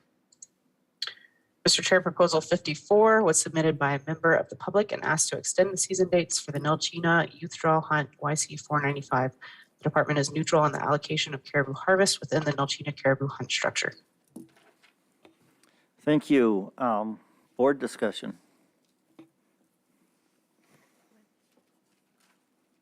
Lynn? Thank you, Mr. Chair. So based on the last 30, 40 minutes of discussion we just had, I'm going to say I can't support this proposal. I don't think there's any more caribou left to allocate. Thank you. Go ahead. Yeah, thank you, Mr. Chair. I'm in this same position as Member Kehoe. Go ahead, James. Thank you, Mr. Chair. Yeah, and I agree as well. I'm all for youth hunts, but I don't think at this time it's time for us to expand the youth hunts. Right, and we have had testimony at this meeting that many people hunt with their youth during the regular season and the communities hunt, so I think expanding it at this point makes little sense. Go ahead, Lynn. Thank you, Mr. Chair. And just to add to the record here a little bit, so on the Tier 1 hunts, all household members are listed on that permit so that those youth can utilize that tag with family still. I mean, when I was growing up, that's how we hunted. We just went with the family and learned the activity through the family hunt. I will also put on the record that we had two ACs in support and two ACs opposed to this. Let me make sure that's correct. Oh, no, we had several ACs opposed to this and some private corporations and private individuals also. Thank you. Orville. I didn't have my hand up, but I'll call a question. Okay, I saw a hand. Okay, so the question has been called. The board has heard no concerns from the public regarding the cost to private persons if this regulation is adopted. Would you poll the board? Final action on Proposal 54. Mr. Keough. No. Mr. Huntington. No. Mr. Fletcher. No. Chairman Burnett. No. Mr. Hoffman. No. Mr. Cooney. No. Mr. Barrett. No. Proposal fails 0-7. Mr. Chair, I move to adopt Proposal 56, extend the general season for moose by bow and arrow only for residents and non-residents within Unit 11 remainder. Second. We have a motion and a second. The department wishes to speak on this. Thank you, Mr. Chair. Proposal 56 was submitted by a member of the public and seeks to extend the general season for moose in Unit 11. The department is neutral on the allocation and methods and means of moose harvest, but is generally opposed to extending moose seasons into the rut. The current general season is open to residents and non-residents with season dates of August 20th through September 20th, and hunters may harvest a spike fork, 50-inch or greater, or 3 brow tine bull. The proposed season extension would add 6 days to the general season, open September 21st to the 25th, but harvest would be allowed by archery only. The bag limit and residency requirements would remain the same. In Unit 11, the general season for moose opens August 20th and closes September 20th, open to both residents and non-residents. General season hunters may harvest a spike fork 50 plus or 3 brow tine moose. As I mentioned before, the extended season would be September 21st to the 25th. This table describes the level of participation and harvest reported in the Unit 11 general season moose hunt. This map portrays Unit 11. The black area is Wrangell St. Elias National Park, where general season hunting is not allowed. Access is limited in the remainder of Unit 11. Red portrays private and native corporation lands, which are typically closed to the general public for moose hunting. Harvest would likely increase as bulls are more vulnerable to calls, but due to the restricted land status in Unit 11, the increased harvest is not likely to cause a conservation concern. Mr. Chair, Proposal 56 was submitted by a member of the public and seeks to extend the general season for moose in Unit 11 by bow and arrow only, adding 6 days. The department's recommendation is neutral on the allocation of moose harvest, but is generally opposed to extending moose seasons into the rut. Thank you. Board discussion. Go ahead, Jake. Thank you, Mr. Chair. Yeah, I don't like extending moose season, into the rut either. I'm gonna agree with the department on that. James? Thank you, Mr. Chair. And I agree that it seems like there's a really low number of hunters that reported hunting. And typically, if you're going to give just a bow only, it's because of give the bow hunters an opportunity to hunt without rifle hunters around. And I just am not seeing the demand of rifle hunters in that unit that would require us to create an opportunity for bow only. So, yeah, I agree with Member Fletcher. Stosh? Yeah, thank you, Mr. Chair. I agree with the last two comments from board members, and also there's plenty of opportunity exists for them now, so I don't think I'll be supporting this. Any additional comments or questions from the board? Lynn? Thank you, Mr. Chair, and I'll just add that we had pretty much unanimous AC opposition to this, several private groups, Wrangell St. Elias Park, and a few members of the public. Thank you. Call the question. Question's been called. The board has heard no concerns from the public regarding costs to private persons if this regulation is adopted. Thank you. Christie, would you pull the board? Yes, Mr. Chairman. Final action on Proposal 56. Mr. Huntington. No. Mr. Fletcher. No. Chairman Burnett. No. Mr. Hoffman. No. Mr. Cooney. No. Mr. Barrett. No. Mr. Keough. No. Proposal 56 fails, 0-7.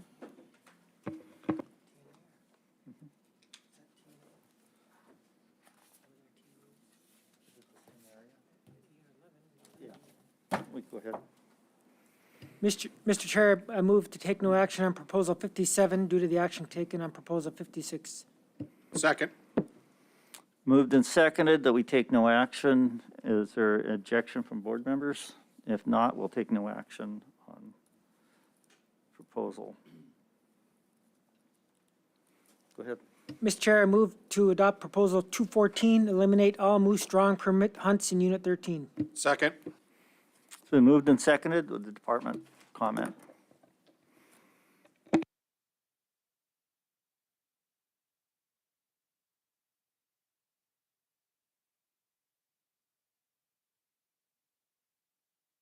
I'm sorry. We're giving Proposal 57, is that correct? No, we're proposal 214, I believe. I'm sorry. Thank you. Okay, Mr. Chair, Proposal 214 was submitted by the public and seeks to eliminate draw hunts for moose in Unit 13. The department is neutral on the allocation of moose, but it is opposed to the elimination of all draw hunts for moose in Unit 13, and we will explain why that is.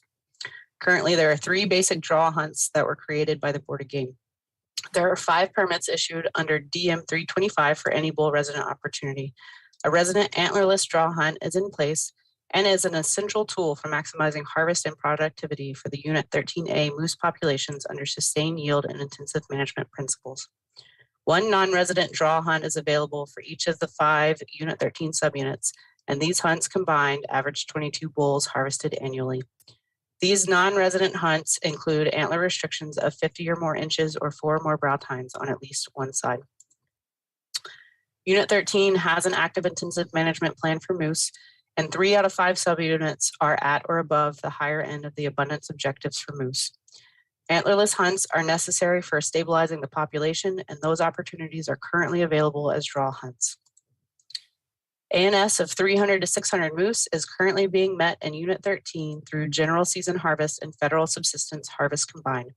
This means that additional harvest is available for allocation by the Board of Game in compliance with Alaska Statute 16.05.258.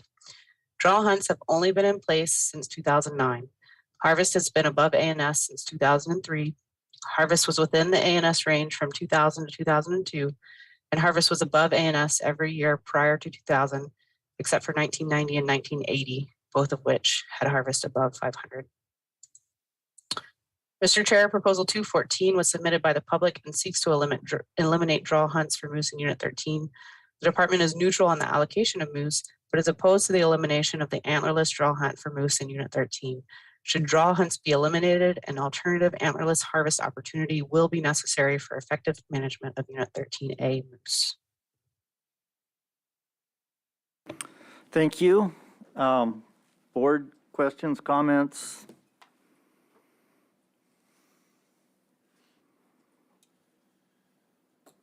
Go ahead, Lynn.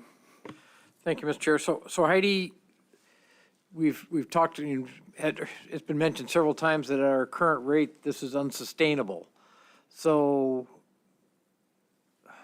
do we, especially with the non-resident component of this deal, I mean, do we keep going down the road with these any bull hunts, any bull permits, the non-resident permits, and I mean, I understand where you're coming from on the cow hunts, but do we keep going until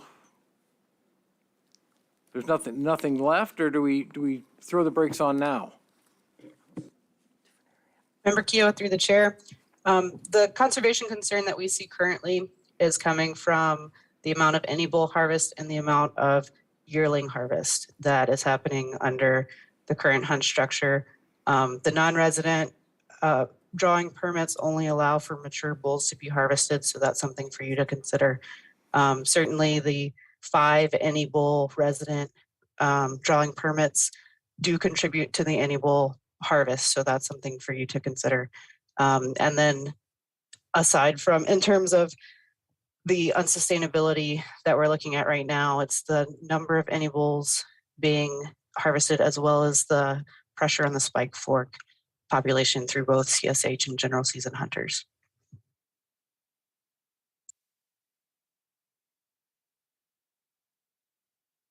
Al? Thank you, Mr. Chairman. So Heidi, what we're really looking at here is a potential to get rid of the DM 325, which is the any bull opportunity for residents aside from provided from the CH hunt. We definitely need the antlerless drawing DM 324 and the non-resident draw of 22 harvested 50 inches or 4 brow tines is, a sustainable requirement. And so really what we're looking for is potentially just eliminate the DM 325. Member Barrett, through the chair, of course, it's up to the board, but that is the one in terms of sustainability that would be most in question, and there are only 5 permits issued for that. So it's up to the board whether those any bulls would, if you want them, those 5 any bulls to go to just regular residents or not.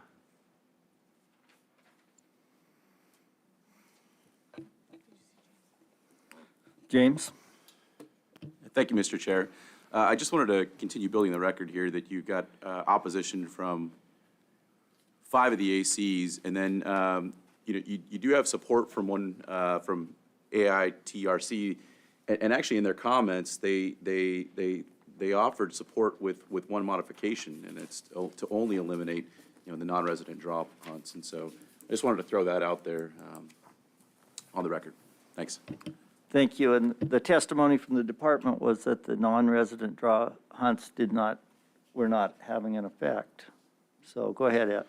Yes, Mr. Chairman, I'd like to make an amendment to this proposal, and I would amend that we eliminate DM 324 and the non-resident hunts out of this proposal and only discuss eliminating DM 325. Second. Got an amendment that's been moved and seconded. Go ahead. Could Gino speak to, go ahead. Thank you, Mr. Chair, and I fully understand, I think, what Mr. Brett's speaking to. DM 324 is the any bull hunt, and DM 325 is the antlerless hunts. I think we were just flip-flopped. Okay, so Thank you. would you like to amend your amendment? And Thank you, Mr. Chairman, only because I was reading my computer here. So we're going to eliminate from the proposal DM 324 and a non-resident draw, or DM 325 and a non-resident draw, and keep and discuss for eliminating DM 324.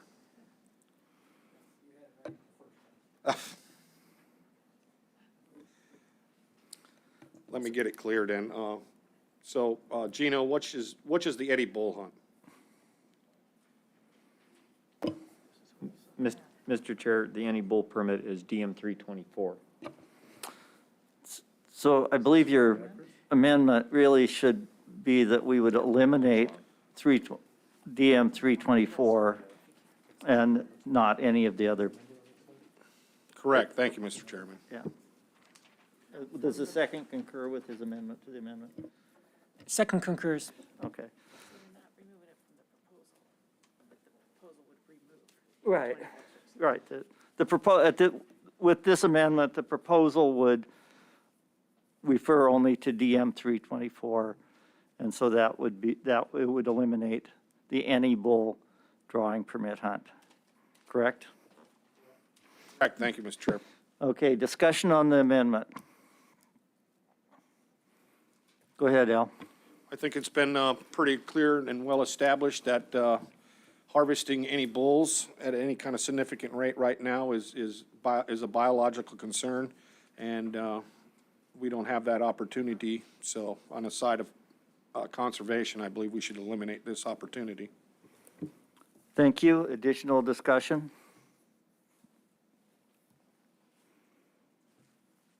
Hearing no additional discussion on the amendment, would you like to call the roll on it?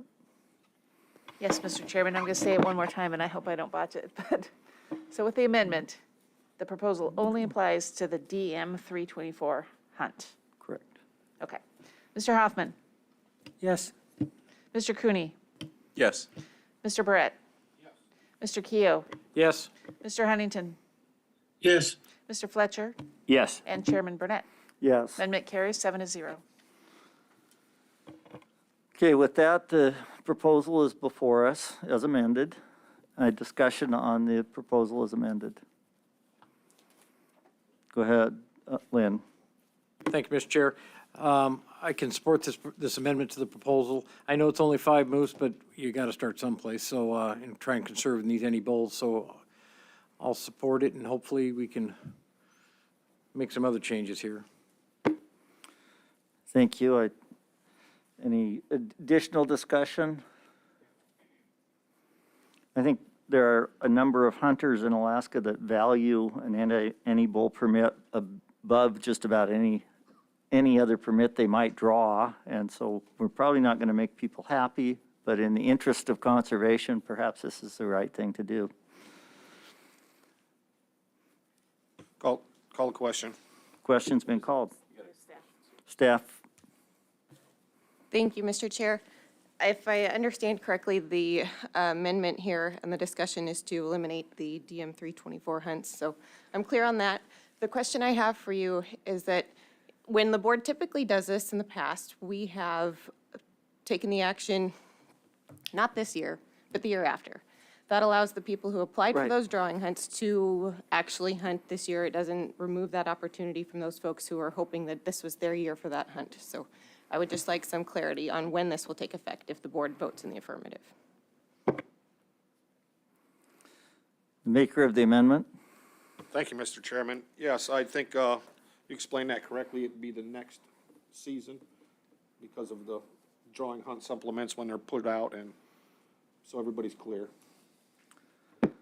And I think that will apply to any time we're eliminating a drawing hunt of any type, or we should take that into consideration. And I think, is that okay unanimously that we're putting an effective date at that level, at the next year? Okay.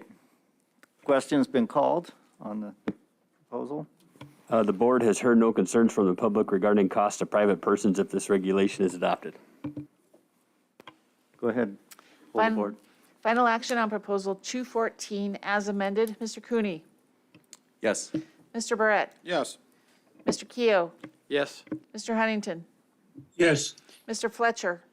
Yes. Chairman Burnett? Yes. And Mr. Hoffman? Yes. Proposal 214 carries as amended, 7-0. Mr. Chair, I move to adopt proposal 215, reauthorize the antlerless moose seasons in Unit 13A Alpha.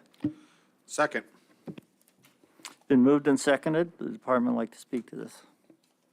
Thank you, Mr. Chair. Proposal 215 is the annual proposal to reauthorize the Unit 13 antlerless moose hunt, which currently is in 13A only. This is a department proposal which we support. This slide describes the moose objectives for population, harvest, and bull-to-cow ratios in Unit 13 with the most recent 3-year average from survey data. Unit 13 has an active intensive management plan for moose, and the board has directed the department to issue antlerless moose permits when the moose population is at or above the midpoint of the population objective of a subunit, with the goal of harvesting up to 1% of the cow moose population. We are above the midpoint of the objectives in 3 out of 5 subunits and should have cow harvest in these areas in order to maintain productivity of the herd per the board's direction. 13A, however, is the only subunit with an antlerless hunt in regulation. This map portrays the current antlerless hunt area in Unit 13, which encompasses the western half of 13A.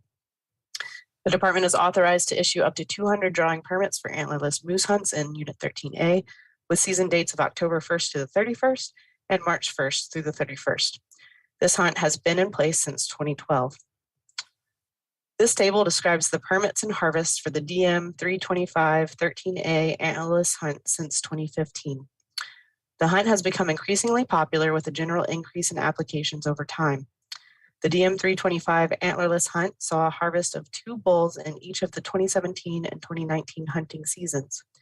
In an area where cow harvest is needed and bull harvest is restricted, the March antlerless season is problematic and the department supports the October season. 13A moose population status is such that we will continue to increase the permit numbers incrementally until we are harvesting 1% of the estimated cow population, which currently would be 28 cows annually. This shows the population trend in 13A. It is imperative that we stabilize the population within the objectives to maintain productivity, which requires continued cow harvest. With the latest increase in abundance, we're looking at 28 to 32 cow moose available for harvest. Mr. Chair, Proposal 215 is the annual proposal to reauthorize the Unit 13 antlerless moose hunt, which currently is in 13A only. This is a department proposal which we support, as these hunts are a necessary tool for adaptive management of moose in Unit 13. Thank you. Board questions, comments, discussion?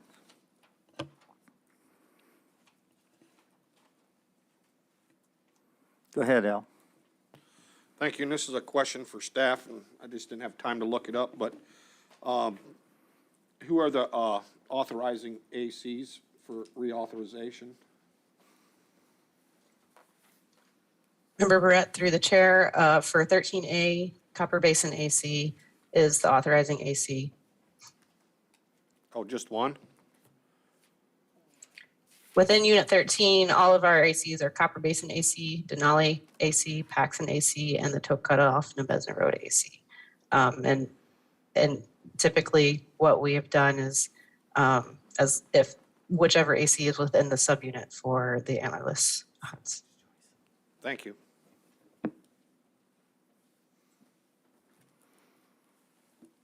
Additional comments, questions? I think the department's found this to be a useful tool, and to my knowledge, they have not abused it in the past. I know there are people that don't support cow hunts, because it's not sportsman, but it's about having something to eat and population management. So I'm going to support this proposal. Any other discussion? Al? Yeah, I'm going to support this proposal, and also the AC that has jurisdiction with that antlerless hunt supports it, so that's one of the requirements of reauthorization. Any additional discussion?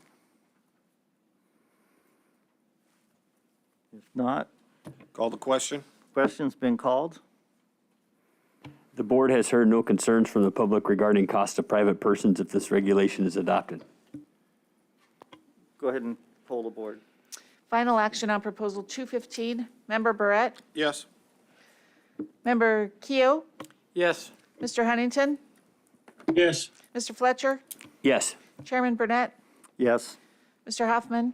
Yes. Mr. Cooney? Yes. The Proposal 215 carries 7-0. At this time, we're going to take a 10-minute break, and we'll come back to the next proposal. Thank you.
I'd like to make a motion that we postpone this indefinitely.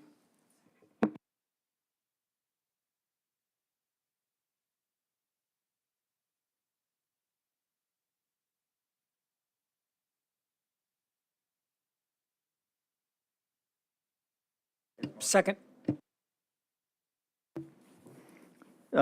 I can speak to your motion if, or you can speak to it, but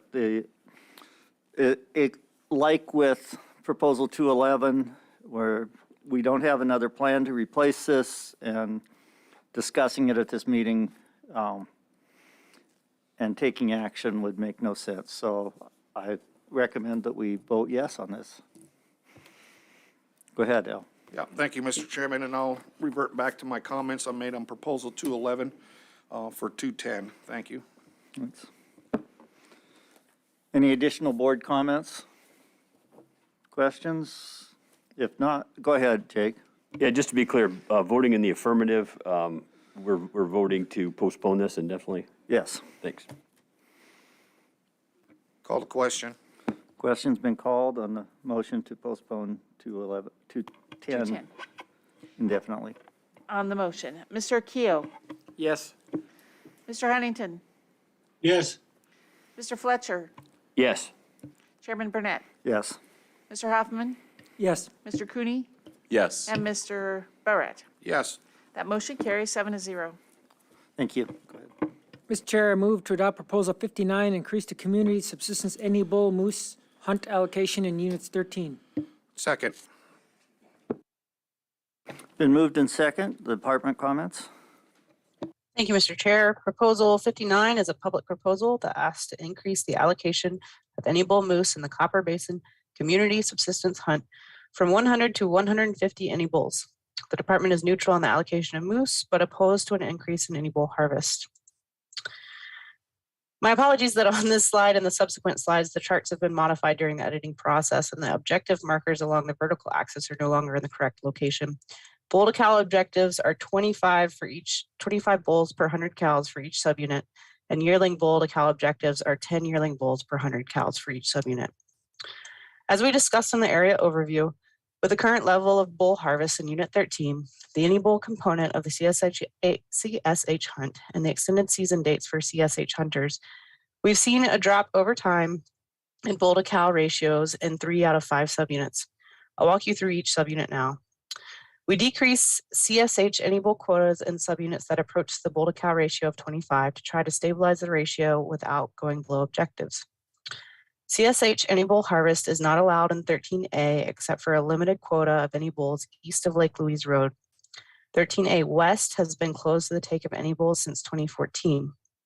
With this strategy, bull to cow ratios in 13A have been stabilized near the objective.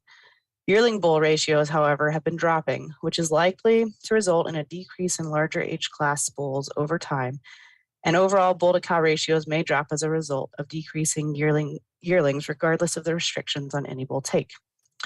Shortening season dates or removing the fork option from the allowable antler configuration for CSH and general season hunters could be prudent to protect additional yearling bulls and ensure that sufficient bulls survive to maturity in coming years.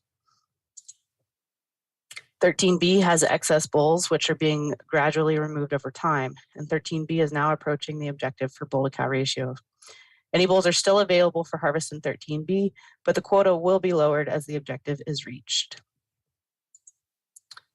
Excess bulls in 13C have also declined, and the quota for any bulls in 13C has been reduced to stabilize the bull to cow ratio near the objective. Yearling bull to cow ratios have declined in 13C over time. A reduction in season dates or an alteration to allowable antler configurations may be prudent under current hunting pressure, given the trend in yearling bull to cow ratios. 13D doesn't have an IM objective for bull to cow ratio because it is outside of the Unit 13 predator control area, but 13D is the only subunit that still has substantial excess bulls, and the quota will be increased to allow for more any bull opportunity there. But the current quota in 13D has not been met before the end of the CSH hunting season since 2017.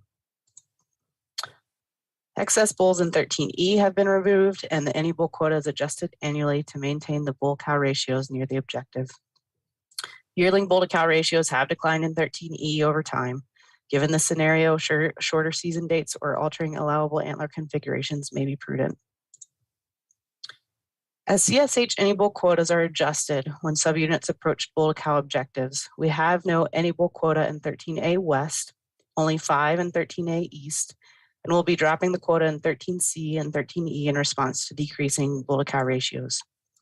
There are excess bulls in 13D, where the any bull season has not been closed early since 2017, and the quota will be increased in that subunit. There are also excess any bulls in Unit 11, but CSH hunters are not taking advantage of that opportunity. Without shifting harvest to those areas, Unit 11 and 13D, the CSH hunt cannot continue to sustain a harvest of 100 any bulls annually. Realistically, Unit 13 subunits outside of 13D can only sustain a harvest of roughly 65 any bulls in the CSH hunt at this time. Therefore, increasing the allocation to 150 is not biologically sustainable. The department is neutral on the allocation of moose in Unit 13, but opposed to increasing the harvest of any bulls in Unit 13, as additional any bull harvest cannot be sustained at this time. Additional opportunity is available, but not being utilized in Unit 11. Furthermore, the department recommends shortening the season or removing the fork allowance for CSH or general season hunters in response to the declining yearling bull to cow ratios that have been observed in much of Unit 13 over the past decade.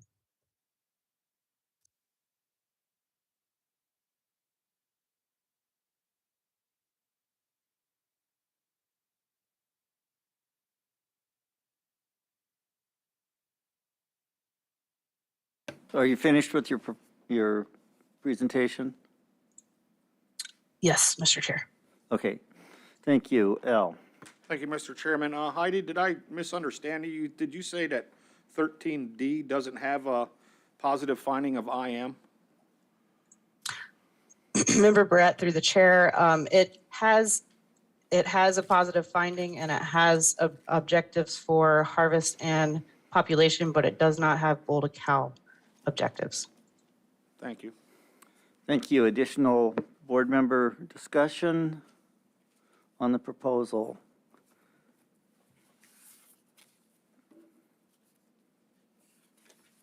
Go ahead, Al. Yeah, thank you, Mr. Chairman. I think at this time, with only potentially having 65 moose as surplus, that is not the time to increase the allocation for any bull to the community subsistence. Thank you. And I would note that we took earlier action to eliminate a drawing hunt for any bull to help with this issue, but it would be contrary to our prior action if we were to increase a quota for any bull. Go ahead, Stash. Yeah, thank you, Mr. Chair. Question to the department. So as of right now, we're okay. We're just trending the wrong way. Is that correct? Member Hoffman, through the chair, as of right now, if hunters were to harvest more any bulls in 13D and Unit 11, then they could achieve the 100 any bull, but currently 100 any bulls isn't being harvested under the current hunt structure because the quotas where people are wanting to hunt are being met. Okay, thank you. Additional board discussion?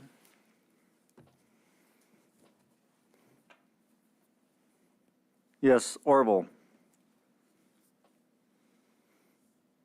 Yeah, thank you, Mr. Chair. I'll just note for the record that we had 4 ACs in opposition of this proposal. And I agree with the department's position that we need to just be conservative at this point, and I'll leave it at that. Listen to other board members. Thank you, Orville. Any additional discussion? If not, I think we could be ready for the question. Call the question. Question's been called. The board has heard no concerns from the public regarding costs of private persons if this regulation is adopted. Christie, would you poll the board? Yes, Mr. Chairman. Final action on Proposal 59. Mr. Huntington. No. Mr. Fletcher. No. Chairman Burnett. No. Mr. Hoffman. Yes. Mr. Cooney. No. Mr. Barrett. No. And Mr. Keough. No. Proposal fails by a vote of 1 yea to 6 nays. Mr. Chair, I move to adopt Proposal 60, create a registration archery hunt for bull moose in Unit 13. Second. It's been moved and seconded. Department comments. Thank you, Mr. Chair. Proposal 60 is a public proposal that seeks to create a registration archery hunt for bull moose in Unit 13. The department is neutral on the allocation and method of any bull harvest in Unit 13, but opposed to an increase in any bull harvest, which is likely to occur if this hunt is implemented. The new registration moose hunt would be for residents only. It would be archery only with season dates of September 25th to October 15th.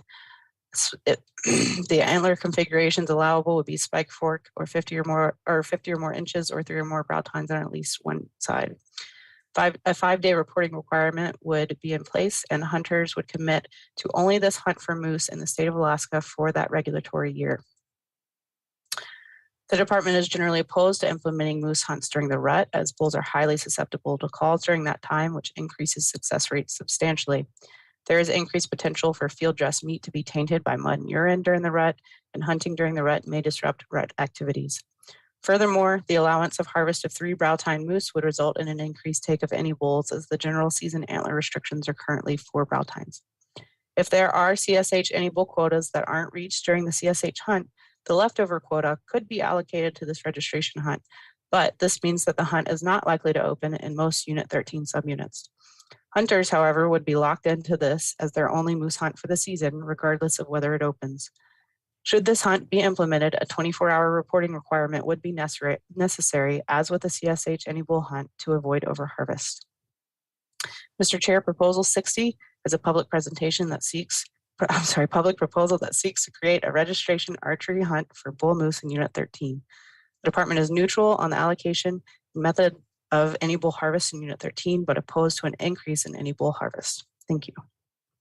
Thank you. Board discussion. Go ahead, Jake. Through the chair, thanks. Yeah, you know, I'm just really against creating a hunt during the rut. I think we've kind of established that there's a problem with a certain age group of bulls. This proposal would allow spike forks to be taken, and I'm not going to support this. Thank you, Lynn. Thank you, Mr. Chair. So, I mean, based on actions that we've taken just previously here, I can't support this proposal. I mean, we just did away with the draw hunt that only had allowed 5. And having a 3 brow tine criteria on this, my guess is more than 5 moose would get harvested out of that deal.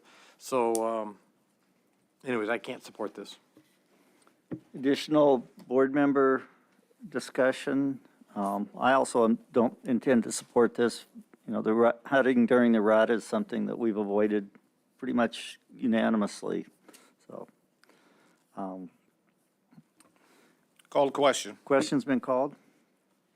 The board has heard no concerns from the public regarding cost of private persons if this regulation is adopted. Christie, please call the board.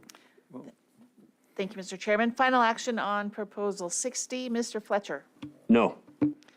Chairman Burnett. No. Mr. Hoffman. No. Mr. Cooney. No. Mr. Barrett. No.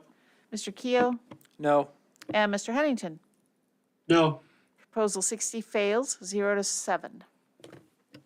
Mr. Chair, I move to adopt Proposal 216, establish an antlerless moose season in Units 13C. Charlie. Second. Been moved and seconded. Department. Thank you, Mr. Chair. Proposal 216 is a department proposal to establish an antlerless moose draw hunt in Unit 13C with season dates of October 1st to the 31st. The department supports this proposal. The Copper Basin Advisory Committee voted to amend this proposal to have season dates that align with the general season of September 1st to the 20th. The department would support this amendment as well. Going back to the intensive management program for Unit 13, as we discussed previously, the board has directed the department to issue antlerless moose permits when the moose population is at or above the midpoint of the population objective, with the goal of harvesting up to 1% of the cow moose population. The only antlerless hunt in Unit 13 right now is in 13A. 13C, however, is above objectives, and an antlerless hunt is necessary to optimize productivity in 13C, prevent overpopulation, and maximize harvest opportunity. The Unit 13 Intensive Management Plan for moose includes abundance objectives of 2,000 to 3,000 moose for Subunit 13C. This graph shows the 3-year running average for the 13C Moose Abundance Index, which peaked in 2016 at about 3,900 moose and has since declined, but still remains above objectives. In this population, we have seen drops in bull-to-cow ratios, calf-to-cow ratios, and yearling bull-to-cow ratios, as well as a recent decline in bull harvest, all of which we might expect to see in a population that is declining in productivity as it reaches or approaches carrying capacity. This population needs to be stabilized within objectives to maximize productivity and prevent future precipitous declines. The bull-to-cow ratio is below objectives, so no additional bulls are available for harvest. Harvest of cows will increase opportunity and overall harvest in order to stabilize the population at a level that will allow for higher productivity. Continued wolf control in 13C is not advised as long as the population remains at or above the current levels, as further increase in moose abundance is counterindicated. Mr. Chair, Proposal 216 is a department proposal to establish an antlerless moose season in Unit 13C. The department supports this proposal to maximize productivity, opportunity, and harvest of moose in 13C. The original proposal mirrored the 13A antlerless hunt as a draw hunt with season dates of October 1st to the 31st. Again, the Copper Basin Advisory Committee chose to amend the season dates to mimic the general season dates of September 1st to the 20th. The department would support either option. Thank you. Thank you. Board discussion. Go ahead. Yep, thank you, Mr. Chair. I see you have Copper Basin and Toke Cutoff as ACs, which have jurisdiction on antlerless moose. Is that recent and different from what our paperwork that we've been given? Member Brett, through the chair. So Toke Cutoff would be the 13C Advisory Committee, and they didn't meet. Copper Basin is the only Unit 13 Advisory Committee that met this cycle to vote on these proposals that I'm aware of. Go ahead, Al. So maybe I can ask a question to Department of Law. Since jurisdiction for 13C is Copper Basin, Toke Cutoff, and Nebezna Road, and they only had one AC vote on this, is it in compliance with the regulation and statute? Through the chair, Member Brett, yes, that's correct, because you look at the ACs that actually acted and addressed the question. Thank you. Additional board comments, questions? Go ahead, Lynn. Thank you, Mr. Chair.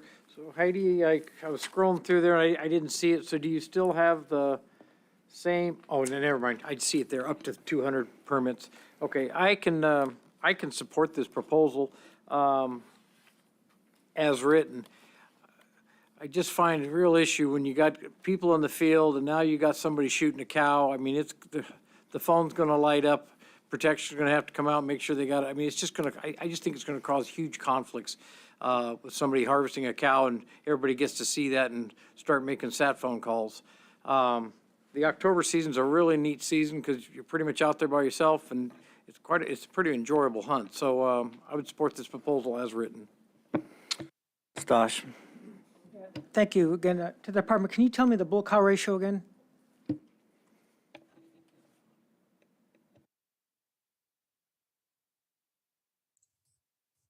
Member Hoffman, through the chair. Currently, the 3-year average bull-cow ratio is 23 bulls per 100 cows.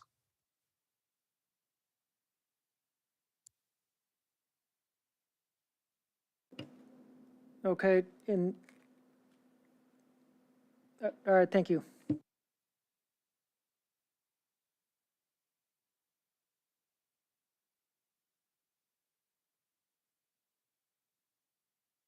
Orville, are you raising your hand or just have it in front of you?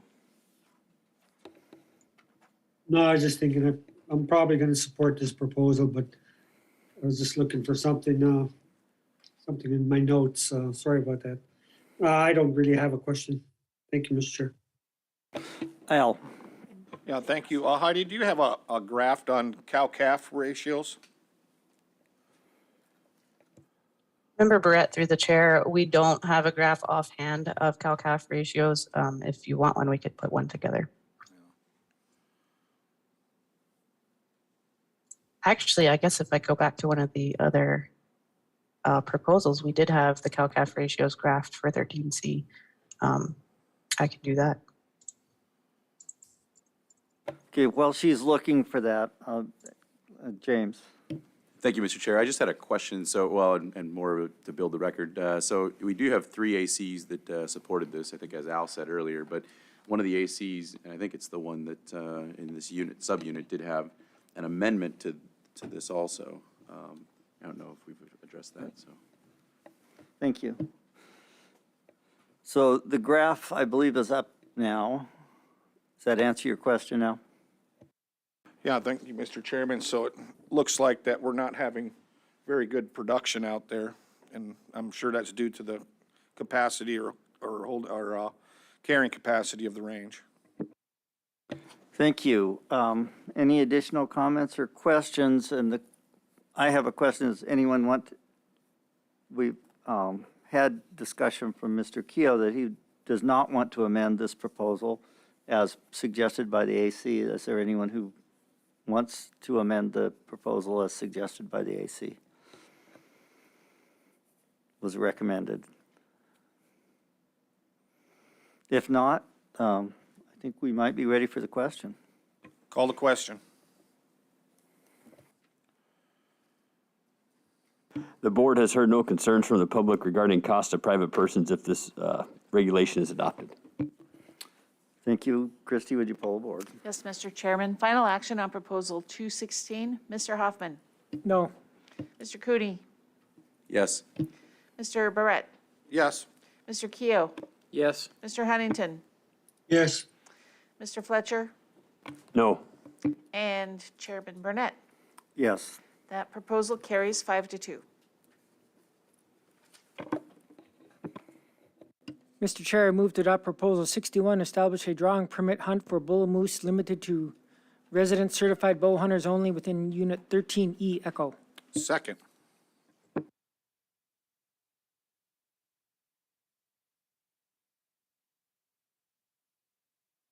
Been moved and seconded. Department comments? Thank you, Mr. Chair. Proposal 61 is a public proposal that seeks to create a registration archery hunt for bull moose in Unit 13. The department is neutral on the allocation and method of any bull harvest in Unit 13, but opposed to an increase in any bull harvest. The new registration moose hunt would be for residents only, archery only, with season dates of September 1st to September 20th, and would allow for any bull harvest with a 10-day reporting requirement. Considerations for this hunt.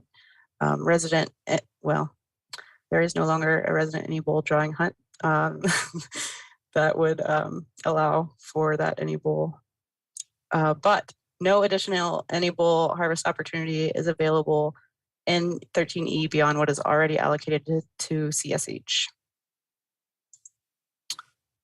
Mr. Chair, Proposal 61 is a public proposal that seeks to create a registration archery hunt for bull moose in Unit 13.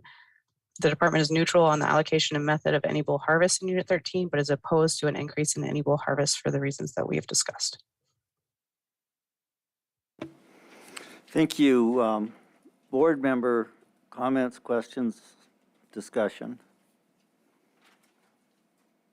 Al? Thank you, Mr. Chairman. I think this is another proposal that we've gone through. We don't have a surplus of moose in that area. We're in time of conservation right now, so there's no additional opportunity for archery. Thank you. Thank you. Any additional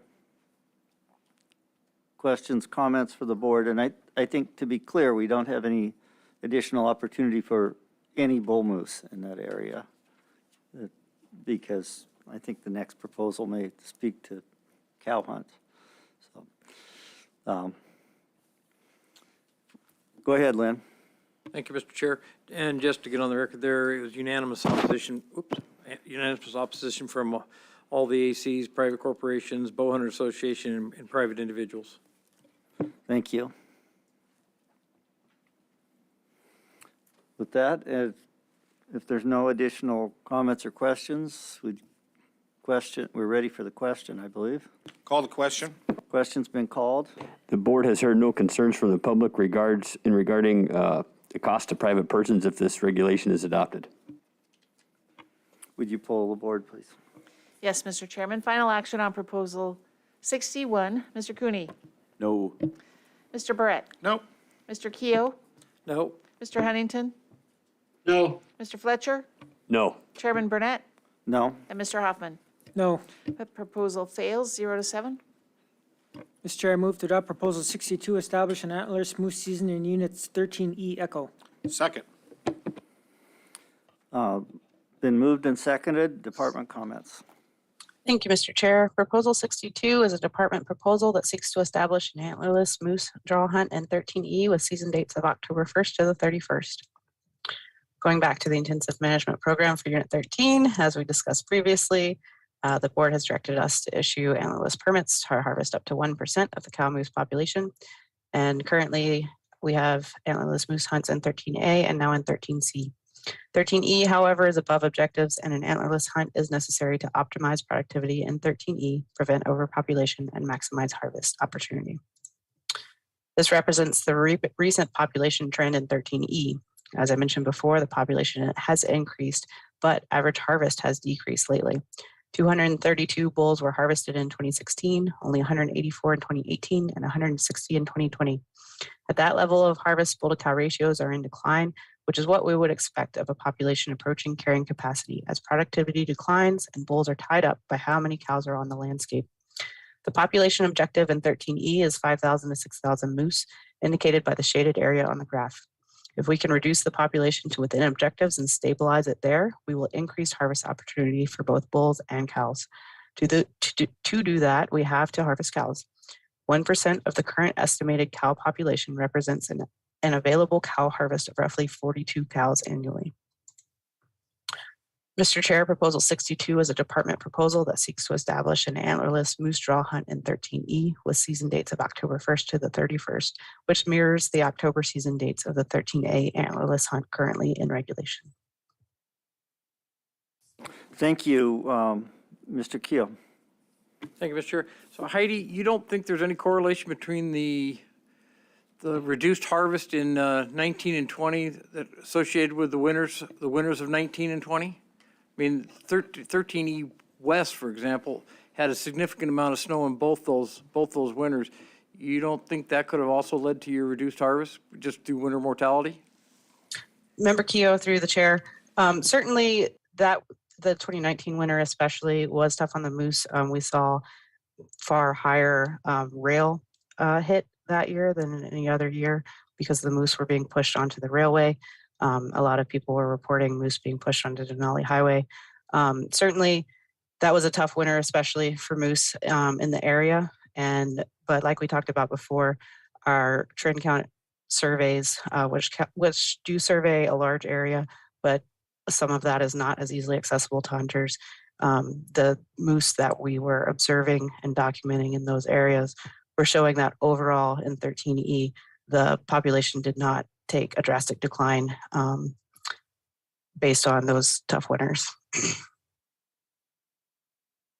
Go ahead, Lynn. So do you have numbers of what component of your bull-cow ratio is mature bulls? We do have that information. I don't have it readily available, but again, we can pull that together if you'd like. Additional comments, Al? Yeah, thank you, Mr. Chairman. Heidi, just so the record's clear, on-time comments for Proposal 61, there is no authorization from an AC. So did Denali take action on this, the Denali AC? Member Barrett, through the chair, no, the Denali AC did not meet for this meeting. Go ahead with the rest of your question. So then I would ask Department of Law, can we act on that? Through the chair, just give me a second here. If the subunit AC didn't meet, then we would look at the other ACs that met in that unit. So I just need to double check here. This is, Thank you. yeah, 13E.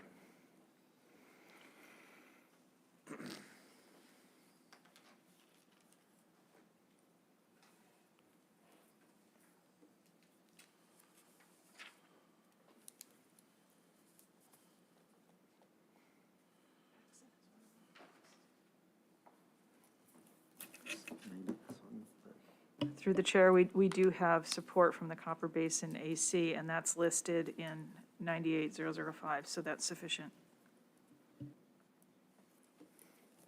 Go ahead, Al.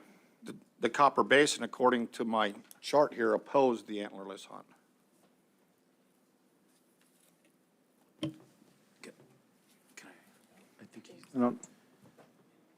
I don't think that's correct. I'll take another good look at that one. I think you're looking at 61. You should be looking at 62 is what you This stated. is 62. Proposal 62.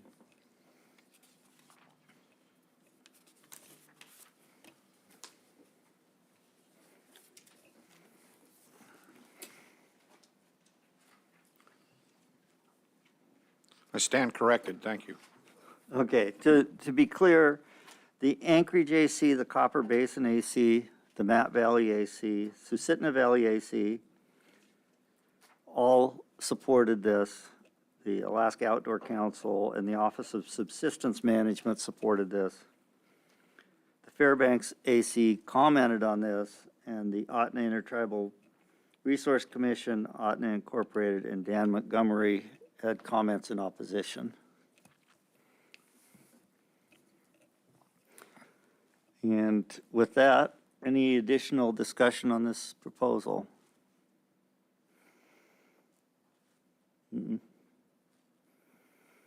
Call the question. Question has been called. The board has heard no concerns from the public in regards to the cost of private persons and if this regulation is adopted. Would you poll the board? Yes, Mr. Chairman. Final action on Proposal 62, Mr. Cooney, Yes. Mr. Barrett, Yes. Mr. Keough, Yes. Mr. Huntington, Yes. Mr. Fletcher, Yes. Chairman Burnett, Yes. and Mr. Hoffman. No. That proposal carries by vote of 6 yeas to 1 nay. Mr. Chair, I move to adopt Proposal 63, eliminate the restrictions of 1 harvest report per household and 1 bag limit per household in the community subsistence caribou hunt for Unit 13. Second. Been moved and seconded. The department comments, please. Thank you, Mr. Chair. Proposal 63 is a public proposal that seeks to change the Copper Basin CSH caribou hunt to allow 1 bag limit per eligible community member rather than the current restriction of 1 bag limit per household. The department is neutral on the allocation of caribou harvest within the Nelchina caribou hunt structure. Currently, each participating CSH household receives a caribou bag limit of 1 caribou, which during the winter hunt may be increased to 2 caribou in years when additional harvest is necessary to manage the herd. Under the CSH hunt structure, any hunter in a group may harvest using the permit from any household in that same group. Therefore, each group may harvest as many caribou as there are eligible households in the group. No group in the history of the hunt has maximized the harvest available to their group. CSH records made it easy to look at group permit success since 2016. In 2016, group permit success averaged 36%, and no group filled more than 77% of their permits. In 2017, group permit success averaged 27%, and no group filled more than 75% of their permits. In 2018, group permit success averaged 22%, and no group harvested more than 86% of their permits. The one group that harvested on 86% of their permits harvested 6 out of 7 caribou. The group with the next highest permit success was 77% with a harvest of 10 out of 13 permits. In 2019, group permit success averaged 31%, and no group filled more than 72% of their available permits. Whether a group receives 1 permit per household or 1 permit per person, the total CSH caribou harvest remains capped at 400 animals, which has never yet been reached. The other Nelchina Tier 1 subsistence hunts are also 1 bag limit per household. This hunt structure serves to provide subsistence opportunity to any Alaska household that chooses to commit to the restrictions of either the CSH or Tier 1 hunts, which includes 1 bag limit per household, and is consistent with a pattern of use of subsistence resources in Unit 13 that has been acknowledged by the board. Increasing the permits issued for the CSH hunt would require a subsequent increase for the Tier 1 hunt, and both hunts would increase substantially in popularity. This change to the Tier 1 registration hunts would likely result in drastically reduced seasons as the field is inundated with hunters and quotas are quickly reached. The department is neutral on this proposal as Nelchina caribou harvest will continue to be managed using quotas to limit harvest under the hunt structure developed by the Board of Game. Thank you. Board discussion. Go ahead, Al. Yeah, thank you, Mr. Chairman. I'm not quite getting what you were saying on why we would have to reduce the Tier 1 opportunity if we have a cap on the community subsistence harvest that's not being met, and if we allowed them to get 2 caribou. I don't see if that would significantly increase or not, and I don't, because we have a cap on the subsistence community harvest, how does that affect the Tier 1 hunters? Member Barrett, through the chair, my understanding, and Natalie and Ryan can jump in if for further clarification, but my understanding is that if we increase the number the bag limit for CSH hunters, then we have to increase the bag limit for Tier 1 hunters as well. So if CSH goes to 1 permit per member, then Tier 1 would have to go to 1 permit per household member as well. So the Tier 1 hunt would be affected drastically. So would someone like to comment on that then?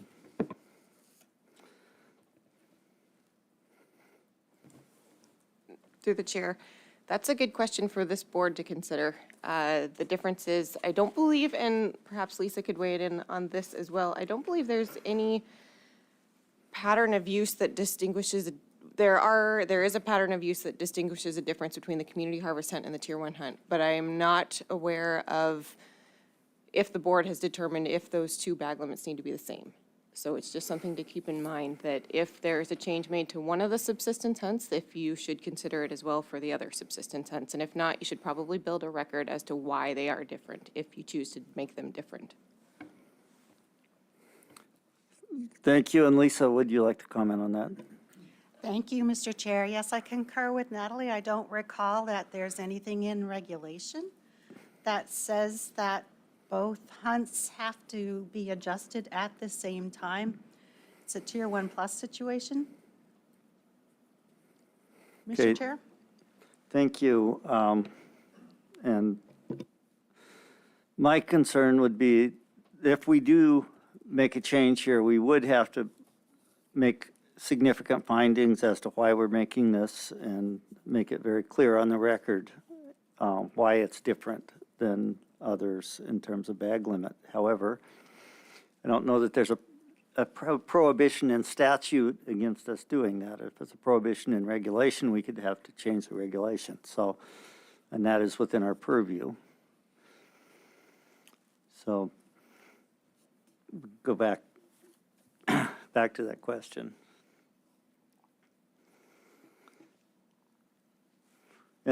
Additional discussion. Go ahead, Lynn. Thank you, Mr. Chair. So maybe got myself a little confused here. So my understanding is on the caribou deal that the department sets quotas for the different user groups, and CSH has I believe last fall she said they had a quota of 200, and then the Tier 1 has their quota and the draw hunts and all that. Right. So if we increase the number of permits per household, would that automatically increase their quota? And if that's the case, then I guess we're running back into, we don't have enough caribou allocated to it.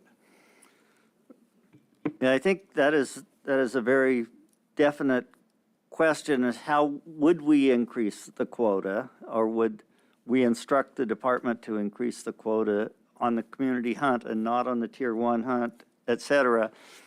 So those are things that, anytime we make a change here, we have to consider how it affects the next level and go with that. And the question, the other question here is, would a change in number of permits per household change the ability of them to harvest?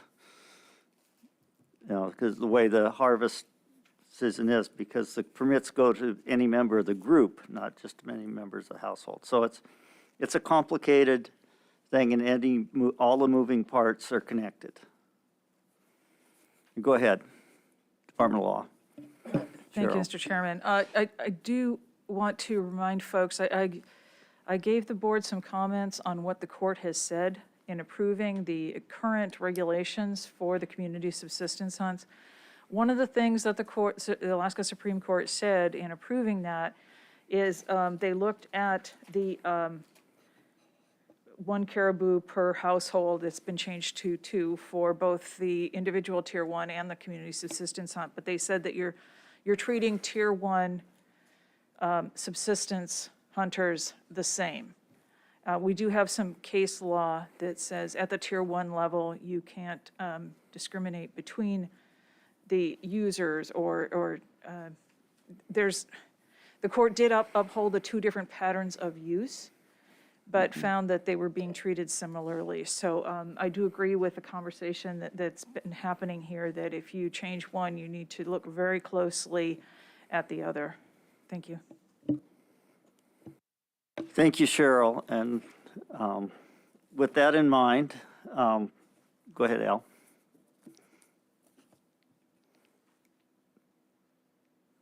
Who? Go ahead. Thank you, Mr. Chairman.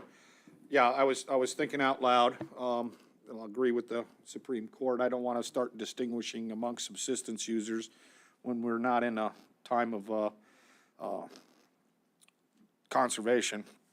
And so, I would just hope that, the community subsistence harvesters, they can harvest for other people in their community, so they're not limited to just their household bag limit, but they can harvest for other members in their community.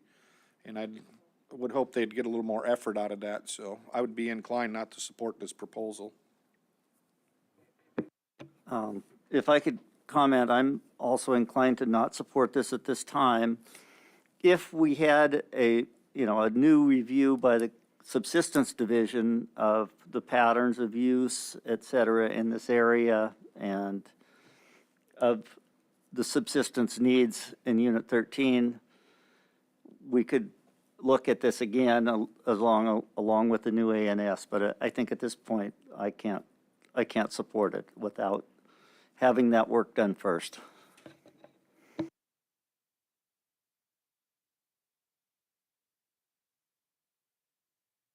Call the question. Question's been called.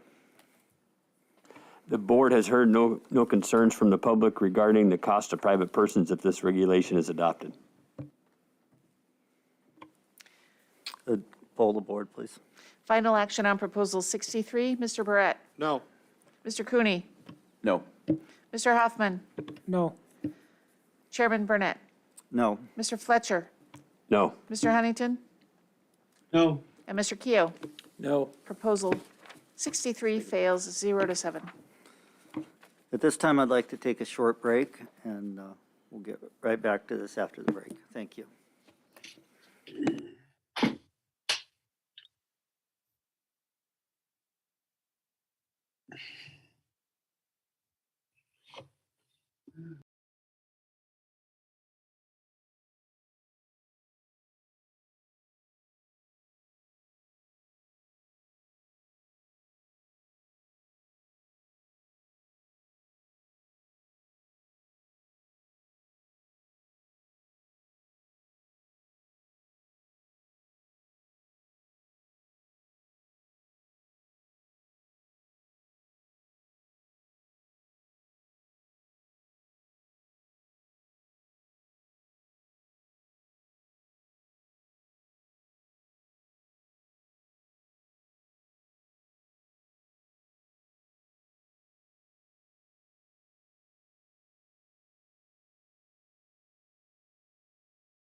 Okay, we'll call the meeting back to order at 4:11 PM. All members are present. Go ahead, Stash. Mr. Chair, I move to adopt Proposal 64, eliminate the salvage requirement for hide of moose for Alaska residents aged 60 years and older participating in the community subsistence moose hunt in Unit 13, and make it optional. Second. Been moved and seconded. Go ahead, Cheryl. Thank you, Mr. Chair, members of the board. I did not include a comment on this, and I apologize for doing that in my memo. In order to create a distinction based on age, there needs to be statutory authority to do that. And amend this to eliminate that age restriction, or do what you want with it, but I just wanted to let you know that you don't have the statutory authority to adopt it as written. Thank you.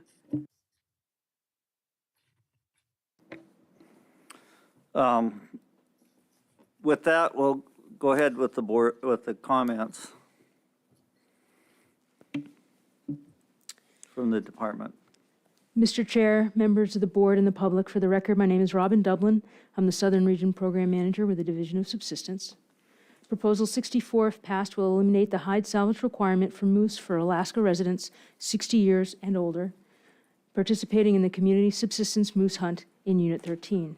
This is a public proposal. The department is neutral on this proposal. And board, in terms of advisory committee recommendations, Anchorage, Copper Basin, and Fairbanks AC are opposed to this proposal.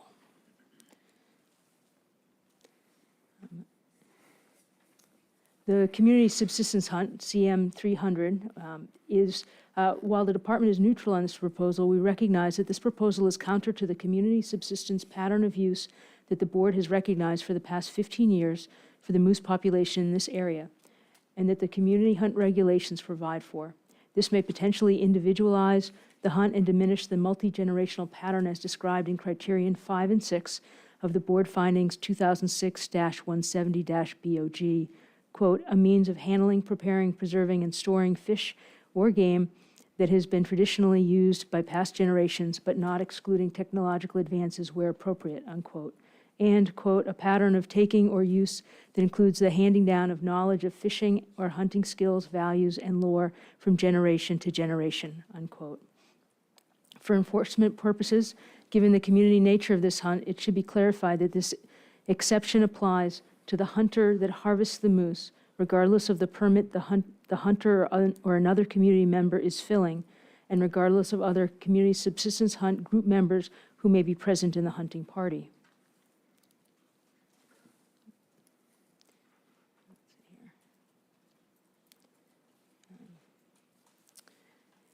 In 2006-170-BOG, it specifies retrieval of the entire carcass and all bones, hide, head, heart, liver, kidneys, stomach, and fat, unquote. Findings include, quote, these traditions and roles are passed on by older relatives to younger family members through in-field training and a system of appropriate behavior and taboos that teach traditional means of harvest, handling, and preparation. The moose hide salvage requirement has been in place for the Copper Basin Community Subsistence Hunt since 2011.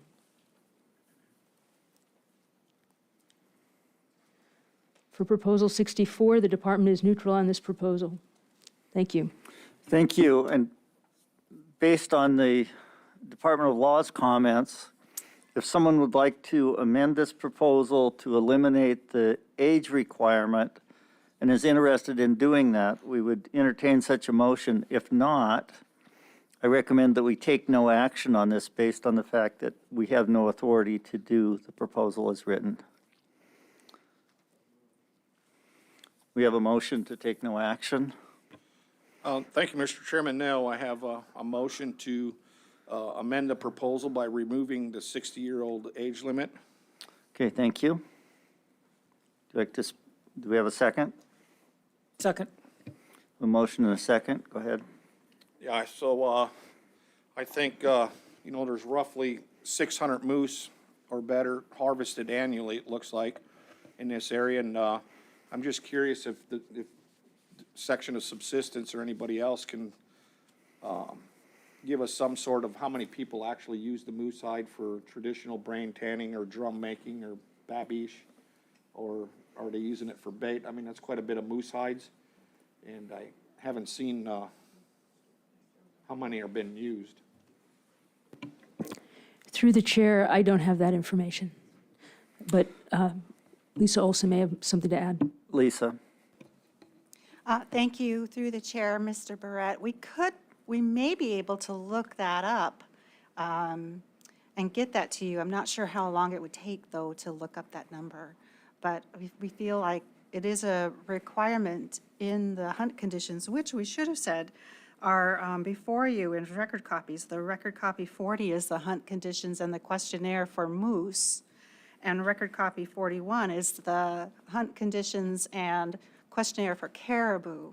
So we probably could, if it is a requirement, and you did hear testimony that people are using the hide, but we probably could look that up for you. I just don't know how long. Thank you. Al? Well, thank you, Mr. Chairman, and to speak more on behalf of my amendment, I think the option is perfectly fine. If people want to take the moose hide out and use it for a multitude of other things, it's good leather, it's good babiche.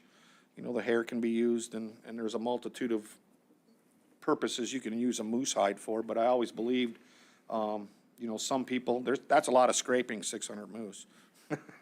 And so I like the option of leaving it or taking it. Thank you. Thank you. Additional comments? Go ahead, Stosh. Yeah, thank you, Mr. Chair. We did a lot of work putting this whole program together on the basis of this traditional usage on this. And once we start to pick this apart, it's not going to be, we're going to undo a lot of work that previous boards did hundreds of hours of work on and carefully try to make this work to make a large group happy. I mean, this is, there's no way I can support this at all. It's pulling apart a lot of good work that a lot of people put into it over the years. Lynn? Thank you, Mr. Chair. I concur with Member Hoffman there. I remember when this thing was implemented and the local people came and said, you know, talked about how they salvaged everything, utilized it. And to be honest with you, I've talked to people in more urban communities that the salvage requirement is one reason they don't apply for community harvest. So if we start picking it apart, I think you'll see that community harvest, those communities grow. So I don't intend to support this amendment. Additional discussion? Go ahead, Jake. Hey, thank you, Mr. Chair. For the sake of argument, to get back to maybe the writer's kind of true ideas here, could you have something in there that said, listen, if you've obtained a permanent ID card, you know, you got to be sick, no, can't have any of that? All right, thanks. No, I believe that would be the same as having an age restriction. So the Department of Law could correct me if I'm wrong, but I'm relatively certain I'm correct. And so at this point, I think we should vote on Al's amendment and see how it goes. You pull the board on the amendment. On the amendment to Proposal 64, Mr. Keough. No. Mr. Huntington.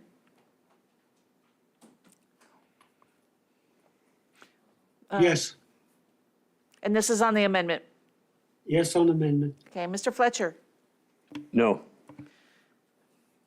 Chairman Burnett. No. Mr. Hoffman. No. Mr. Cooney. No. Mr. Barrett. Yes. The amendment fails by a vote of 2 yeas to 5 nays. So the main motion is before us, and the main motion is as written, not within our purview. Go ahead, Al. I move that we take no action on it due to the comments from Department of Law. Second. Okay, I ask for unanimous consent. Okay, we'll take no action on that one. Go ahead. Mr. Chair, I move to adopt Proposal 65, eliminate the moose hide salvage requirement for hunters age 62 years and older participating in the Community Subsistence Moose Hunt Unit 13 and make it optional. Second, and I move to take no action on this proposal due to the action and the comments from Department of Second. Law. The second, and with unanimous consent, we'll go ahead and take no action on Proposal 65. Mr. Chair, I move to adopt Proposal 74, limit motorized access during the community subsistence moose hunt in Unit 13. Second. Been moved and seconded. The department comments? Thank you, Mr. Chair. Proposal 74 was submitted by the Paxton AC. The proposal is to limit motorized access during the CSH moose hunt and remove the any bull option.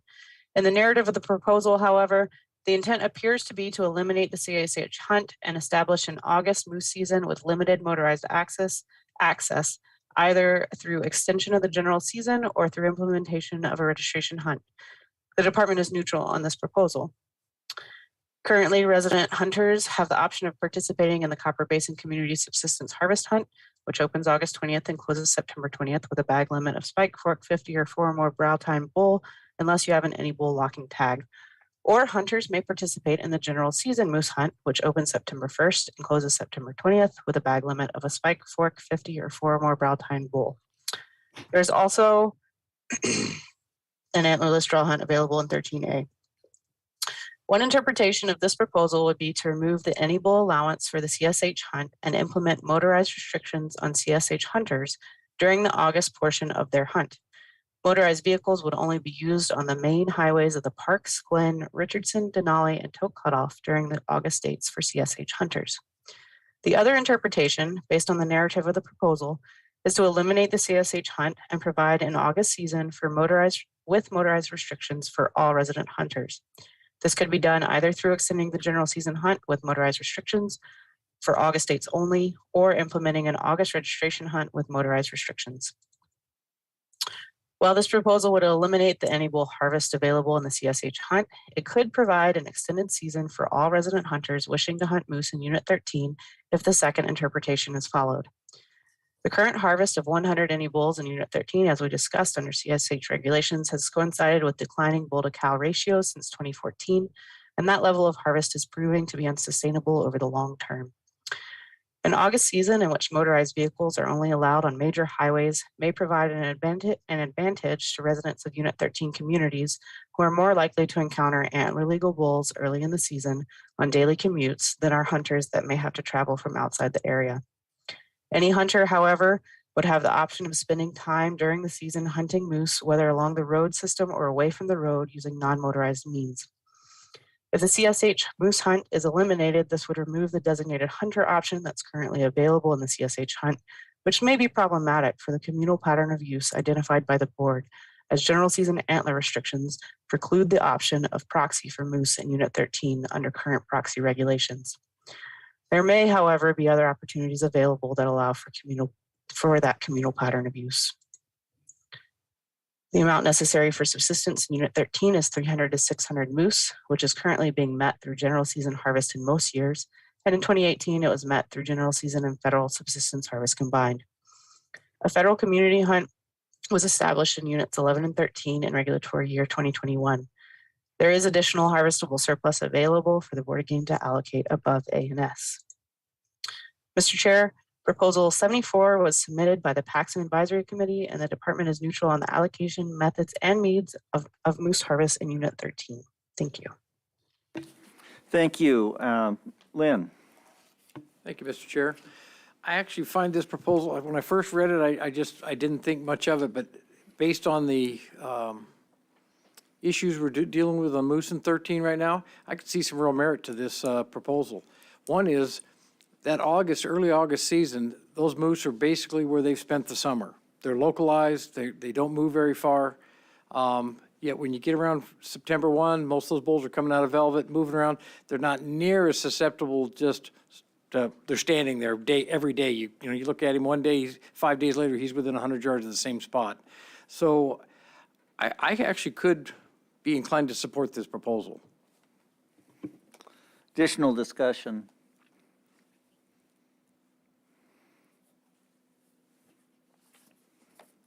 Go ahead, Al. Just for clarity, this proposal would eliminate the CSH hunt? Heidi? Member Brett, through the chair, there's question on exactly what the proposal would do, so you guys would need to clarify on the proposal did say in the written description that that the success of the proposal is contingent upon the elimination of the CSH hunt. So it appears that that was the intent, but it wasn't made very clear in the actual title, initial part of the proposal. Okay, thank you, Heidi. Go ahead, Stosh. Yeah, thank you, Mr. Chair. Just based on the fact that all the ACs were opposed to it in this area, I'm very reluctant to support this. I'd rather leave it the way it is for now. Lynn? Thank you, Mr. Chair. So yeah, there was actually, now that I see, there was a few components of this that I don't support. And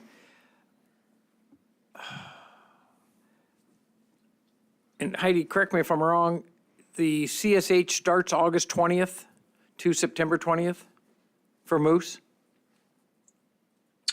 Member Keough, through the chair, that's correct.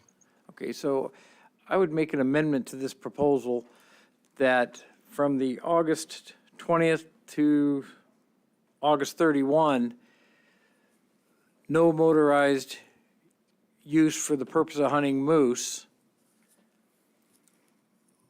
but I would not remove the any bull option because Heidi's still going to issue some any bull tags. So I would just limit it to motorized use those first 10 days. And we have had testimony from locals up in the area that they feel outmaneuvered.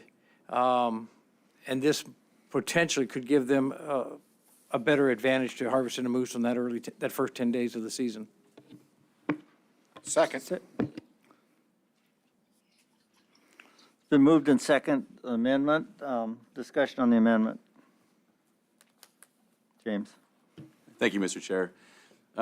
So I'm not in favor of approving an amendment to this at all. I think as written by one of the ACs, they could have done a better job getting the other ACs involved to approve it as well, to get unanimous approval for or support for it. Because we don't, I think changing the amendment from its original form may have unintended consequences that we want, and so I'm not in favor of approving the amendment. Go ahead. Orville, are you raising your hand? Oh, no, I was just wondering if we could get a comment from the Department of Law on that last statement. Go ahead. Through the chair, I think the last statement was whether there would be unintended consequences. I'm not sure I can really respond to that. That might be something more for the department. Okay. I don't know if the department has any responses to that, but if not, I would go ahead, Gino. Thank you, Mr. Chair. And one of the things I just thought about that would be possibly an unintended consequences is that you have 2 caribou hunts in the same area that would be during that August closure. And within the community subsistence hunts, there are some groups that are both moose and caribou hunters. And so there would be a little bit of a conflict there. And then also our DC 485 hunters are also during that August period. So while it's definitely a thought to pursue, it would be something that you might want to consider for caribou as well. Thank you. Go ahead, Lynn. Thank you, Mr. Chair. So this isn't something that hasn't been done in 13 before. I can't remember what year it was, but September 1 to September season was no motorized use. We still had caribou hunting going on in the area, but you couldn't access or use a motorized vehicle for the purpose of moose hunting those first 10 days. It seemed to go on without a hitch. So anyways, it's not something we haven't had before in 13. Okay, Al, go ahead. Yes, I would ask Captain DeGraff if he has anything to say about this from AWT. Member Barrett, through the chair, my concern is one of them is the geography of this. So it says, as I'm reading through here, no pack animals or motorized access except along the park's Rich, Glen, Denali highways or tow cutoff. So what's the geography of that? So how does a person know if they are in a motorized area or not, or does enforcement know that? That's kind of an initial concern that I have. Maybe I missed that. Could somebody address that?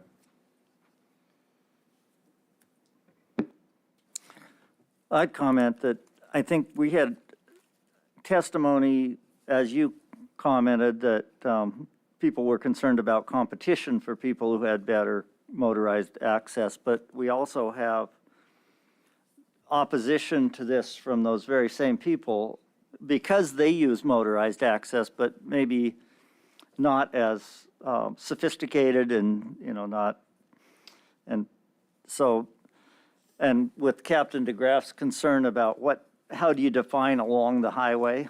Does that mean a certain distance off? Does it mean at stops, et cetera? I'm not inclined to support the amendment or the proposal. Go ahead, Lisa. Thank you, Mr. Chair.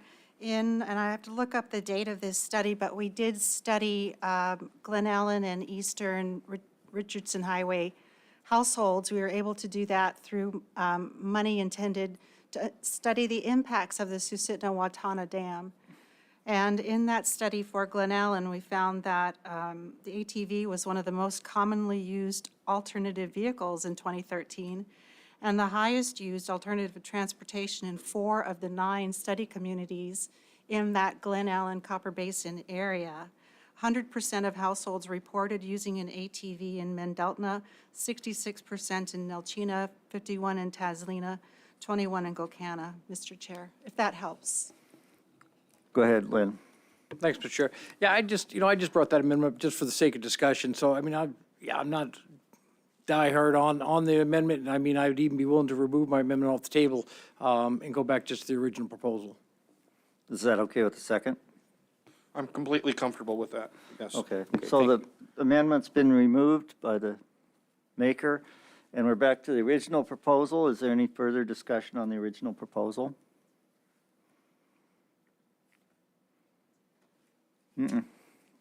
Call the question.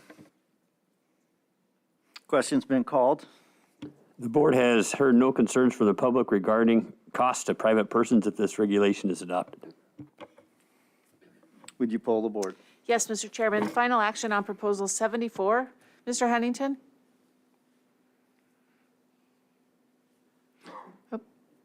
Hang on, no. No? Thank you. Mr. Keough? No. Mr. Barrett? No. Mr. Cooney? No. Mr. Hoffman? No. Chairman Burnett? No. And Mr. Fletcher? No. The proposal fails 0-7. Mr. Chair, I move to adopt Proposal 213, remove the requirement for Tier 1 caribou hunters to hunt moose in Unit 13. Second. Been moved and seconded. Department comments? Thank you, Mr. Chair. Proposal 213 was submitted by the public. In staff comments, this was mistakenly identified as a proposal from an advisory committee, but in fact, it is a proposal from a member of the public. This proposal seeks to remove the Unit 13 Tier 1 caribou permit restriction that requires Tier 1 households to hunt moose only in Unit 13. The Tier 1 registration hunts for Nelchina caribou in Unit 13 are guaranteed household permits for any resident household that applies during the November-December application period and agrees to hunt moose and caribou only in Unit 13 during the following regulatory year. This chart demonstrates the popularity of the Tier 1 registration hunts. Important information to consider regarding this proposal. The restriction for Tier 1 caribou hunters to hunt moose in Unit 13 only has been in place since 2009. The Tier 1 subsistence hunt was designed by the Board of Game to provide for a pattern of use that includes hunting moose and caribou in Unit 13. This restriction limits the number of people interested in the hunt to only those who demonstrate the pattern of use for which this opportunity is being provided. This results in a manageable hunt with sufficient opportunity for subsistence users. Removing this restriction would result in an unlimited registration hunt for which quotas would be met very quickly, sometimes within just a day or two, and it would be difficult to prevent harvest from exceeding the harvestable surplus each year. An area where overcrowding is a common complaint would become even more crowded. Furthermore, the history of Unit 13 shows that moose hunting pressure increases with the number of caribou permits issued, which is the opposite effect desired by the proponent. Mr. Chair, Proposal 213 was submitted by the public and seeks to remove the Unit 13 Tier 1 caribou permit restriction that requires Tier 1 households to hunt moose only in Unit 13. The department is neutral on the allocation of caribou harvest in Unit 13, but is opposed to the removal of the Tier 1 caribou permit restriction to hunt moose only in Unit 13. Thank you, Mr. Chair. Thank you. And questions, comments from members of the public? I mean, the board, excuse me, not the public, the board member.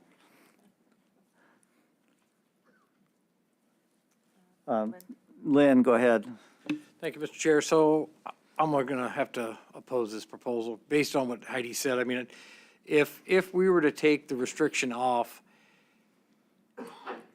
I have no idea how many Alaska residents would put in for a Tier 1 tag, knowing that they could come up and hunt caribou and hunt moose someplace else. We already got an issue with allocation. I just don't think we could support the additional pressure, plus the fact that it would almost be a shotgun start and finish, because it would be just a matter of days and the quota would be met. I don't know.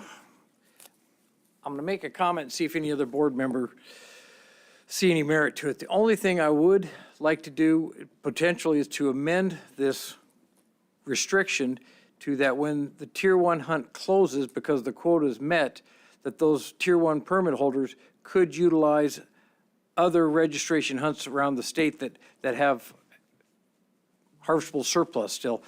When the 40-mile caribou herd was issuing 2 tags and all that, Tier 1 guys couldn't utilize that even though their Tier 1 season had already been closed because of the restrictions here. So I guess I'll wait to hear other board members, see what their thoughts are on that kind of amendment. Second.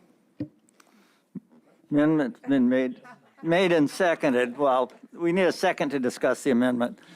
Any discussion on this? I can say I know that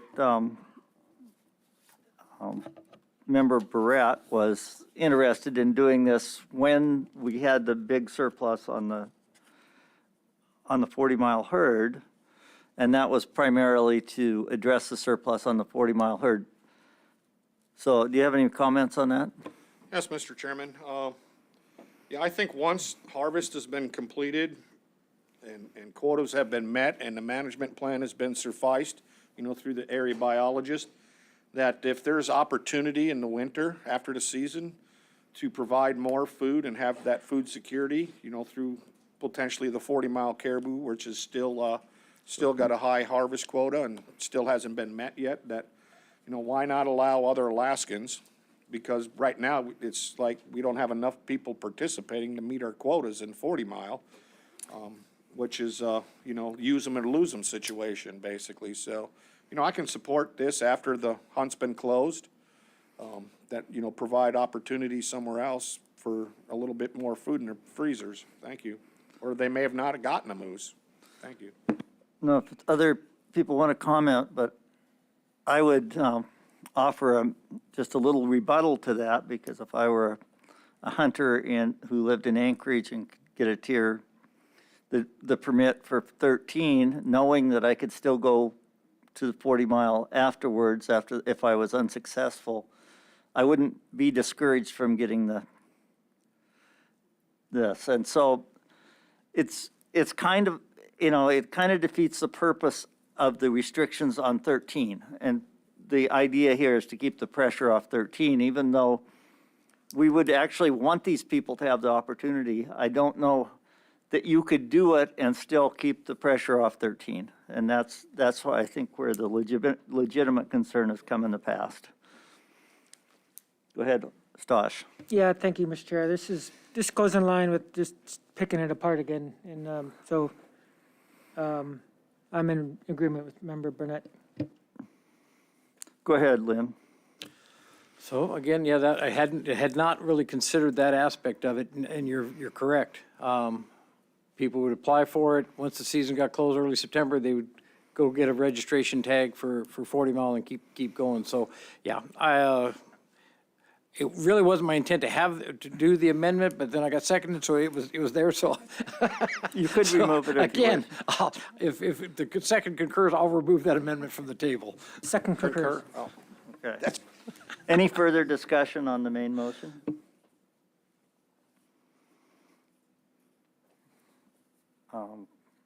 If not, we could call the question. Mr. Chair, George question. Pappas. Yeah, who? Yeah, George Pappas, OSM, yeah, just South Central Regional Advisory Council Proposal 161, excuse me, PC 161, they opposed. Thank you, Mr. Chair.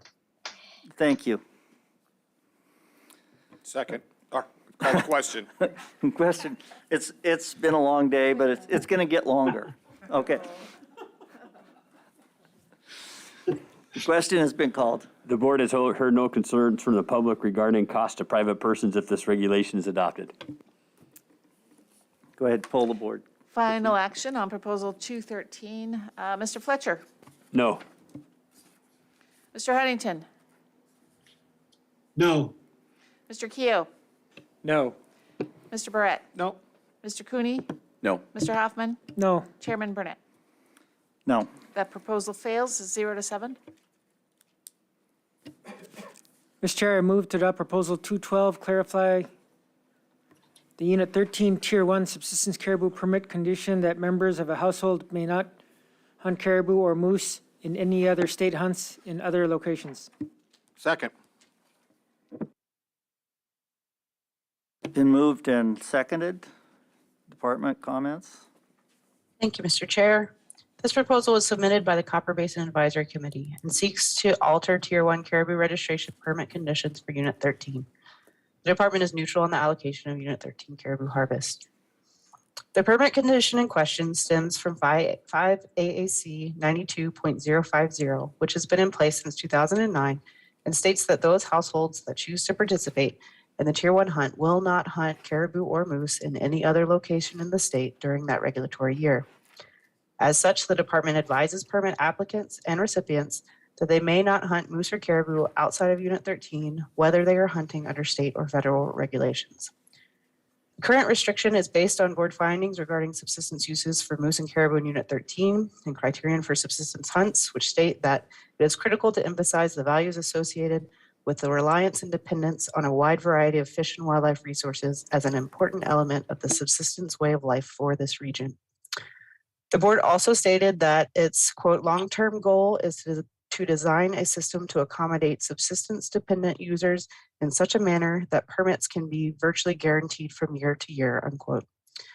The findings and subsequent Tier 1 hunt strategy for Nelchina caribou were in response to two factors: the dramatic increase in moose hunting pressure and harvest as the number of Nelchina permits increased when the herd was large, and the need to provide adequate subsistence opportunity for Nelchina harvest when the herd was smaller. The current restriction to only provide Tier 1 Nelchina permits to hunters who agree to hunt both moose and caribou only in Unit 13 serves to accommodate the goal of providing guaranteed permits to households that embrace the subsistence way of life that includes reliance and dependence on a wide variety of wildlife resources in the area. Limiting participation to such residents allows for that pattern of use while also allowing for season dates and bag limits that provide for adequate opportunity. The proposal seeks to stipulate that Tier 1 hunters will not hunt caribou or moose in any state authorized hunt in any other location in the state, which would allow federally qualified subsistence hunters from any part of the state to apply for, receive, and hunt on a Tier 1 Nelchina caribou permit, and then hunt under federal regulations in other areas of the state in which they qualify. Copper Basin residents, for example, would be able to receive a guaranteed permit to hunt Tier 1 Nelchina caribou in Unit 13, in addition to federal caribou hunting opportunity in Unit 13, and they would also be able to hunt moose in Unit 11 or Unit 12 under federal regulations. Likewise, federally qualified hunters in Kotzebue or on the Kenai Peninsula could apply for and receive a Tier 1 Nelchina caribou permit for Unit 13, and then hunt moose or caribou in their local area under federal regulations. Allowing federally qualified users an exemption to that voluntary restriction will result in an increase in permit applications. It could also result in an increase in proxy hunting, as residents local to Unit 13 would be able to proxy for Tier 1 friends and family outside of the area without restricting their own ability to hunt moose in Units 11 or 12 under federal regulations. Mr. Chair, this proposal was submitted by the Copper Basin Advisory Committee and seeks to alter Tier 1 caribou registration permit conditions for Unit 13 to provide an exemption for federally qualified hunters. The department is neutral to the allocation of Nelchina caribou harvest. The current Tier 1 permit restrictions have been in place since 2009, and the current hunt structure has resulted in a manageable hunt in recent years. The department is concerned that loosening restrictions may have negative impacts on the functionality of the existing hunt structure, which has undergone several iterations over the years to reach the current structure. Thank you, Mr. Chair. Thank you. Questions, comments from board members? Discussion? Al? Thank you, Mr. Chairman. I have a question for George or Mr. Pappas, because I don't see any other federally handy dandies here. Who are the qualified communities that are allowed to hunt 40-mile caribou? You're going to have to give me a few minutes here. I'll dig that up and get right back to you, through the chair. Thank you. Mr. Chair. Other discussion while we're waiting for George? Mr. Chair. Orville? Yeah, can we have Department of Law weigh in on that? Yeah, Cheryl, did you have comments on this? Thank you. Through the chair, Member Huntington. There are a few concerns that the Department of Law has on this. There were some comments made that I wanted to just address. One of them says that this is to clarify something that looked like it was something that the board had unintentionally done in the past. The board intentionally put those restrictions on there, so I wanted to make sure that I'm clarifying what is real here. Second, this is not an attempt to regulate federal hunts. You are regulating state hunters under the community subsistence hunt. And third, I caution you against making restrictions that would treat rural versus non-rural residents differently. Thank you. Thank you, Cheryl. Go ahead, Lynn. Thank you, Mr. Chair. So I kind of think of this as the same as what Member Hoffman's mentioned before, that we start picking it apart. And again, it's like almost like my amendment to allow them to go to do a different hunt once the season closes. This same thing, they could apply for this knowing full well that they can go elsewhere and hunt. And I think Heidi's concerns are valid, that we'll see an increase in the number of applications for this, plus the proxy system and all that. So I'm inclined not to support this proposal.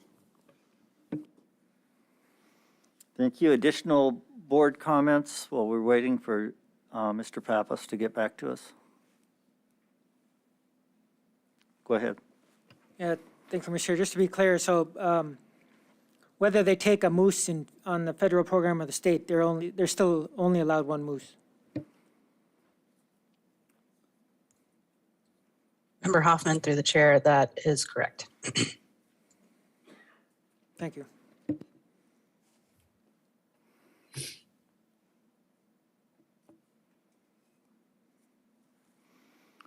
Go ahead, Lynn. I guess I'll just add to the record here. So we had a fair amount of testimony from the local users up there that told us that the federal system does not meet their needs, and that, you know, that they need this CSH, or Tier 1 CSH hunts. So I guess that'd be just more rational why I wouldn't support this proposal. Okay, so we're still waiting for George. Thank you. This is George, and I'm looking on page 96 of the federal subsistence regulations. I was given a substantial list of communities for the 40-mile herd that have a CNT there. And this is through the, Unit 20A. This will take me quite some time to read these all into the record if I'm looking at the right page. I've just talked to our wildlife biologist. Looking for advice here, Mr. Scott, maybe you can step in and help me here a little bit on specific what units we're looking for on this. Through the chair, George, if we're talking about the 40-mile, 20E would be the primary one. Yeah. Okay, so let's see here for 20E. It looks like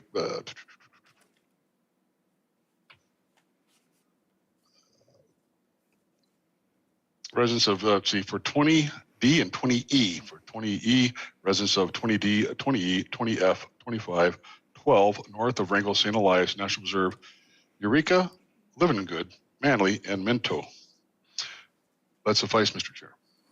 Thank you. So it does not include the ones in Unit 13. Yeah, thank you, Mr. Chair. Thank you, George. I appreciate that. I didn't have my federal book with me today.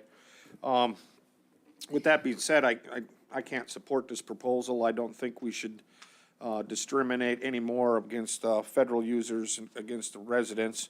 And I agree with Stosh that, you know, if we went with this, we're just picking it apart and we're even excluding more Alaskans from an opportunity and providing opportunity for federally qualified people.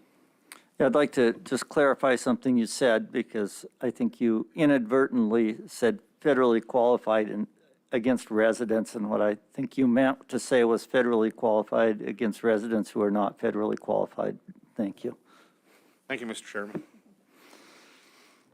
And with that, I think we're ready for the question. Call the question.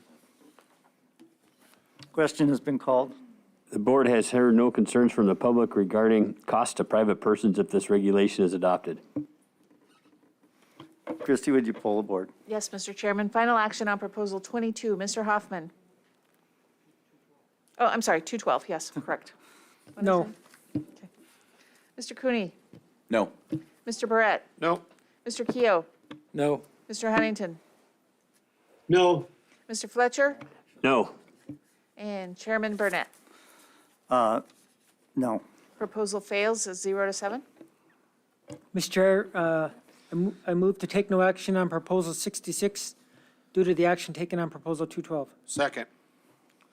Moved and seconded that we take no action with unanimous consent. Mr. Chair, I move to adopt Proposal 219, modify the Unit 13 predation control program. Second. Been moved and seconded. Department comments. Thank you, Mr. Chair. Proposal 219 was submitted by the department to modify the Unit 13 Intensive Management Plan, and we do support the proposal. The Board of Game has made a positive customary and traditional use finding for moose in Unit 13 with an amount necessary for subsistence of 300 to 600 moose. Unit 13 is recognized under the state's intensive management law as an area where moose are to be managed for high levels of human consumptive use. All subunits of Unit 13 have a positive customary and traditional use determination, as well as abundance and harvest objectives stated in 5 AAC 92.108. The intensive management plan for Unit 13 was established in March of 2000. Active predation control began in January of 2004. 13C was included in the predation control area beginning in March of 2005. The plan was renewed in October of 2010 and again in October of 2016. The operational plan was approved by the Board of Game in March of 2016. The current intensive management plan uses the moose objectives for all of Unit 13 to assess progress towards intensive management objectives, and this includes 13D. 13D is also included in the wolf assessment area. The moose and wolf assessment area is outlined in orange on this map. 13D, however, is excluded from the wolf predation control area. This map depicts the predation controlled area that may be active in Unit 13 in red. And the last time that this entire area was open for aerial wolf control was in regulatory year 2018.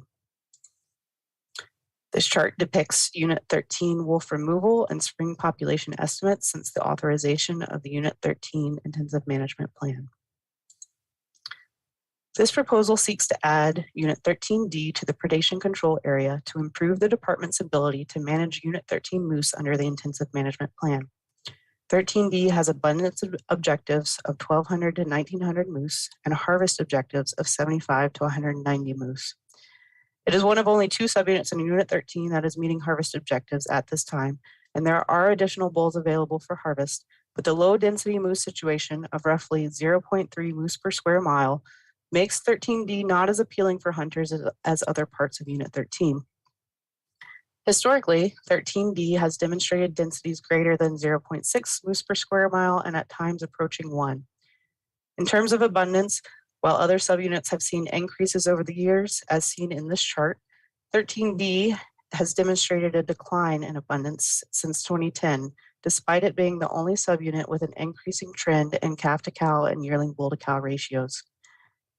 The 3-year average moose abundance index in 13D has been below objectives since 2020, which is the first time in the history of 13D moose surveys that the 3-year average has dipped below that objective.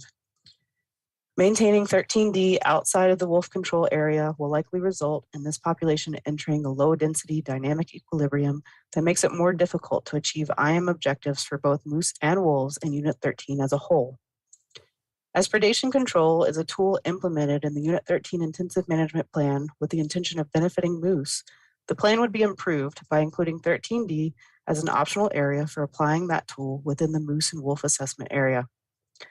Local predation control pilots agree that aerial wolf control can be effective to increase wolf take in 13D, and there is substantial public access to moose populations in 13D to provide increased harvest opportunity should the moose population begin to rebound towards previous levels.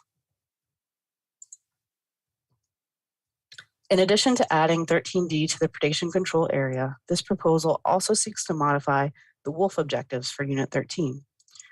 The current objectives are to maintain a spring wolf population of 135 to 165 wolves for all of Unit 13, including 13D. This maximum of 165 wolves was applicable while moose populations were below objectives, but as moose populations have increased in most subunits over time, we have multiple subunits that are now eligible for wolf control in some years, that are not now eligible for wolf control in some years, as moose abundance is above objectives. For this reason, the unit-wide maximum of 165 wolves is no longer applicable, while maintaining a unit-wide minimum of 135 to 165 wolves does remain relevant and allows the department to apply adaptive management throughout the unit based on both moose and wolf data available. Mr. Chair, Proposal 219 was submitted by the department to modify the Unit 13 Intensive Management Plan. The department supports this proposal to maximize the effectiveness of the Unit 13 Intensive Management Plan toward the objectives set in regulation for Unit 13 moose populations and harvests. Thank you, Mr. Chair. Thank you. Board discussion. Go ahead, Jake. Hey, thank you, Mr. Chair. I just want to put on the record that there is a lot of support here, including, Copper Basin AC, Matt Valley AC, Anchorage AC. I think the department did a pretty good job of talking about this proposal. It makes a lot of sense to me, and I think I'm going to support it. Thank you, Al. Thank you, Mr. Chairman. I'm a little less confident in that.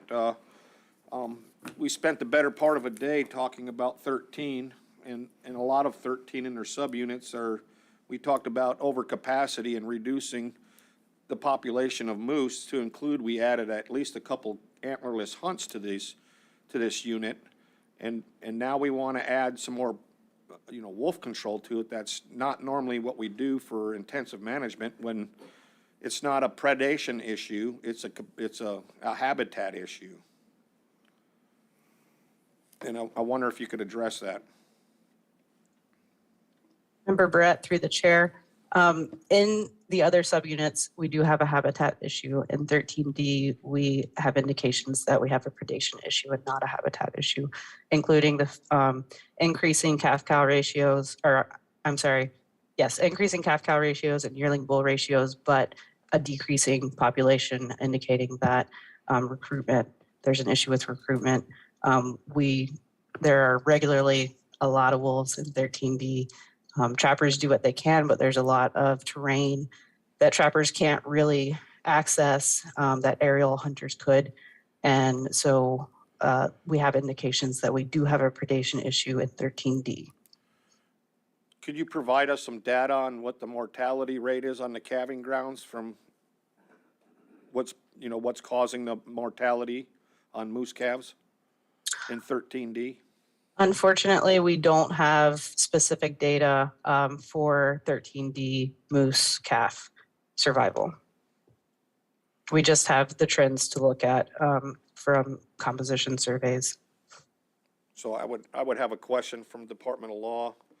In order to move forward on intensive management, shouldn't the board have data before them to know that the issue is predation on the calving grounds from wolves in this instance?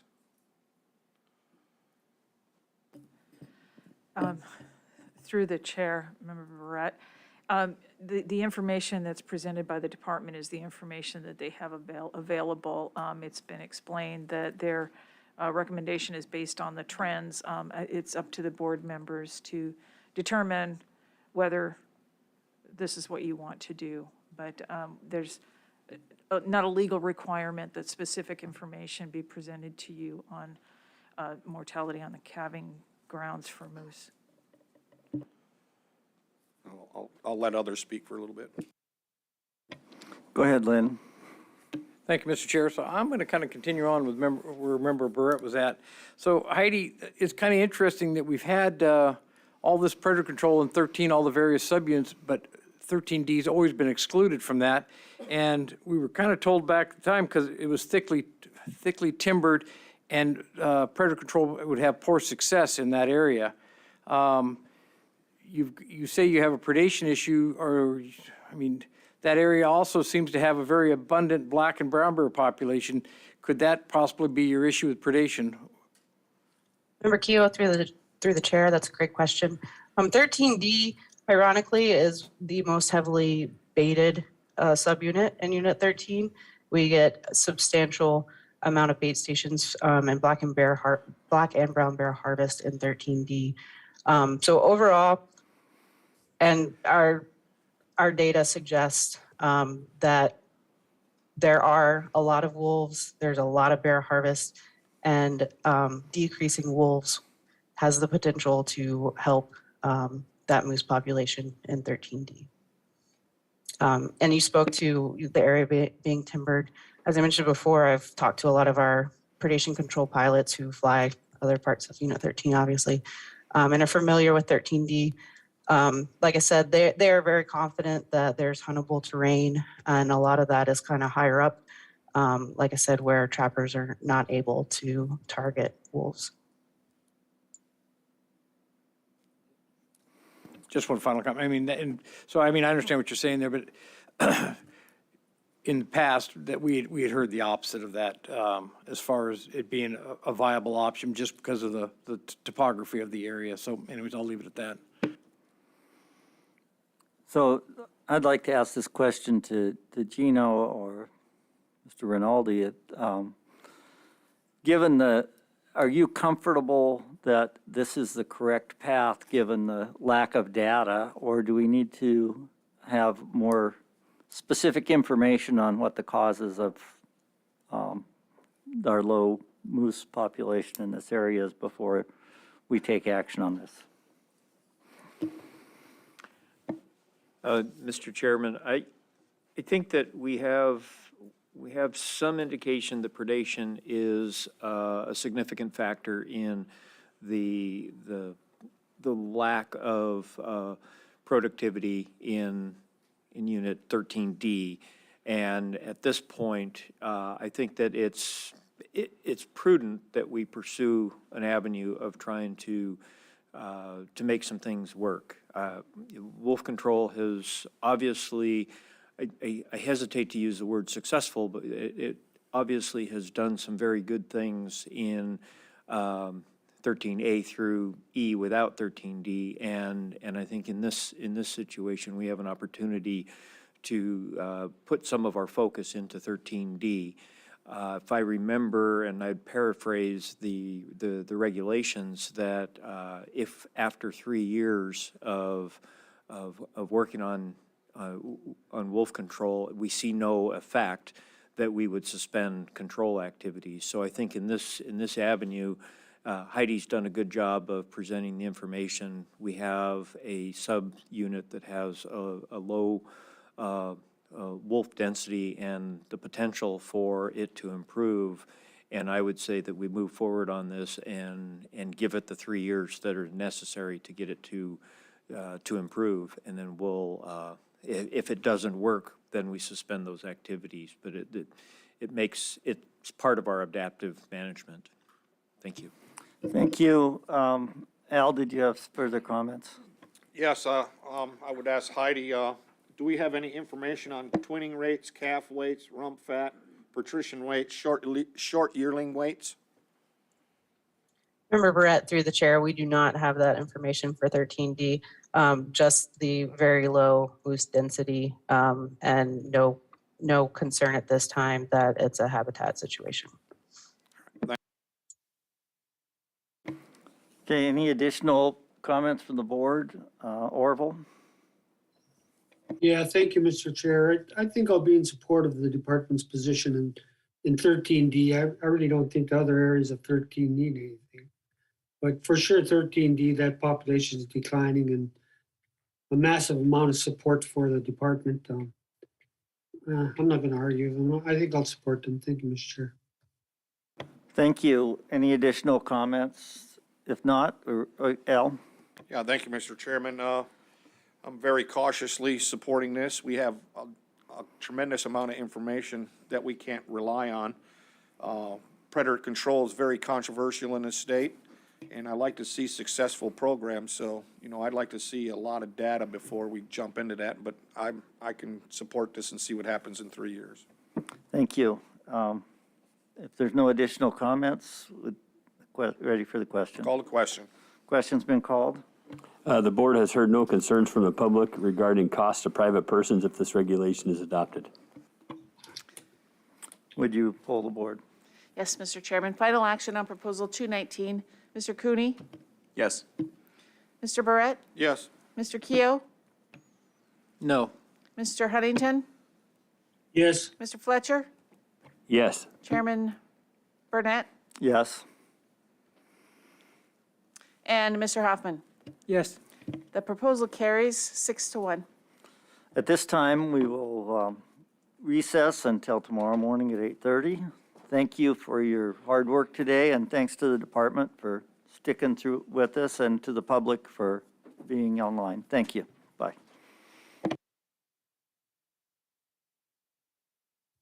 Thank you, Al. Thank you, Orville.